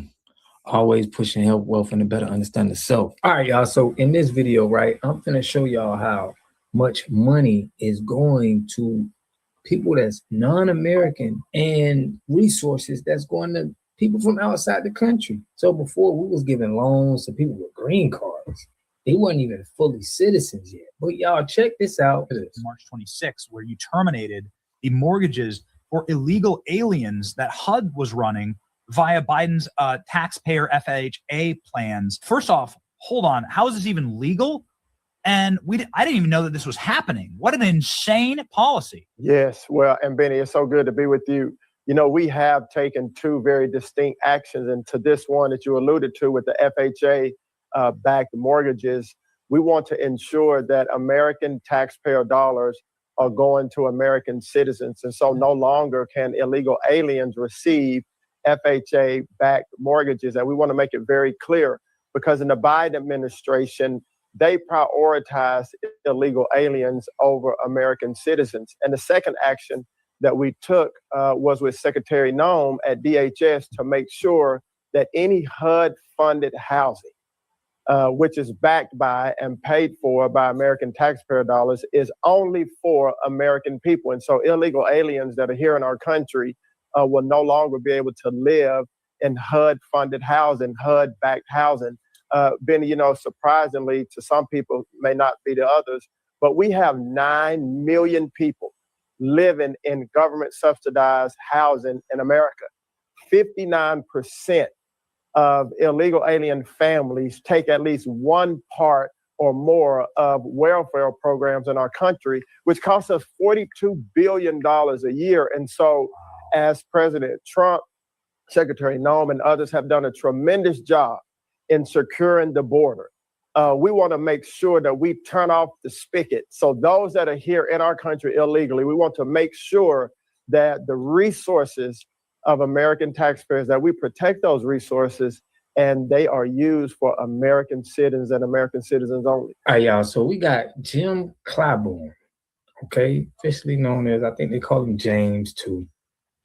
He will run for re-election.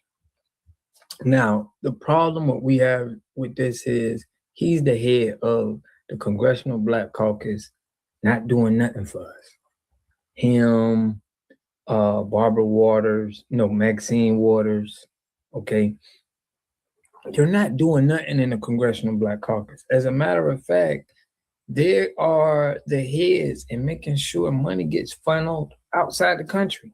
My point is, it's almost a shame to see somebody in office this long and still can get elected. We know that our people are, from the comments I'm getting and the reaction I'm getting from going at the Congressional Black Caucus like this, people have already, they tired and they fed up with the Congressional Black Caucus. How these people just stay in office is crazy to me. But the money's good. The money's great. Okay? You would think somebody at 85 years old, 89 years old, Ms. Waters, you would think they would want to retire. But who retires from the money? And you ain't doing that. They're not doing nothing. These people aren't working. They just sitting up, going to conference, speaking to people, pointing at Trump and the Republicans, like, look what they do. This is all they do. They don't have nothing to retire from, in my opinion. If I'm wrong, y'all let me know in the comment section. But the fact that they're trying to keep a grip on what happens with Black Americans is letting you know that they're the official house Negroes. They sit next to these Caucasian higher ups, and they act like they are the ones that are pushing us forward. They not doing nothing. They haven't been doing nothing since 71, but sending money to Africa and making sure they got a recruitment process going on. So I got the CBC, cancel the CBC, and we're gonna make our new caucus. But we ain't, I'm thinking about not even doing it with the government, man, because it's just, I don't see us aligning with them. I think, just like the Black Panther Party, how they did their thing, we got to do all our things off of the system. We can't think that the system is going to do anything for us. That's why we push in Operation Blackout, Shortstop. We don't feel like, this industry is for us or trying to push for us. So it's just crazy for us thinking we're going to get anything done with them. But I want y'all to make sure y'all hit that, sign a petition so we can at least let them know that we are very pissed at the job that y'all are doing up there in the CBC. Every one of you, from stealing, going to jail, all of this stuff that's going on in the CBC is just embarrassing to the lineage and the culture that, we could have teenagers do a better job than these people. So check this out. In this video, I'm going over how the civil rights leader in the Congressional Black Caucus just united to try to fight some of the foundational Black American policy talking points. Now, we understand that every time they get and put somebody in our face, I just seen where the Congressional Black Caucus is steady talking about Trump, Trump, Trump, Trump. And they're going to always do that. They're going to always talk about the Republican side. But that's what we're dealing with right now, man. Let me know what y'all think in the comment section, man. I'll catch y'all in the next video. Peace and love. A community must have three things to have a community in it. You must have a wholly independent economic structure that can provide goods, service, products, and things for your own.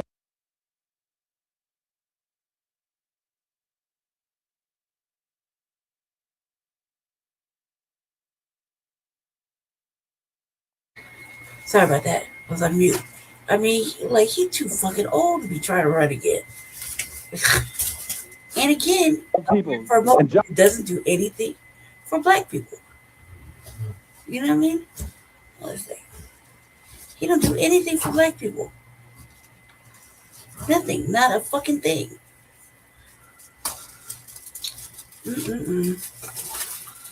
All right. Well, shout out to his brother. He does excellent work. I've been watching him for a while, a long while. So, he's good.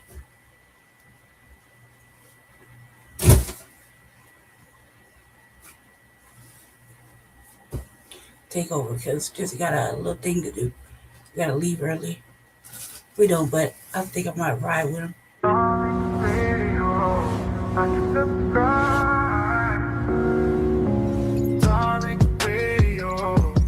Subscribe. Darling Radio, like and subscribe.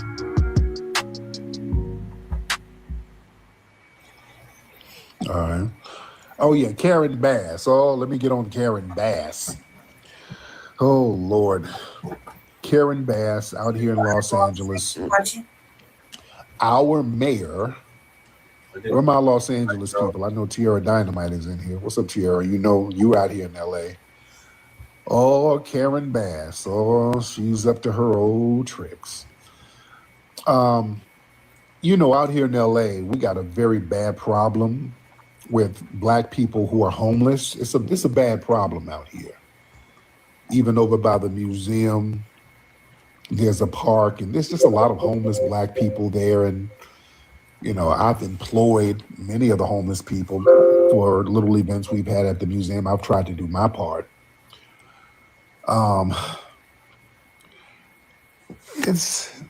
We're like, I think black people are 9% of the population of LA, and with 31% of the homeless people. So we've been trying to get the state and the city to help us specifically with the homelessness issue. That's a problem.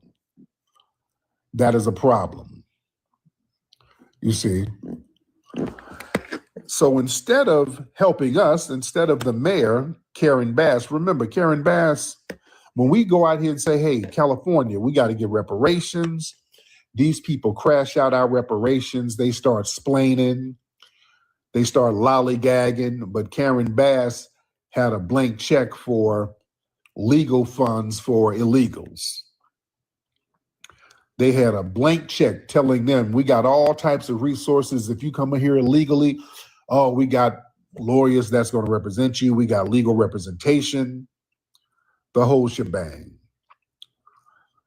Now, the answer to the homelessness problem, we said, hey, we need resources for homelessness for the black community. Karen Bass, ladies and gentlemen, the city of Los Angeles, she announced they got a $1 million grant that's going to Little Tokyo to help them support housing stability. They're helping Asians with homelessness, ladies and gentlemen. They always tell us, oh, we can't do nothing specifically for y'all. I ain't gonna do nothing that's only gonna benefit black people. No, ain't that what Kamala Harris said? Who's Asian, who tries to do the sister girl thing, but she's Asian. Huh? They always tell us they can't do nothing that's only going to help us, but they always find a way to do something specifically for everybody damn else. We're cool on that. When we ask for targeted relief, reparative policy, direct intervention for a crisis that's harming our community, the Democrats start explaining, the law won't let us, the optics, the coalition. We have to help everybody. We got to lift all boats. And then you'll turn around and carve out targeted money for all these other groups with no hesitation. So you don't ever let them say what they can't do for a specific group. They always play that game with us, just like they did with the crime bill. They had hate crime protection for Asians that was wrapped up in that COVID bill that they kept trying to lie about. They kept like rolling in those people. These stupid fools talking about they talking about there was some a hate crime specifically for Asians. That's a lie, you stupid fool. That's for COVID. COVID relief. Man, when you look at that bill, it clearly denounced any type of discrimination or hate crimes against Asians. They were very, very specific about denouncing hate crimes against Asian people. That was an Asian hate crime bill. That's why they started arresting people immediately. If you got into an argument with an Asian person, they'd take you into federal custody. And it was really targeting Black people. Out there in New York, the Black girl got into an argument at a nail shop and federal agents arrested her because she got into an argument with some Asians. And you got folks using the N-word and they're sitting up here talking about this free speech. That's why, family, if the Democrats talk to us at all, the first thing you got to come through is, or offer, along with tangibles, is a crime bill, a hate crime bill. Specifically for us. It has to be specifically worded, not no vague catch-all. That ain't going to work. It has to be specific for us. There's no reason why they don't have that. We got to stop playing. There's absolutely no reason why the Democrats, especially them, can't have that. Yeah. And we're out here in LA. That's an insult. All the homeless Black people out here. The homelessness is just ridiculous. And these people use Black pain as a backdrop while they politically invest in everybody else. That's been their hustle. We become the moral wallpaper for the Democrat Party. We stand in front, and then they put their arm around us and say, look at how we suffered. We've been treated wrong as a minority group. These people ain't got no legitimate grievance. That's why they have to stand to us and siphon off our civil rights legacy and then use it to monetize things for themselves. So we have to stop letting these people tether on to our damn ancestry and history. You see, a lot of people think betrayal is loud. No, betrayal is very polished at this point. Betrayal at this point, it comes with smiling press conferences, diversity language, feel-good words like equity, inclusion, diversity. But the end result is always the same. Foundational Black Americans remain in a chronic crisis while government officials keep finding elegant ways to just bypass us. They don't have to say we don't care about Black people. All they have to do is continuously design programs where all these other groups get a targeted lane and we get a damn Easter speech. And the liberals are the main ones.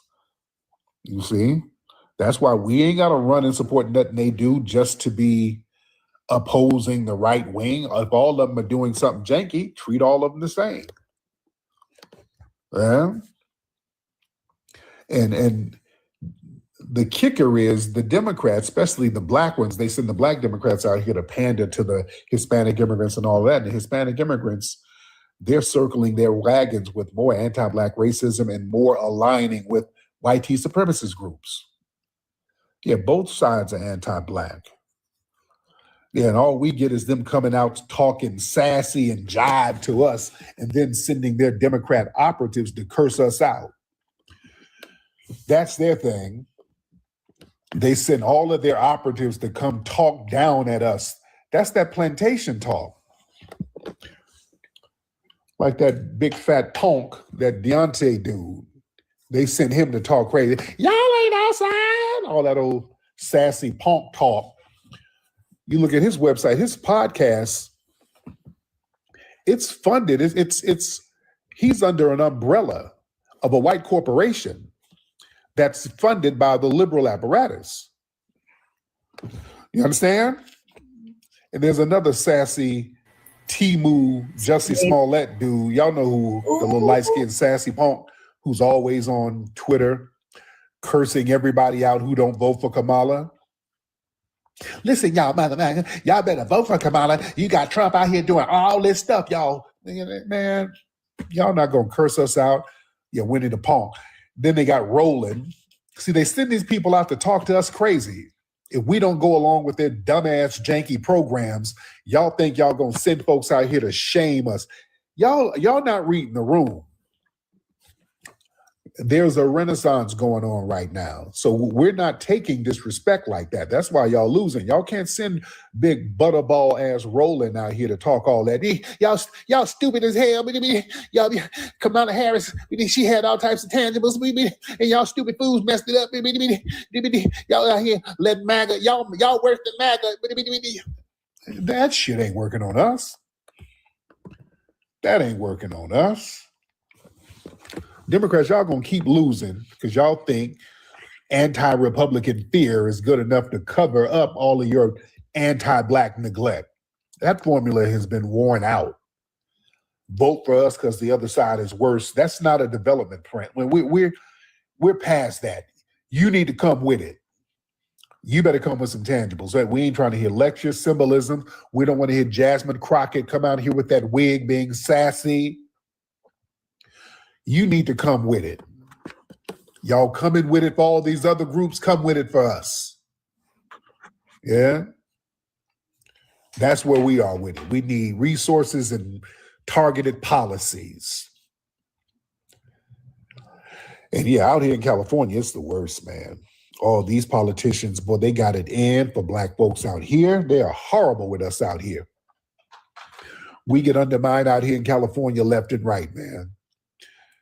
Man, some of the stuff these white community council members do behind the scene with the museum, they've been trying to sabotage us like crazy. To this day, we don't get no resources from the city, no resources from the state, nothing. Everything we get out the mud, and then they still try to sabotage that. You know, but the ancestors are with us, man. We've had the museum open for 3 years. We've been open at the Hidden History Museum 3 years, still going strong.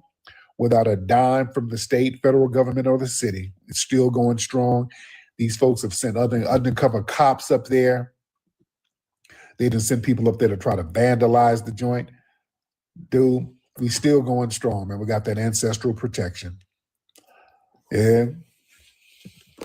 Still going strong. Man. Now let's see who we got. Let's see who we got, ladies and gentlemen. Oh, my sister sent me a picture. I think she sent a picture of my dad. It was my dad's birthday the other day. Everybody shout out my dad. My dad's 84th birthday. Shout out to my pop. Yeah, my dad's from Lowndes County, Alabama. All right. Out there from Lowndes County, Alabama, 84 years old. Had a birthday the other day. All right. Let's see who we got in here, ladies and gentlemen. Oh yeah, my mother's birthday is next month. I gotta do something for my mother's birthday. I gotta do something. Hopefully, I can travel. There's all this shit going on here. Traveling, people are kind of chilling out on the travel right now because you don't know what's happening, what these folks got planned out here. All the airports are packed. Yeah, a lot of these airports are packed. Hours wait. Yeah. It's kind of the block is hot right now. So Okay, let me see. Blacc, Mr. Blacc, what's up, brother? Oh, I hit the wrong button. My bad. Okay, brother. My bad. Okay. All right, bro. All right. Someone said do some local travel. Yeah, yeah. All right, let's see who we got. Okay, I don't want y'all hitting these buttons by mistake. All right, we got a lot of people who's in the request queue. All right, hope y'all didn't hit the button by mistake. I'm gonna just let a lot of y'all on here. And if you hit it by mistake, just get your ass up out of here. We'll do it like that. Let's get what's your name? Mr. 9.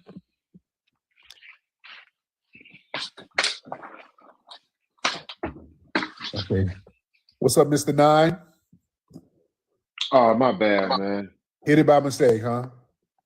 Yeah, my bad, G. All right, brother. Y'all watch it, family. Watch it. All right, let's try Indigo. Indigo? Hey, what's up, bro? Can you hear me? I can hear you, man. How are you? Hey, I'm doing good, man. I wanted to speak on something. I always call you the Honorable Tariq Rashid. Yes, sir. This denulation thing is the best thing ever. But I want an FBA family to start schooling our youth about what's going on. I talk to a lot of the Black youth, and I let them look at the hidden colors, but a lot of immigrant tethers are discriminated against a lot of Black youth on jobs. And a lot of our FBA youth don't know how to counteract it. It's something that I've been looking at that I think that in the future we need to push FBA Federation lawyers, because I was talking to a team that he had a lot of tethers. Ooh, the reception is real bad. Saying they're not productive. Okay. Can you hear me now? Okay. Yeah, I get you back in a minute. The reception is very, very bad. Yeah, it's very bad, and I can barely hear you. So I'll try you in a minute. I get you back up in a minute. All right. Now in the chat room, how about y'all raise your hand and let me know if you're ready? Raise your hand and let me know if you're ready, ladies and gentlemen. But he was on to something. I wanted to hear what he had to say. It was just I just couldn't make out what he was saying. Sound like he was on to something though. All right, but I wanted to hear what our brother had to say. Let's get Big Turk in the building. What's up, Turk? What's going on, Tariq? How you doing, man? Doing great. I got one quick question for you. Yes, sir. Do you think TPS should end for Haitians here in America? Hey, man. It depends, man. It just really depends. My thing is, people kept telling us how hard they work and ain't no racism and everything's fair and everything is equal and you just got to pull yourself up by your bootstraps, and we complain about racism too much and all that stuff. So, yeah, they need to handle that. They don't need to come to us asking us none of that. Deal with the system.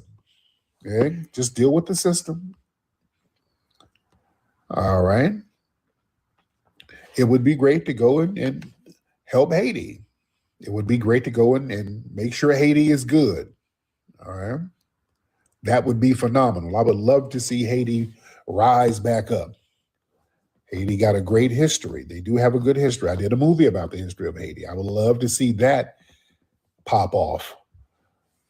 But yeah, sending people over here who have vitriol for us.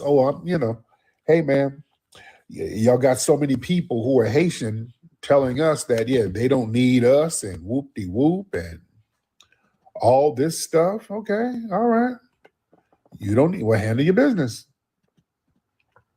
Who is this person here? Who is this? Good morning, sir. Boy, man, are you in Hotel Rwanda? Where you at, man? I'm in Nigeria. How your ceiling got a stain on it? Where you staying, brother?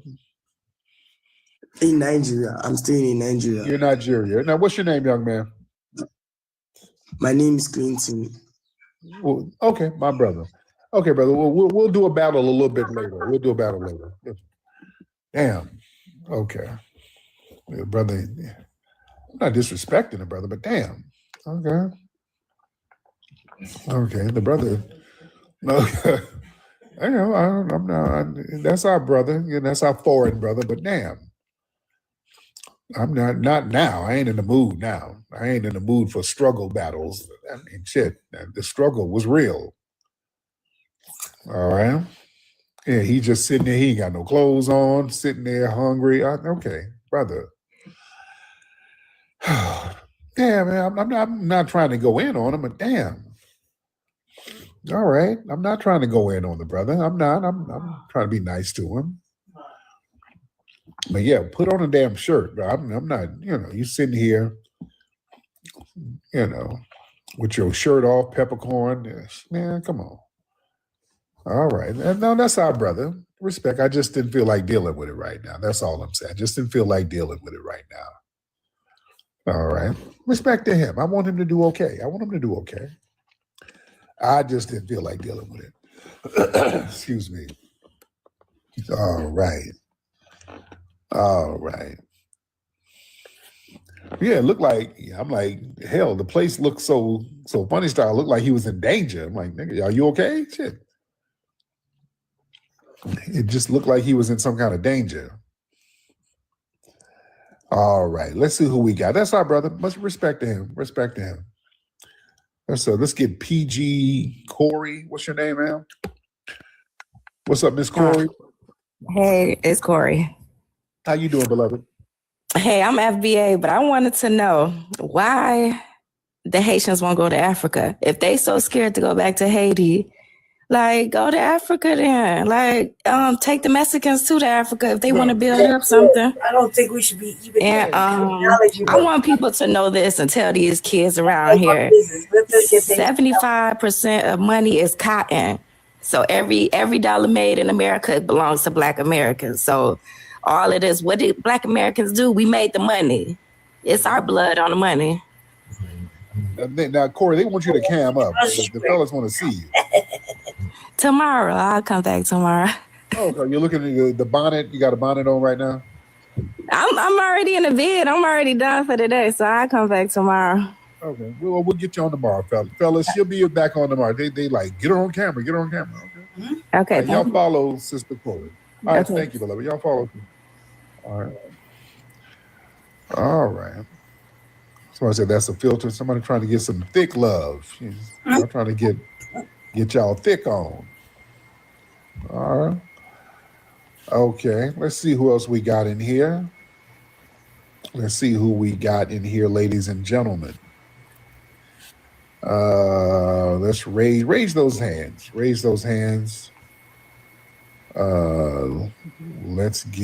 Trying to see some new faces in here. Let's go ahead. Ambulances like that before the Freedom House company out of Pittsburgh. Mechanism. So us and the medical industry. Okay. What's they doing? Uncomfortable. Okay. See, I start talking. Okay. Did y'all know I just got a restriction? Hold on. I just got a restriction. They were like, I got a restriction just now. They were like, for misinformation. That's why we got to do our movies. I just got a restriction just now. Just by saying that. That's that shadow. They said I was giving misinformation. Wow. So yeah, if you talk about certain things, this is why we gotta, you see, do y'all see, can y'all see where it says restriction up here? Yeah, I just literally just got a restriction. Poor thing. Wow. That's that shadow Betty, cuz. Ladies and gentlemen. Because I know one time I said when I was over in Turkey getting, medical checkup, I started naming some of the stuff that I was getting. And I said one word based on some medical stuff. And boy, they blocked my damn thing on here. Yeah, they shut my live down. I'm like, what the hell? They like, oops, you just gave some misinformation. Oh, you ain't supposed to say that. I'm like, what? Oh, I didn't even give a commentary on it. I was just saying the kind of test that I got.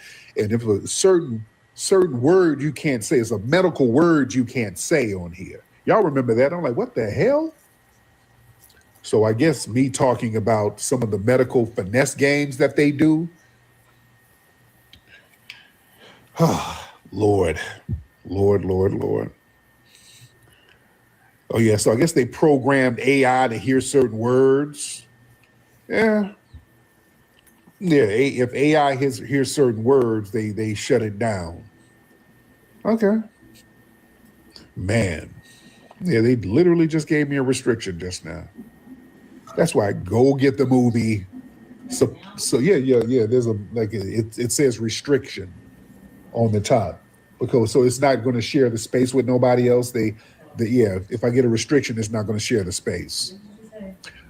I can't say it again. I was just talking about the medical industry. I just started talking about. I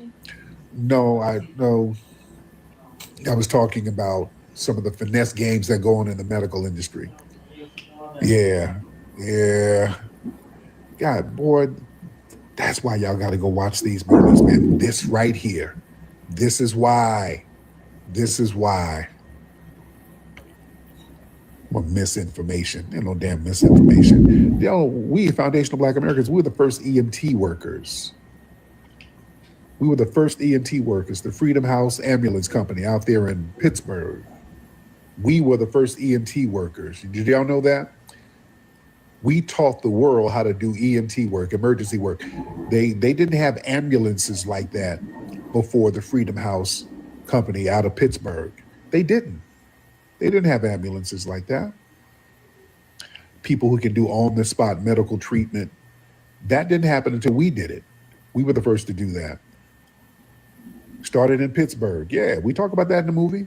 Y'all going on. We gonna teach all that stuff. Your kids need to know all this stuff. We need to know this stuff. We need to know this stuff, ladies and gentlemen. We literally taught the world. They would go to these Black people in Pittsburgh and learn. People all around the world went to them to learn how to do on-the-spot medical procedures. Yeah. It's heavy, man. Yep, the Freedom House. John Moon is still alive. Oh, wow. Okay.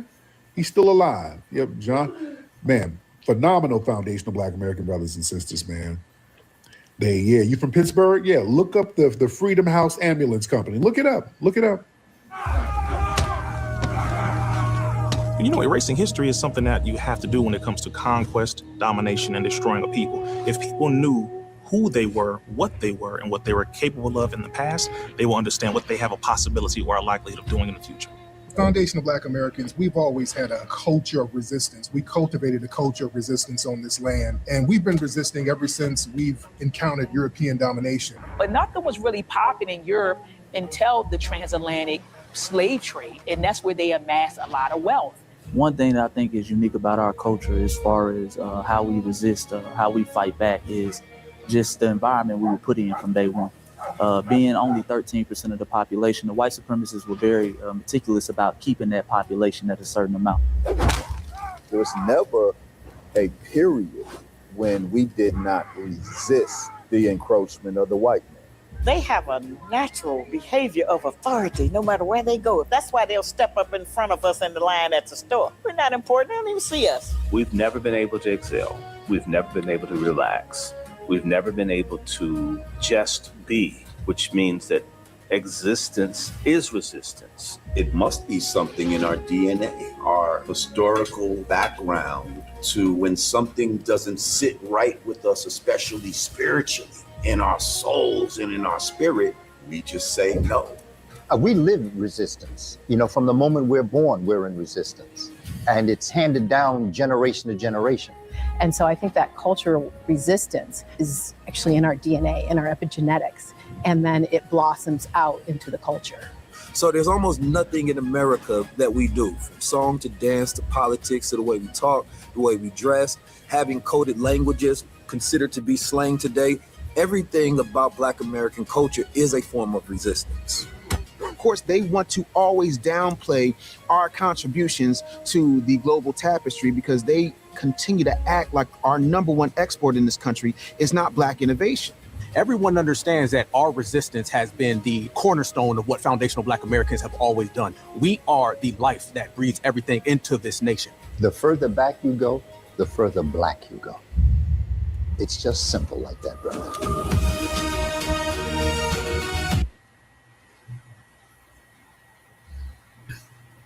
Okay, yeah, sorry, I thought I was on mute.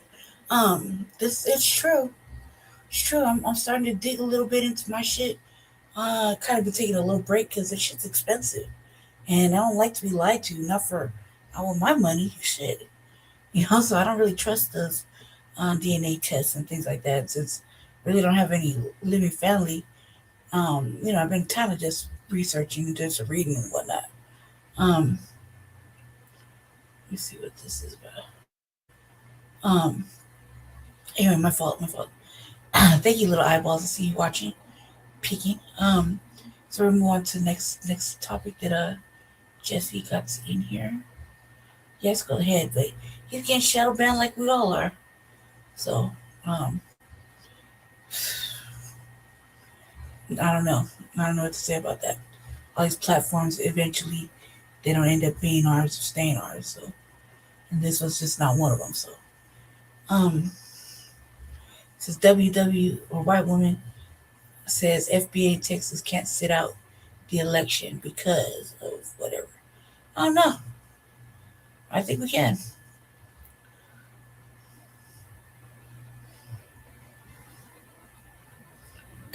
There's this woman that takes an issue with black people in Texas who's saying that they're going to sit it out and not participate in voting for the Texas Senate seat because a lot of people did not like the way things went down with Jasmine Crockett.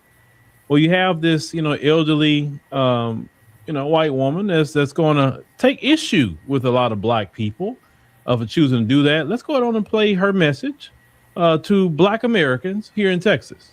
Black folks saying they're not going to vote in the Texas Senate race because they didn't nominate Jasmine Crockett. That's cutting off your nose to spite your face. We are fighting white Christian nationalism. That's what this battle is. And they're being more and more obvious about it. There's military leaders telling their soldiers that they're fighting for the army. Wait. What? I mean, I thought we was all in agreement that that bitch don't do shit for black people in her own city. But she don't talk for black people. She don't stand up for black people. She's still about real estate for this bro. And she's not gonna run for the seat she sits in. You know what I mean? So, she wasn't for us. I thought we agreed, FBA. I thought we agreed. I didn't know we had a memo saying that we were supposed to get in vote for this motherfucking crockpot who don't give a fuck about us. She's really don't. She don't give a fuck about black people. Just believe when they try to redistrict that shit, she sat down and did an interview. She's more concerned about the real estate objects that she got that build capital versus the constituents that are black. She turned down, she wanted 200 extra black families in her district. Remember? I didn't really think that we was on board with this, bro. Did I miss the memo? Armageddon for the next coming. That's how they're defending Israel. There's not room. I didn't even lose any motherfucking sleep when she lost. And the fact that she's not going around, I was like, shoulder shrug, good for us. Another win, another FBA win. This is cancel culture, bitch. That's what I said. And then I missed the memo? Did we change our mind? Because I thought we were on the same accord, FBA. I thought we was on the same accord. Room for people of, and especially sisters. Come on now. She ain't for us. I don't give a fuck what anybody says. Like, she ain't for us. She ain't for us. She ain't for us. I mean, man, I can go into 5 reasons why she ain't for us. Black women. You know what I mean? Man. Oh, well. I don't know. I didn't think I missed the memo or something. Color. There's not room for immigrants, or at least not brown ones. Women are only to serve a purpose. The racism and misogyny is blatant. There's also no room for me. They want queers to go away. And if we refuse to go on our own, they'll remove us. We are fighting an army of them. And if you don't vote, you're voting for them. That's how that works. That's what happened in the last election. When people don't vote. Okay. Oh, so many areas we need to cover here. Ma'am, first of all, you don't have any authority to tell anything to Black Americans here in Texas. We are grown. And in our community, if we say we're not voting for something as a collective, then that's what we're not doing. You have no authority to speak to us about anything. Because if you really wanted Black Americans to vote, based on just what I'm hearing, maybe you should have supported Jasmine Crockett in that position, and you would have black people voting in the election. You see how that works? See, gone are the days where a lot of black Americans are voting blue no matter who, right? Black Americans, even though some people may disagree with Jasmine Crockett in some of her politics, and I disagree with some of her politics, but I can see when you pull in racism, and I told y'all, I may disagree with a black person on their politics, but if I really see some racism happening to them, just the black man in me have to say something and call that out. And a lot of black Americans here in Texas saw the play. And ma'am, it's women like yourself. If you want to talk about the 2024 election, it's women like yourself that supported Donald Trump. You didn't support Kamala Harris. And even when you had a woman from your community, you didn't even support Hillary Clinton like that. So maybe you need to go and talk about, so you talking about misogyny and all that. Maybe you need to look at y'all misogyny, because how is it that you want to support these men over the women every single time, and even when the women are more qualified? Because let's call it what it is. Hillary Clinton was more qualified than Donald Trump in 2016. If you want to go based off of qualification, he didn't have no government position at all. He was never a city councilman. He was never a mayor. He was never a congressman, a senator, nothing. He just come from the business world, and then he becomes president. And running the business versus running the country is two different things. Now, you're saying that we are cutting off our nose to spite our face. No, we're not. You say that the fight is for against Christian nationalism. That's not our fight. That's your fight. See, Christian nationalism want you, like you said, to serve a purpose. They want, well, really, let's call it what it is. Christian nationalism don't have a purpose for you. I'm just gonna be honest with you. It's more so toward the childbearing. That's the ones they have a purpose for. I'm just keeping it 100 with you, ma'am. I know how that mindset think, but that's a you problem. That's your community problem. That's not a black American problem.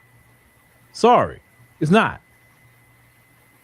I don't care. They're not gonna want people of color. Show me the day and year that they wanted black people. Show me the year they like, oh, black people, we love you and support you, and please come over here with us. Show me the year. Show me. They have never wanted us.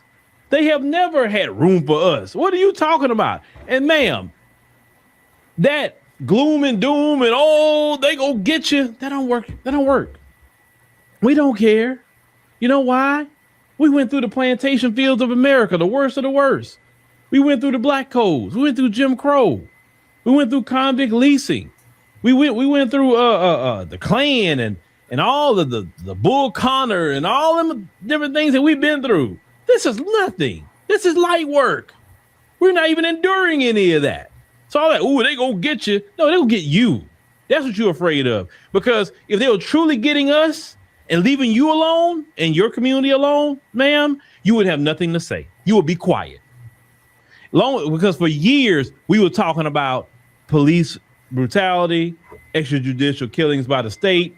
We were always talking about these issues about what the government is doing. Hey, about the prices they doing us bad on pricing. They're doing us bad on gas. They're doing us bad on housing. We can't even get housing.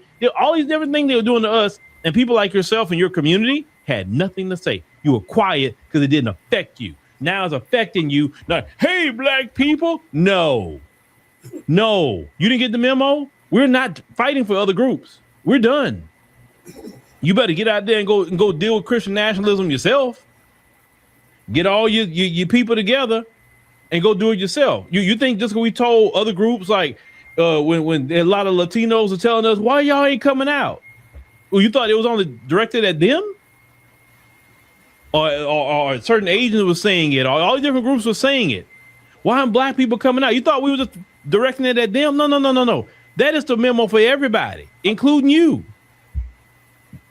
So you could tell us, well, y'all wrong. We got to fight something.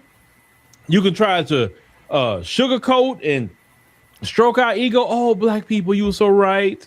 You were so right the whole time. We just didn't listen. Oh my God, you were right. And see, at one point in time, that trick would work for some black people. Oh, they acknowledged it. Let me go out there and fight. See, no. That's not working either. Because every time you do that, that's just to try to stroke black people's ego a little bit.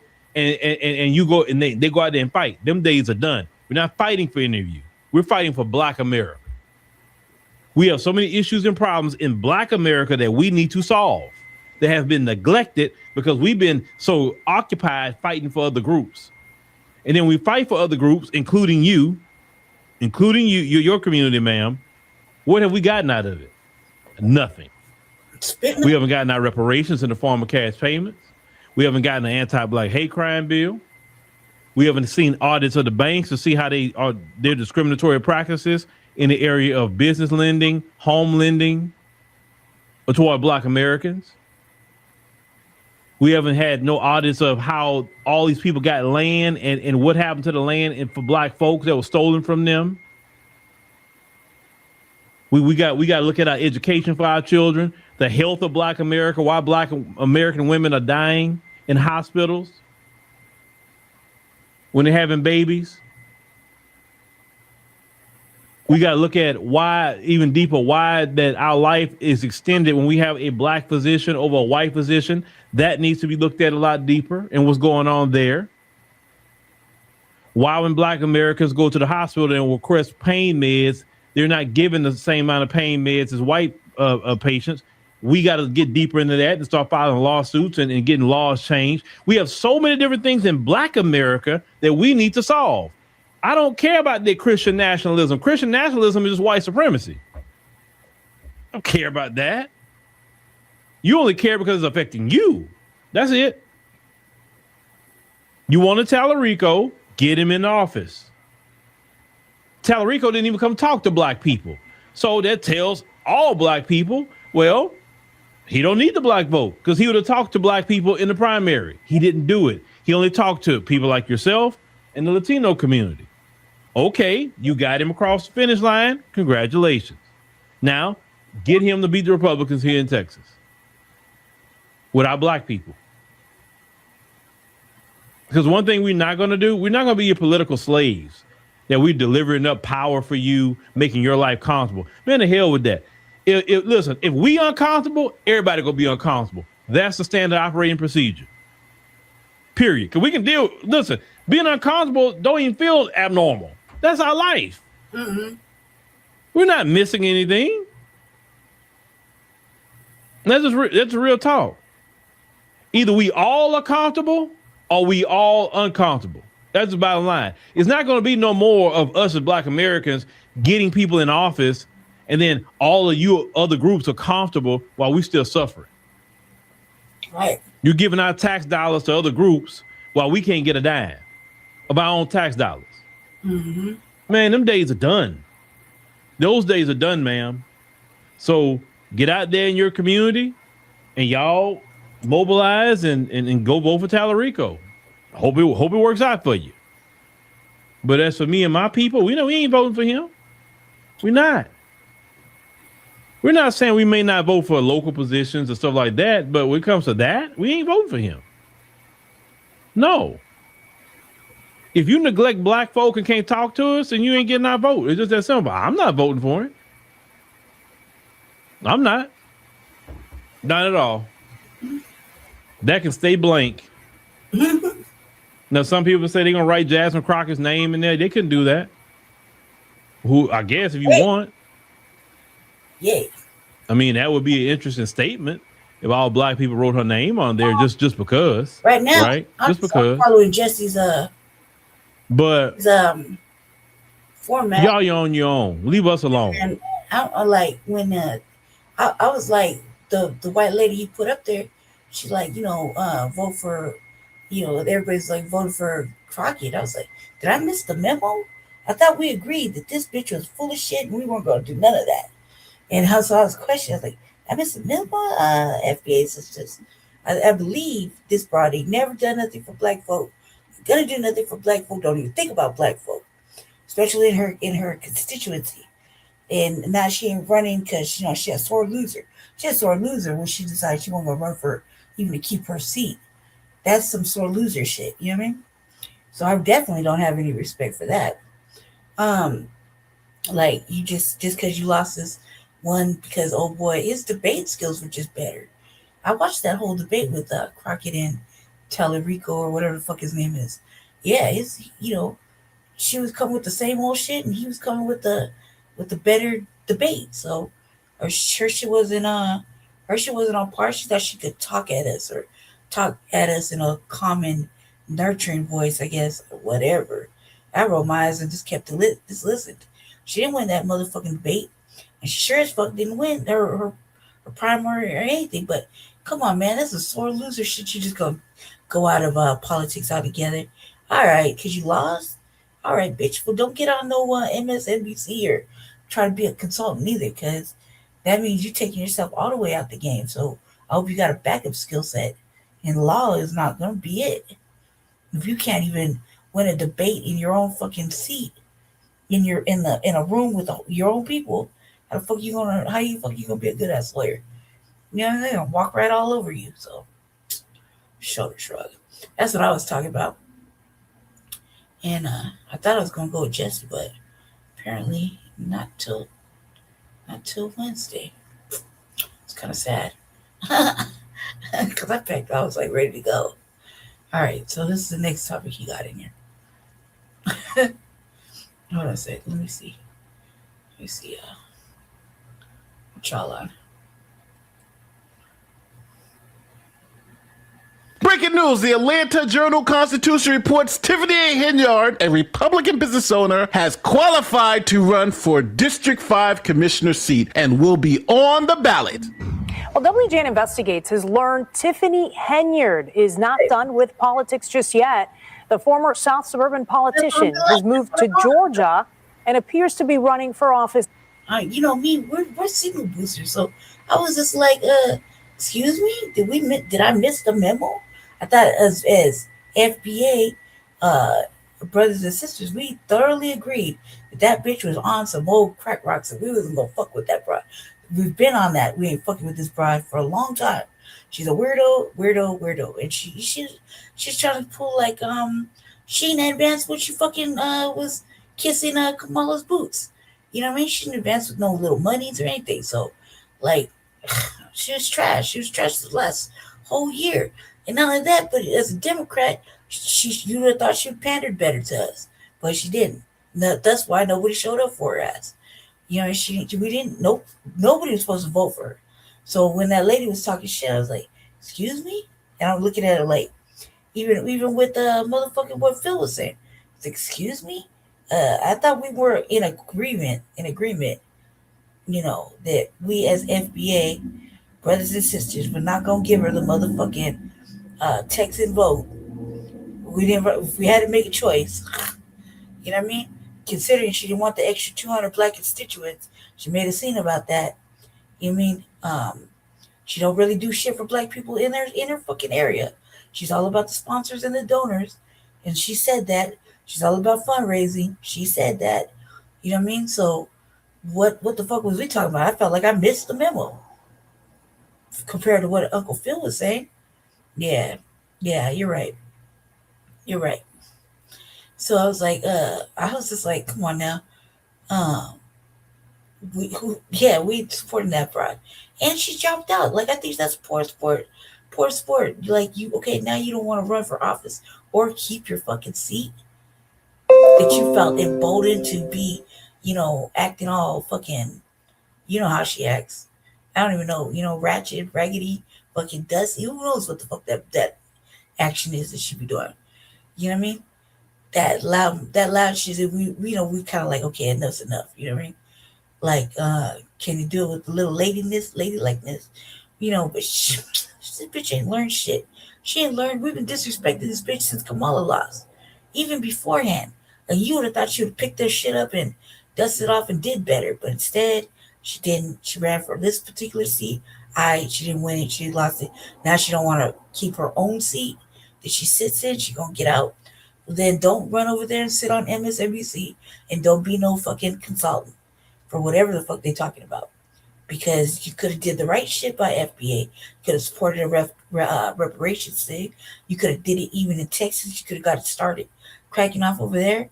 You didn't. You know what I mean? You don't care. So use.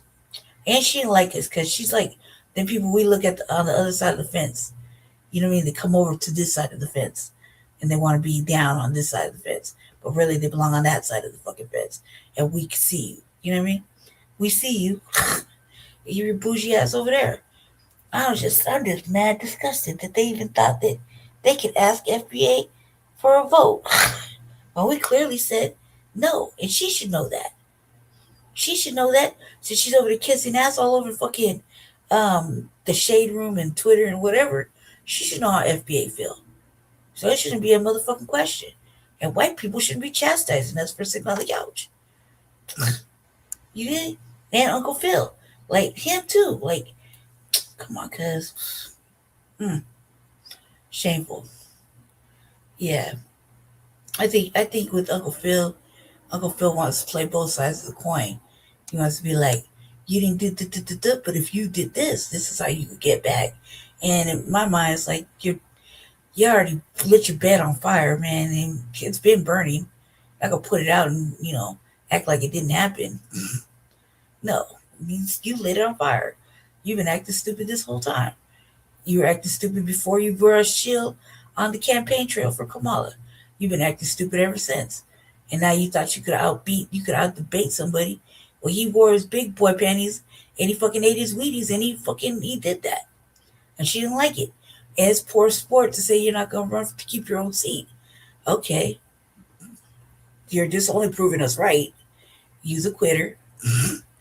And that's that. You know what I mean? If you was going to show us any different, this would be the time. You know what I mean? This would be the time. Thank you for watching. Look for eyeballs to see you. Yeah, Captain Cold Blood. Yep. Thank you. And Kurt, did you ever find it?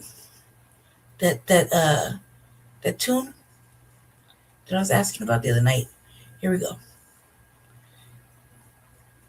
I can't find the clip I made with it. With those two, there used to be the opening tracks when the internet and everything went down. It was down for like 9 months, so I can't find it on the computer. So I got to redo it. And I figured I was like, man, Anywho, let's get this started. It's there. Let's talk about it.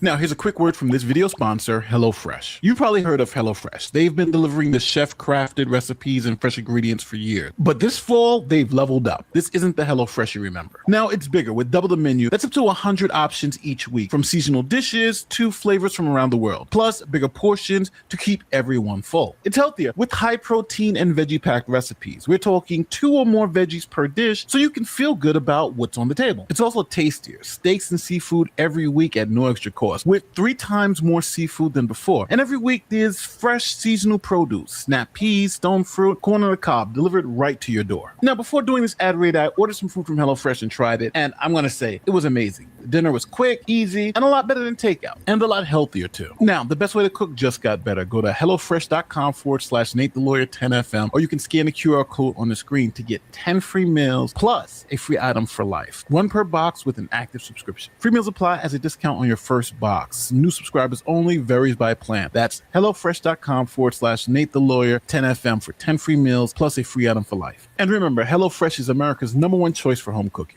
Welcome back to the channel. My name is Nate the Lawyer, and today we are talking about our favorite crazy mayor, Tiffany A. Henyard. Now, for those of you who do not know who Tiffany Henyard is, she was at one point labeled the worst mayor in America. All right, I'm not going to go over the whole history here, but for instance, she told the taxpayers to pay their taxes by playing Rihanna's Bitch Better Have My Money. Nobody knows something. Don't nobody know nothing. Tiffany Henyard certainly isn't shy about attracting attention. Here she is starting a Dalton Village board meeting dressed like the Wesley Snipes character in the movie New Jack City, later punctuating her political points with the help of her own DJ. Every single resident. Pay me what you owe me. Thank you, DJ. Then she gave a convicted sex offender a badge and told him to go into people's homes. Furious after a Fox 32 investigation found this registered child sex offender on the public payroll. a sex offender, you don't give them carte blanche to go into different people's homes. 46-year-old Lavelle Redmond is close friends with Dalton Mayor Tiffany Henyard, who in September hired Redmond as a code enforcement officer without the village board's approval. Redmond served 25 years in prison for the brutal gang rape and beating of 2 young teenage girls in the 1990s and was arrested and charged after our first story aired for violating the reporting requirements of the sex offender registry. But Mayor Henyard says her friend deserves a second chance, infuriating a number of Dalton residents. Fox 32 has also obtained this cell phone video showing Redmond interacting with the mayor and little children at a back-to-school event in Dalton. Notice the badge on his waist. And let's not talk about the lavish trips around the country like this one she took to Las Vegas. And then there are the trips to Las Vegas. Mayor Henyard and other top officials traveled to Sin City in May to attend a shopping center conference. It's unclear if it helped Dalton land any deals. Don't have a clue. We're all in the dark. Not only are the residents in the dark, but the trustees are also in the dark as well. I do not handle anything as relates to with credit cards. As you heard me speak today in my board meeting about, I do not handle that. Some of those charges are for you, though. No, sir. You didn't go to Las Vegas?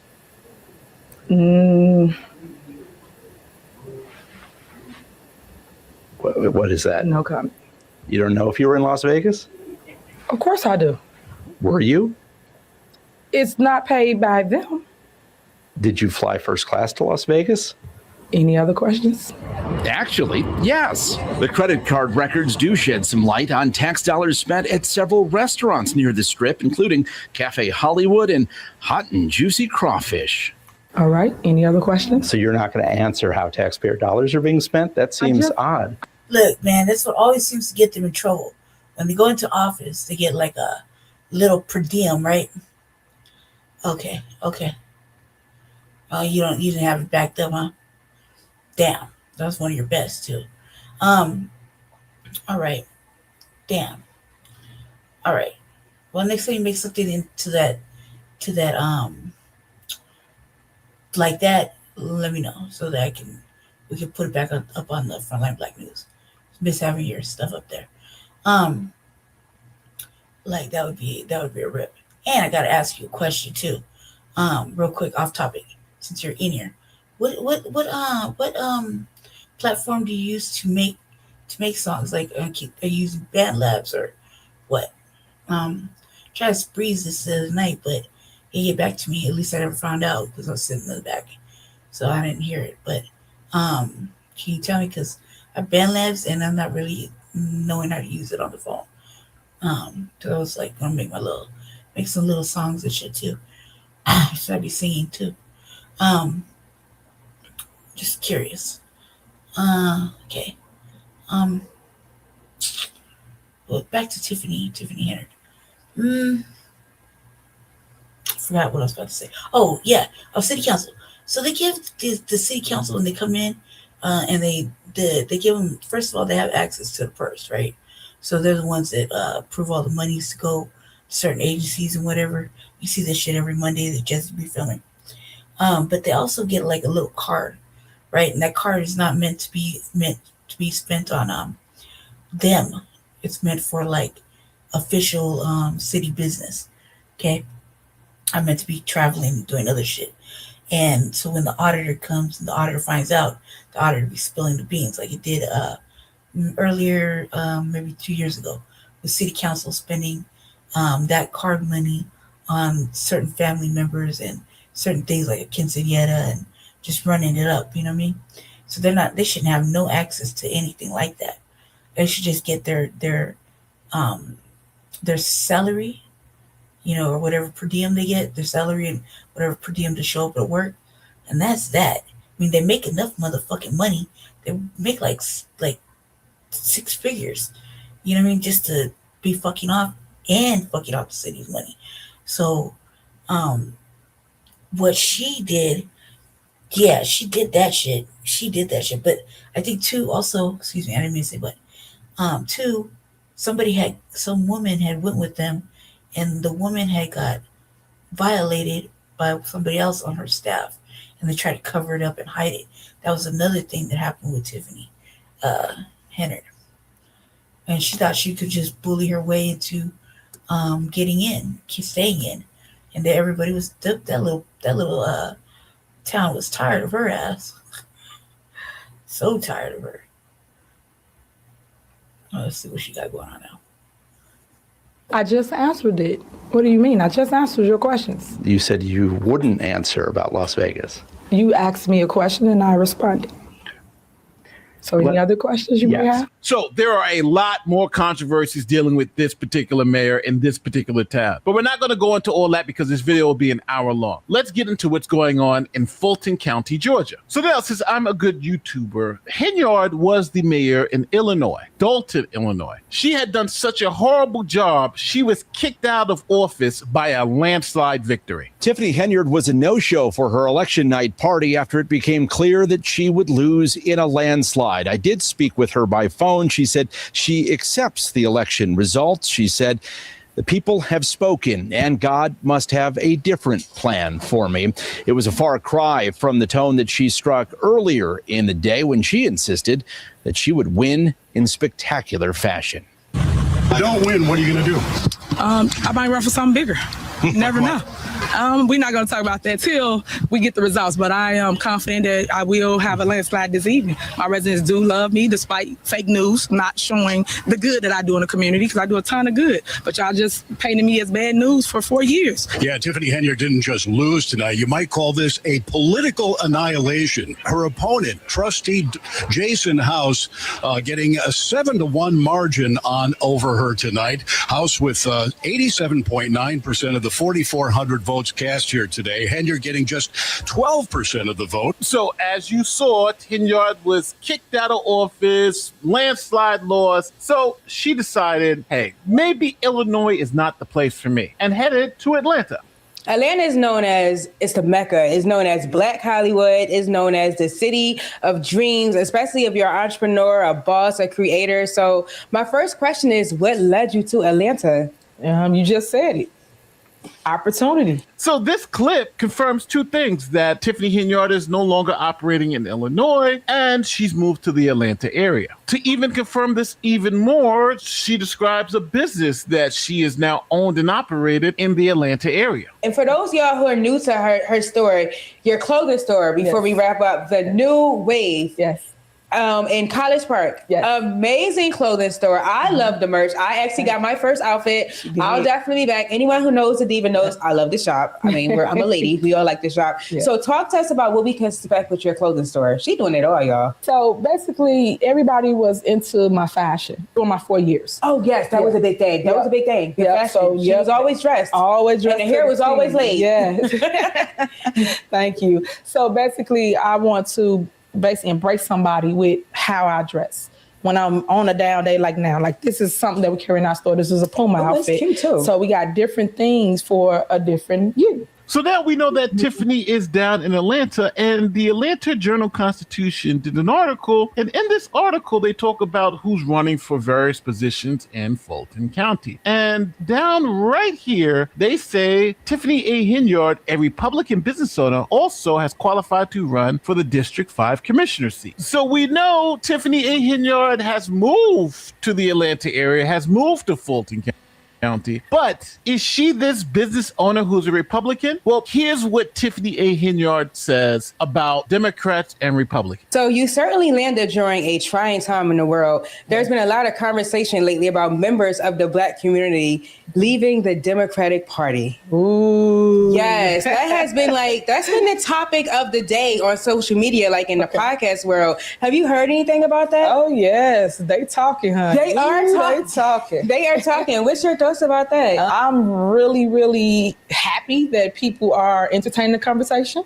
I really want people to educate themselves so they understand who does what, how it works, and what's the process. Right. Because everybody's pointing the finger at they did it, left, right, okay, whatever. Right. But no one's coming with facts. People keep voting for Democrats or keep voting Democrat, but the Democrats aren't doing anything for the Black community. That's true. So I lived it. That's true. You lived it. You mean I lived it because I am a Democrat. I ran as a Democrat. And if you go check my voting record, that's what I always pull, a Democrat ballot. And Democrats really need some help. And I'm here to say it proudly that a lot of them don't belong in the seats that they're in. Residents have to really research them and stop listening because they say they're a Democrat, don't mean they for you. Mm-hmm. They're normally for themselves.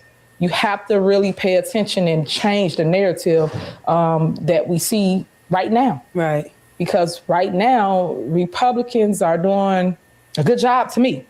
This is my opinion. No, of Everybody course. got their own opinion. Everyone has their own opinion. What, when, where. I'm speaking because I lived it by me being a Democrat, and my very own is the ones that was attacking me. All right, because this was so confusing to me whether this was actually Tiffany Henyard from Illinois versus some random Tiffany A. Henyard, I actually went to the Fulton County list of qualified candidates. These are the people who've actually done the work to be qualified to be placed on the ballot. And I wanted to see what it said about this particular race. So when you scroll down, you're at the Fulton County Board of Commissioners, District 5, and it says Democrat, Democrat, Democrat, Democrat, but it has Tiffany Henyard, Republican, business owner. Is she the incumbent? No, she's the Republican Party. And she qualified on March 5th, 2026, very recently. So what do we know? We know that Tiffany Henyard moved to Fulton County. She opened a business in Fulton County, and she says she's done with Illinois politics. She also says how she's unhappy with the Democrats. They were the ones that attacked her, and says she's very happy with how the Republicans are running things. All right, so we have to understand what we also don't know. We don't know if this Tiffany Henyard is our Tiffany Henyard. We don't have the candidate affidavit. We don't have the filing address in District 5 where this is. There's no campaign website that we can see.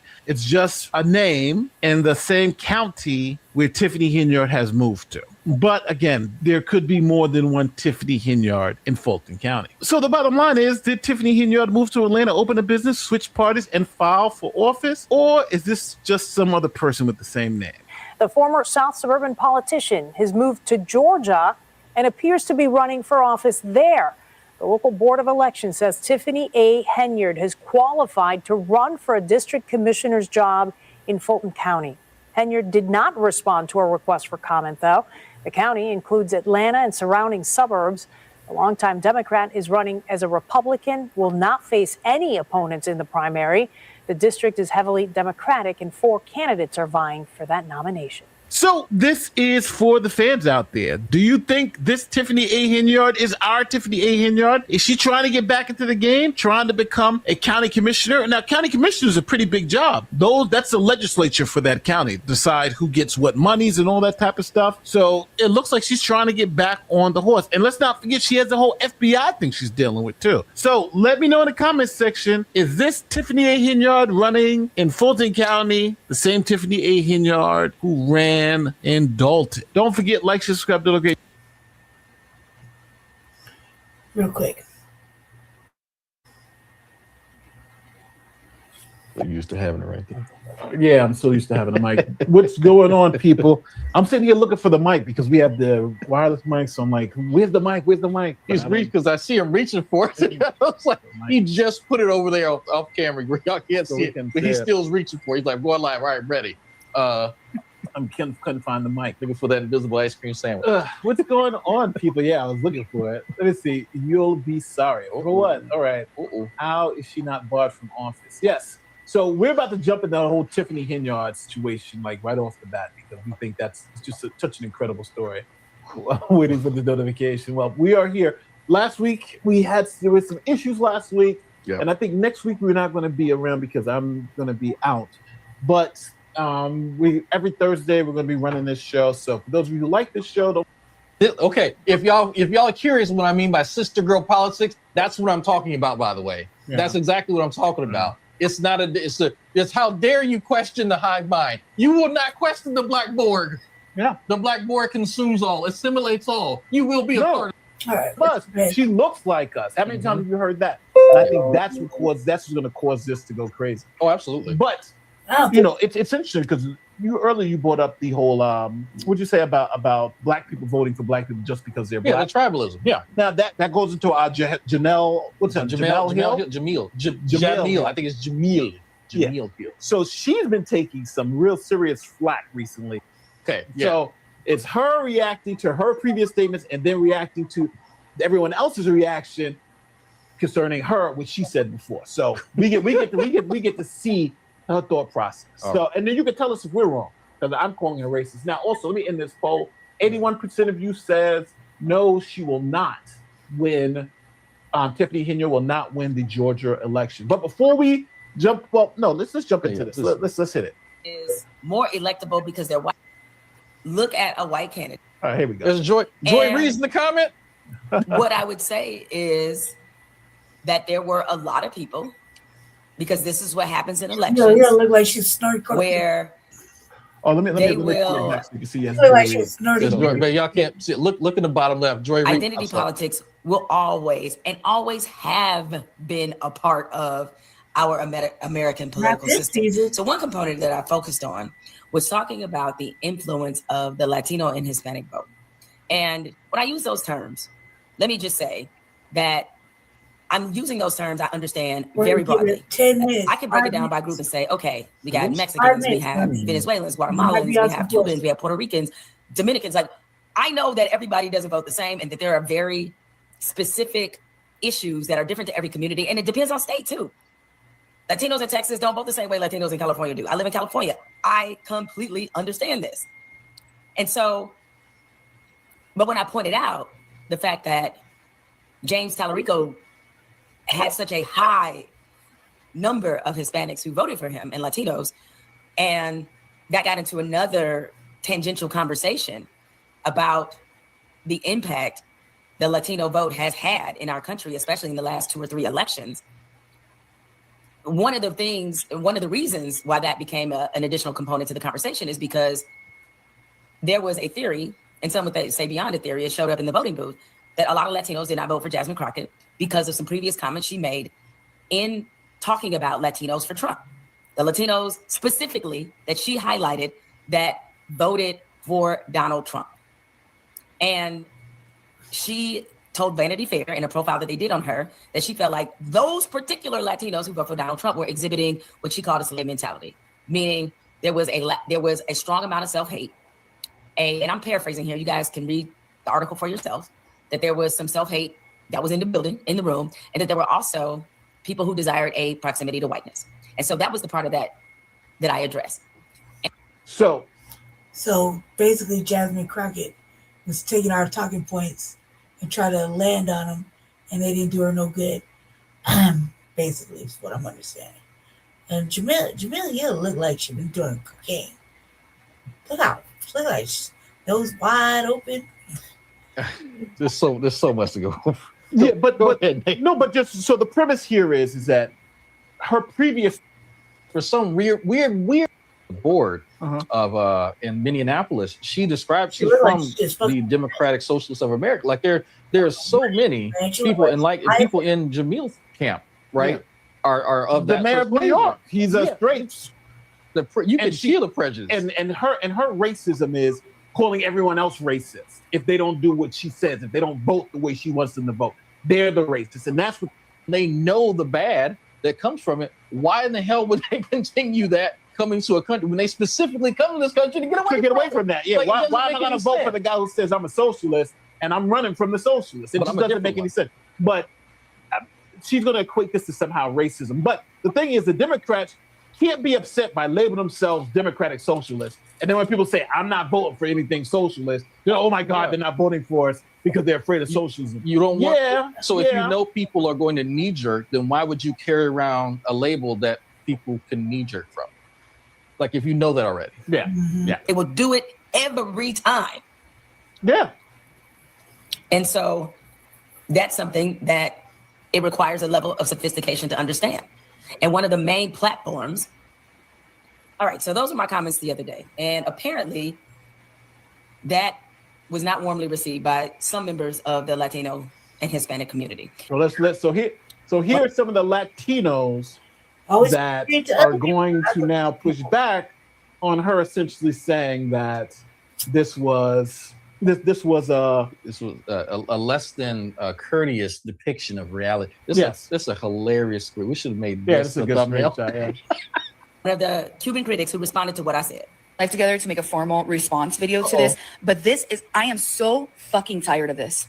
I'm so goddamn tired of this. That identity politics is only casted to minorities. White people can go around this country and vote for whoever the fuck that they want, and nobody attacks them for being white and voting Democrat or being white and voting Republican. No one tells them, hey, if you don't vote Republican, you ain't white. No, we get casted the stereotype. We get casted that if we vote anything differently than what the stereotype they think of us, then we must be too fucking stupid. And that's coming from somebody, me. I don't identify as a conservative. I don't like Donald Trump and many, many different things I don't like about Donald Trump. And I find it actually kind of funny that she thinks she's high IQ and reduces the reason why Democrats don't win because people are too stupid. No, it could be possibly anything else. I mean, that's essentially she's saying, well, these people are just susceptible to, the propaganda.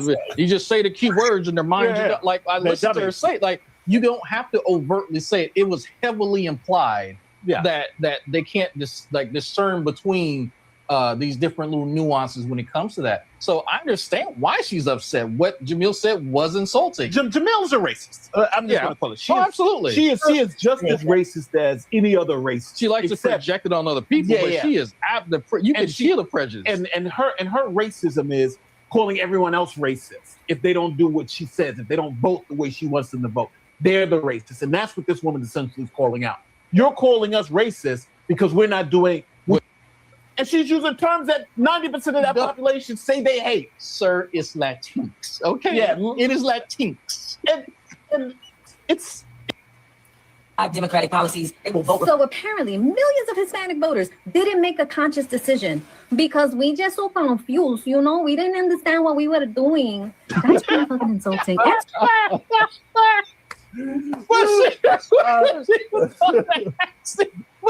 What I get, because imagine look how because imagine somebody Democrats for the past 80 years, 90 years. Easily. Not trying to gain proximity with nothing. We're just trying to be liberated. So far, for the last 50, 60 years, maybe 70 at this point. Got to do the math. 75, yeah. The Democrats have been the pathway. Keyword is pathway, meaning we're using them to get to a goal that we want to achieve.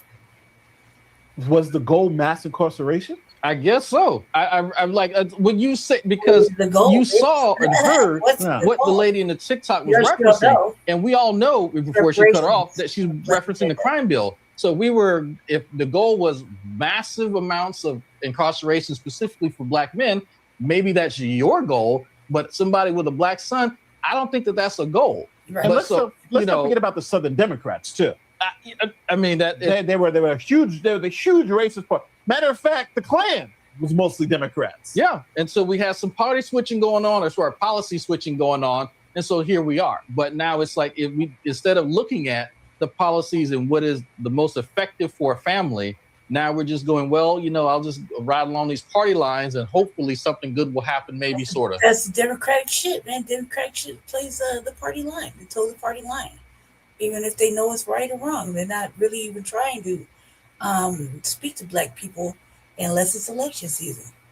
You've noticed it. I can only speak for what's going on in our city, but that's what I've noticed. And they're not really trying to pander to us unless they're guilt tripping. They're not very informed with the people per se. So yeah. Scroll ahead.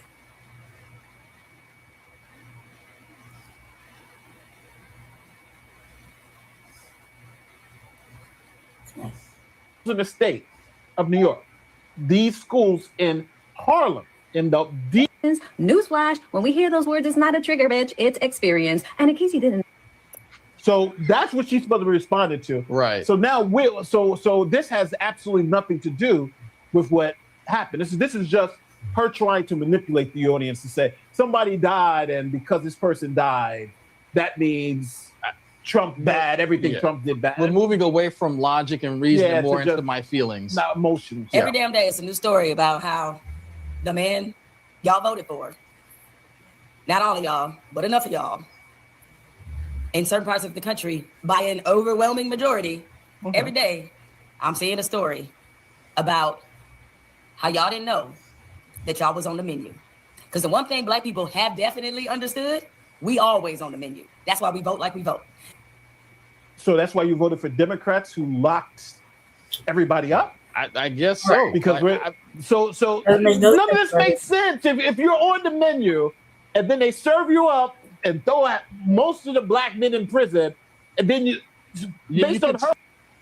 you know, if someone's describing to you a color you've never seen, how do you even begin to envision it? You know what I mean? So that's true. It's a very, very complex issue when you sit down and think about it. I'm going to play this because I think it's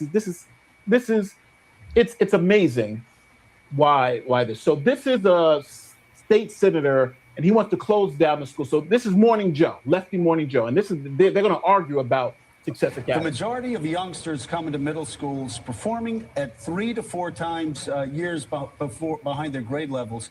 Within a short time, they're on the fast track towards college. In 2008, the students at the Harlem Charter School I attended achieved a 100% proficiency in math. It wasn't a fluke. What's ironic is that the teachers are doing everything but teaching the test. You read that, a 100% proficiency in math in a Harlem charter school. How couldn't you be for that? Yeah. Right? 100% efficiency. So this is not about Black people being dumb. This is not about people. This is about, we've proven it. Yeah. We have a school in Harlem with 100% math efficiency. I know most of the people in the chat wouldn't believe that, but that's true. That's what happened in Harlem. And now this Black politician is going to tell you why they should disband that school. Because it's racist. It's racist. Well, no one would be against 100% success in any school, charter or otherwise. And clearly we are very happy for those children and their parents. And we would like to see that type of success replicated throughout the public school system. And in fact, the whole idea of charter schools, as per its beginnings, was to look for ways in which we could get that kind of success and then replicate it throughout the system. And just for people that are watching, so they know, charter schools are in fact public schools. These are public charter schools. They're public schools, however, they're unregulated. And as a result of that aspect of their lack of regulation, we've encountered some problems that we're going to be looking at through hearings that I'll be having on the 22nd. But let me just go back a second, because I think one of the point that Herb is making and that you're making is that the idea of charter schools was this is a Stanford study. Challenges facing to responses. You're aware that enthusiastic. You say they aren't working. Let me show you. Serves as a guide in a charter school, as a big brother in one of the charter schools. I wish I could be able to be that enthusiastic. You say they aren't working. Let me show you. This is a Now, he says charter schools aren't working, but Joe is going to have the actual documents to show the truth. Stanford study, I know you're aware of this study. Stanford study on New York City schools. You say it's not working. I want to get your response to this and tell me how they're not working. First, let's put up the chart. This is a Stanford study. Challenges facing charter schools in Harlem and New York. 91% of charter students participating in these schools are economically disadvantaged. They participate in school lunch programs. The charter school students are more likely to be poor, more likely to be Black. And charter school students are predominantly from New York City's poorest and most at-risk neighborhoods. And then Stanford says, despite these challenges, this is how charter schools in New York have erased the gap between rich and poor. Students who attend charter schools close 86% of the Scarsdale-Harlem achievement gap, saying that Harlem students do 86% as well as Scarsdale students, which is remarkable, according to the Stanford study. Students who spend grades 10 through 12 in charter schools are 21% more likely to graduate and get a Regents diploma. And some charter Harlem schools average higher scores school-wide than schools in the wealthiest, and I will add, the whitest communities in all of New York State. Wow. Those are remarkable numbers, Senator. We should be standing up and cheering, go Harlem, because it's the center of a revolution that's happening in education, and you're at the epicenter of it. You got to be thrilled. Now, and this Black man is trying to close down that school. I want to know. Now I'm invested. I want to know why. This Black man wants to close down that school because he's a show for the teachers union. And then, just in case you got something about the cost, the cost of the schools. Here, this is full screen number 3, Chris. The cost of charter schools versus traditional schools. The cost per student of a charter school is $6,585. The cost per student in public schools, $10,771. Across America, there's about 60 cents spent per student in a charter school versus a dollar per public student. In New York, it's more like 70%. So actually, you're getting better results in charter schools for less money. That is accurate. That is not accurate. You just keep denying that facts from studies from Stanford are not accurate. How do you say that? How can you say that? Is Stanford lying? I think that those statistics, there are statistics that show the opposite. You see? Now, now the reason why I wanted to play that is because there are a lot of people out there, like people say black people are dumb. Yeah, right. Black people can't do it, right? And we can put them in the schools and then do it. We have a situation here where you've seen for yourself 100% is being done efficiency in math in a poor black school in the ghetto. They have some of the highest reading scores. Poor black kids in the ghetto. This is your neighborhood. This is your block. This is what was happening. And you have a black politician who's saying we need to close those schools down, right? Now, and then someone like Jamel Hill wants to blame the white man for that, right? She wants to blame everybody. She's saying it's the white man. It's the white man's fault. No, it's not the white man's fault. It starts at home. If you ask me about 90% of the issues we have in society, it starts in home. My son right now is sitting with a 99% average in algebra. He just got in high school. 99%. Look, I could never. Like, I'm pretty good at math. I got good later, but I never had the ability to have my parents help me and encourage me. It was, hey, yeah, go do your homework, whatever. But actually taking time and practicing and then doing extra homework and applying like myself to his and investing myself, I should say, into his work has shown results. But we don't have that here because but the problem is that the argument for so many years is that black kids from the Democrats, I'm going to say it straight up, from the Democrats were black people have to be cajoled. It's not the school that's bad. I mean, it's not the parents who are not helping. It's the kids are inherently dumb. The schools, no matter how good the schools are, those kids are still going to fail. You can put them in a good school, bad school. But this proves all that to be BS. They don't know what a computer is, Nate. That's why. This proves all of that to be BS because when you do put the right schools with the right teachers in the right places, you get good results. You get great results, right? And for cheaper money. And it's black people who are trying to close those schools. You can't make this shit up. Yeah, that's just crazy. You can't make this but shit up. Jamel's going to continue to tell us why it's Whitey's fault. Right? I'm curious.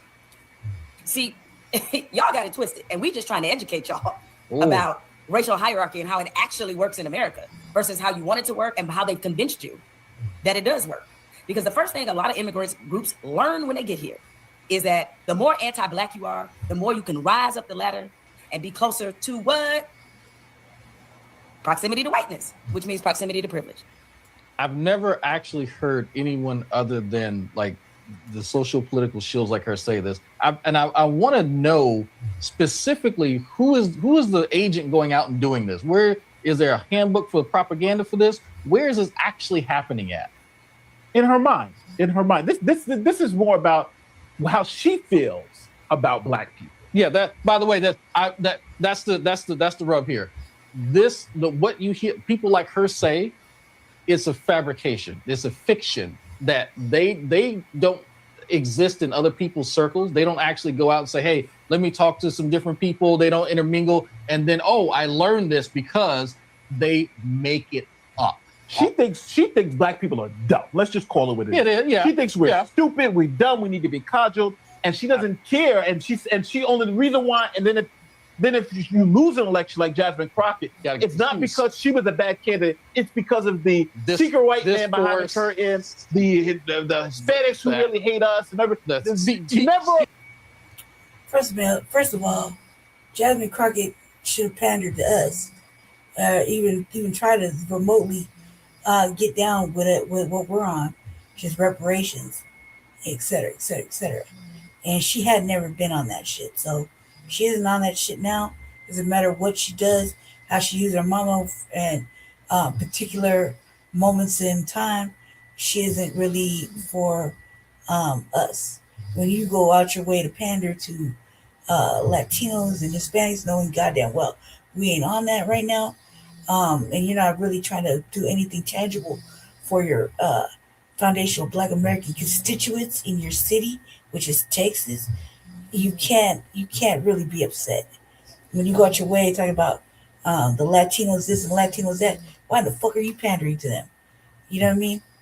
And you should be pandering, or not even pandering, but you should be trying to give tangibles to FBA, especially FBA that live in Texas. You know, you're trying to make things better for them, especially since they had got the brunt of the migrant crisis for a long time. So you would think that you would try to do some tangible shit like better infrastructure, working that power grid, the borders, I mean, et cetera, et cetera, et cetera. You would think that they should be more more hip to what's going on with the Black community in Texas versus having Joe and a whole bunch of other little B-rated ass stars come out and try to rep for her. You know what I mean? Method Man. What's Method Man doing out there? What does his endorsement got to do with her in Texas? And he's all the way on the East Coast. That was my question a couple months back, or a month or so ago back. You dig? So, I think she got what she paid for. So she didn't want to put any investment into us, and so we didn't invest in her. Period. You know what I mean? She didn't want to do for our tangible needs. She didn't speak for us. She don't fight for us. So we didn't fight for her. So it's good for the goose, good for the gander, right? But like I said, I thought we had an agreement. We wasn't gonna stump for that broad. And look, this is another one bites the dust. FBA's culture, cancel culture. And now we just, we gotta put better people in position. Is that Tallarico Dude a better person? Probably not. Most likely not. But if for her to keep sitting in a position not doing anything tangible for FBA, this is saying something. It's saying a lot. Like, we're not gonna keep same motherfuckers in position if they're not gonna do for foundational Black Americans. Simply put. So this is another day, another motherfucker bites the dust. You know what I mean? And she was serious. If she really was gonna change and do something specifically for FBA there, then she should have been made that part of her platform.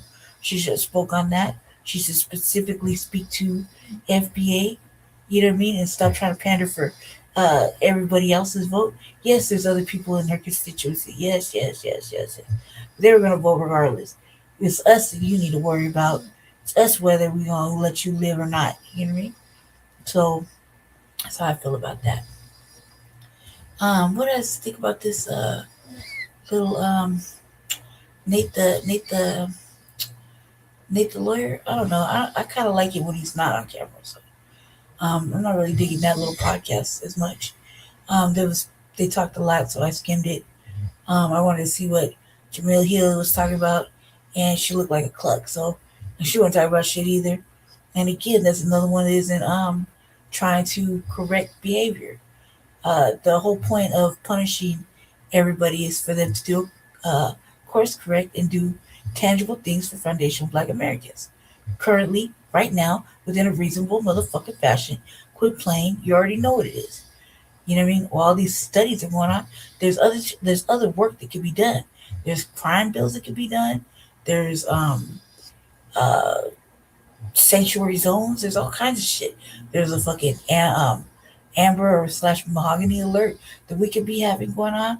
There's all sorts of things. You could instill a fucking bank for us. So when we do get reparations, we have a bank that we can specifically go to outside of the fucking government. There's a lot of work that can be done that is tangible for us while we sit here and wait for motherfucking reparations to be thoroughly studied and discussed and voted on and then re-voted on and then vetoed, and then here we are pressing petitions, woo woo woo, sitting in boards, listening to meetings, watching this shit just float on. You know what I mean? This is our time. So there's plenty of work that can be done that's tangible, that could be tangible for FBA. And these motherfuckers want to sit here and pussyfoot. I don't give a fuck about the war. I don't give a fuck about any of these wars. I give a fuck that I'm not gonna get no tabor. Give a fuck about food prices. We should give a fuck about where they're putting our new little homes for the black unhoused, whether it be on polluted land or not. We should give a fuck about a lot of different things. Price of housing, voucher systems, all kinds of shit. We just had a situation, man, like literally this week had me a full blown uprising. I was so upset. I was so scared, upset, and like I didn't know what to do with myself. I had fixed it, thankfully, but it still won't know until the first of the month. But man, I tell you, they try to take away the girl's housing and her, the voucher and everything that she has over for 5 motherfucking years over some bullshit. Like them lying on a motherfucker. Best believe I was all over it. It took me a minute. I was devastated, to be like, oh my God, you only got like 21 days to go. You dig? And I was only making emergency thought plans and whatnot. But either way, I got it fixed. I got it under control. But I was scared like a motherfucker. So, that it's no game. They play with our minds, they play with our hearts, they play with our emotions, they cause us an unknown amount of stress that could kill us on any given fucking Sunday. So stay alert, stay vigilant, obviously stay black, stay dangerous, be black first. You know what I mean? Because at this point in time, this is us making solid choices for who we want in office. Don't let James Clyburn be up in there either. That motherfucker never done anything for black people. And keep in mind where he comes from. You see what I'm saying? He comes from Gulagichi land. You know what I mean? And he's still don't let him get into office. You know what I mean? So that's gonna cut it right now for Jesse's for Frontline Blacc News, season 6, episode 17. Excuse me. Season 6. Episode 17, part 2 of the Frontline Blacc News. Stay tuned for Monday's City Council that he's going to record. Hopefully I get to speak twice. I was in there last time. I was trying to go with him, see if we could go to the thing, but he said no. Probably because I don't remember why he said no. I was kind of like sad all of a sudden. But I'll get to go with him tomorrow, I guess, afterwards. But I didn't mean to say, but however, stay tuned for him showing City Council this evening. And then another part 3 of the Frontline Blacc News at 10, usually our scheduled time. Join us also for Chicago's Black Experience Enhanced on Tuesday. I could probably come on again here at about 2.5 hours, 3 hours after Jesse gets ready to go back to go home. I'll probably come on again while I'm sitting here. We'll see. We'll see. What else was I gonna say?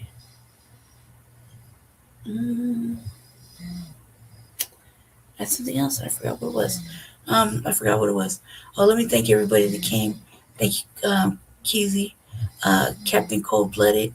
Thank you, Leonard, Joe Black, or Black Joe. Thank you.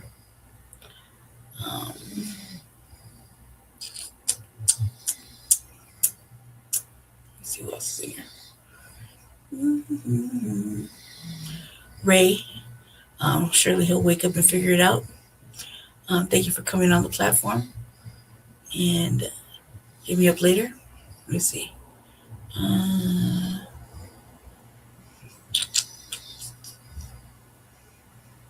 think Pinky was in here too. And let's see. Did I skip anybody? I feel like I skipped a whole bunch of people. I forgot who else was in here. My bad. But I thought a couple ladies was in here too. So anyway, shout out to all of you. Thank you, little eyeballs, for staying in here and watching and participating. Stay black, stay dangerous. Have a beautiful fucking Monday. Stay out the way of them folk. And stay on your tippy toes because it's getting crazy out here. So join us later. Also, I'll be going live from the Revolutionary Agenda. So make sure your notifications are on. Yeah. Anyway, stay black, stay dangerous, and we'll see you here in a couple hours.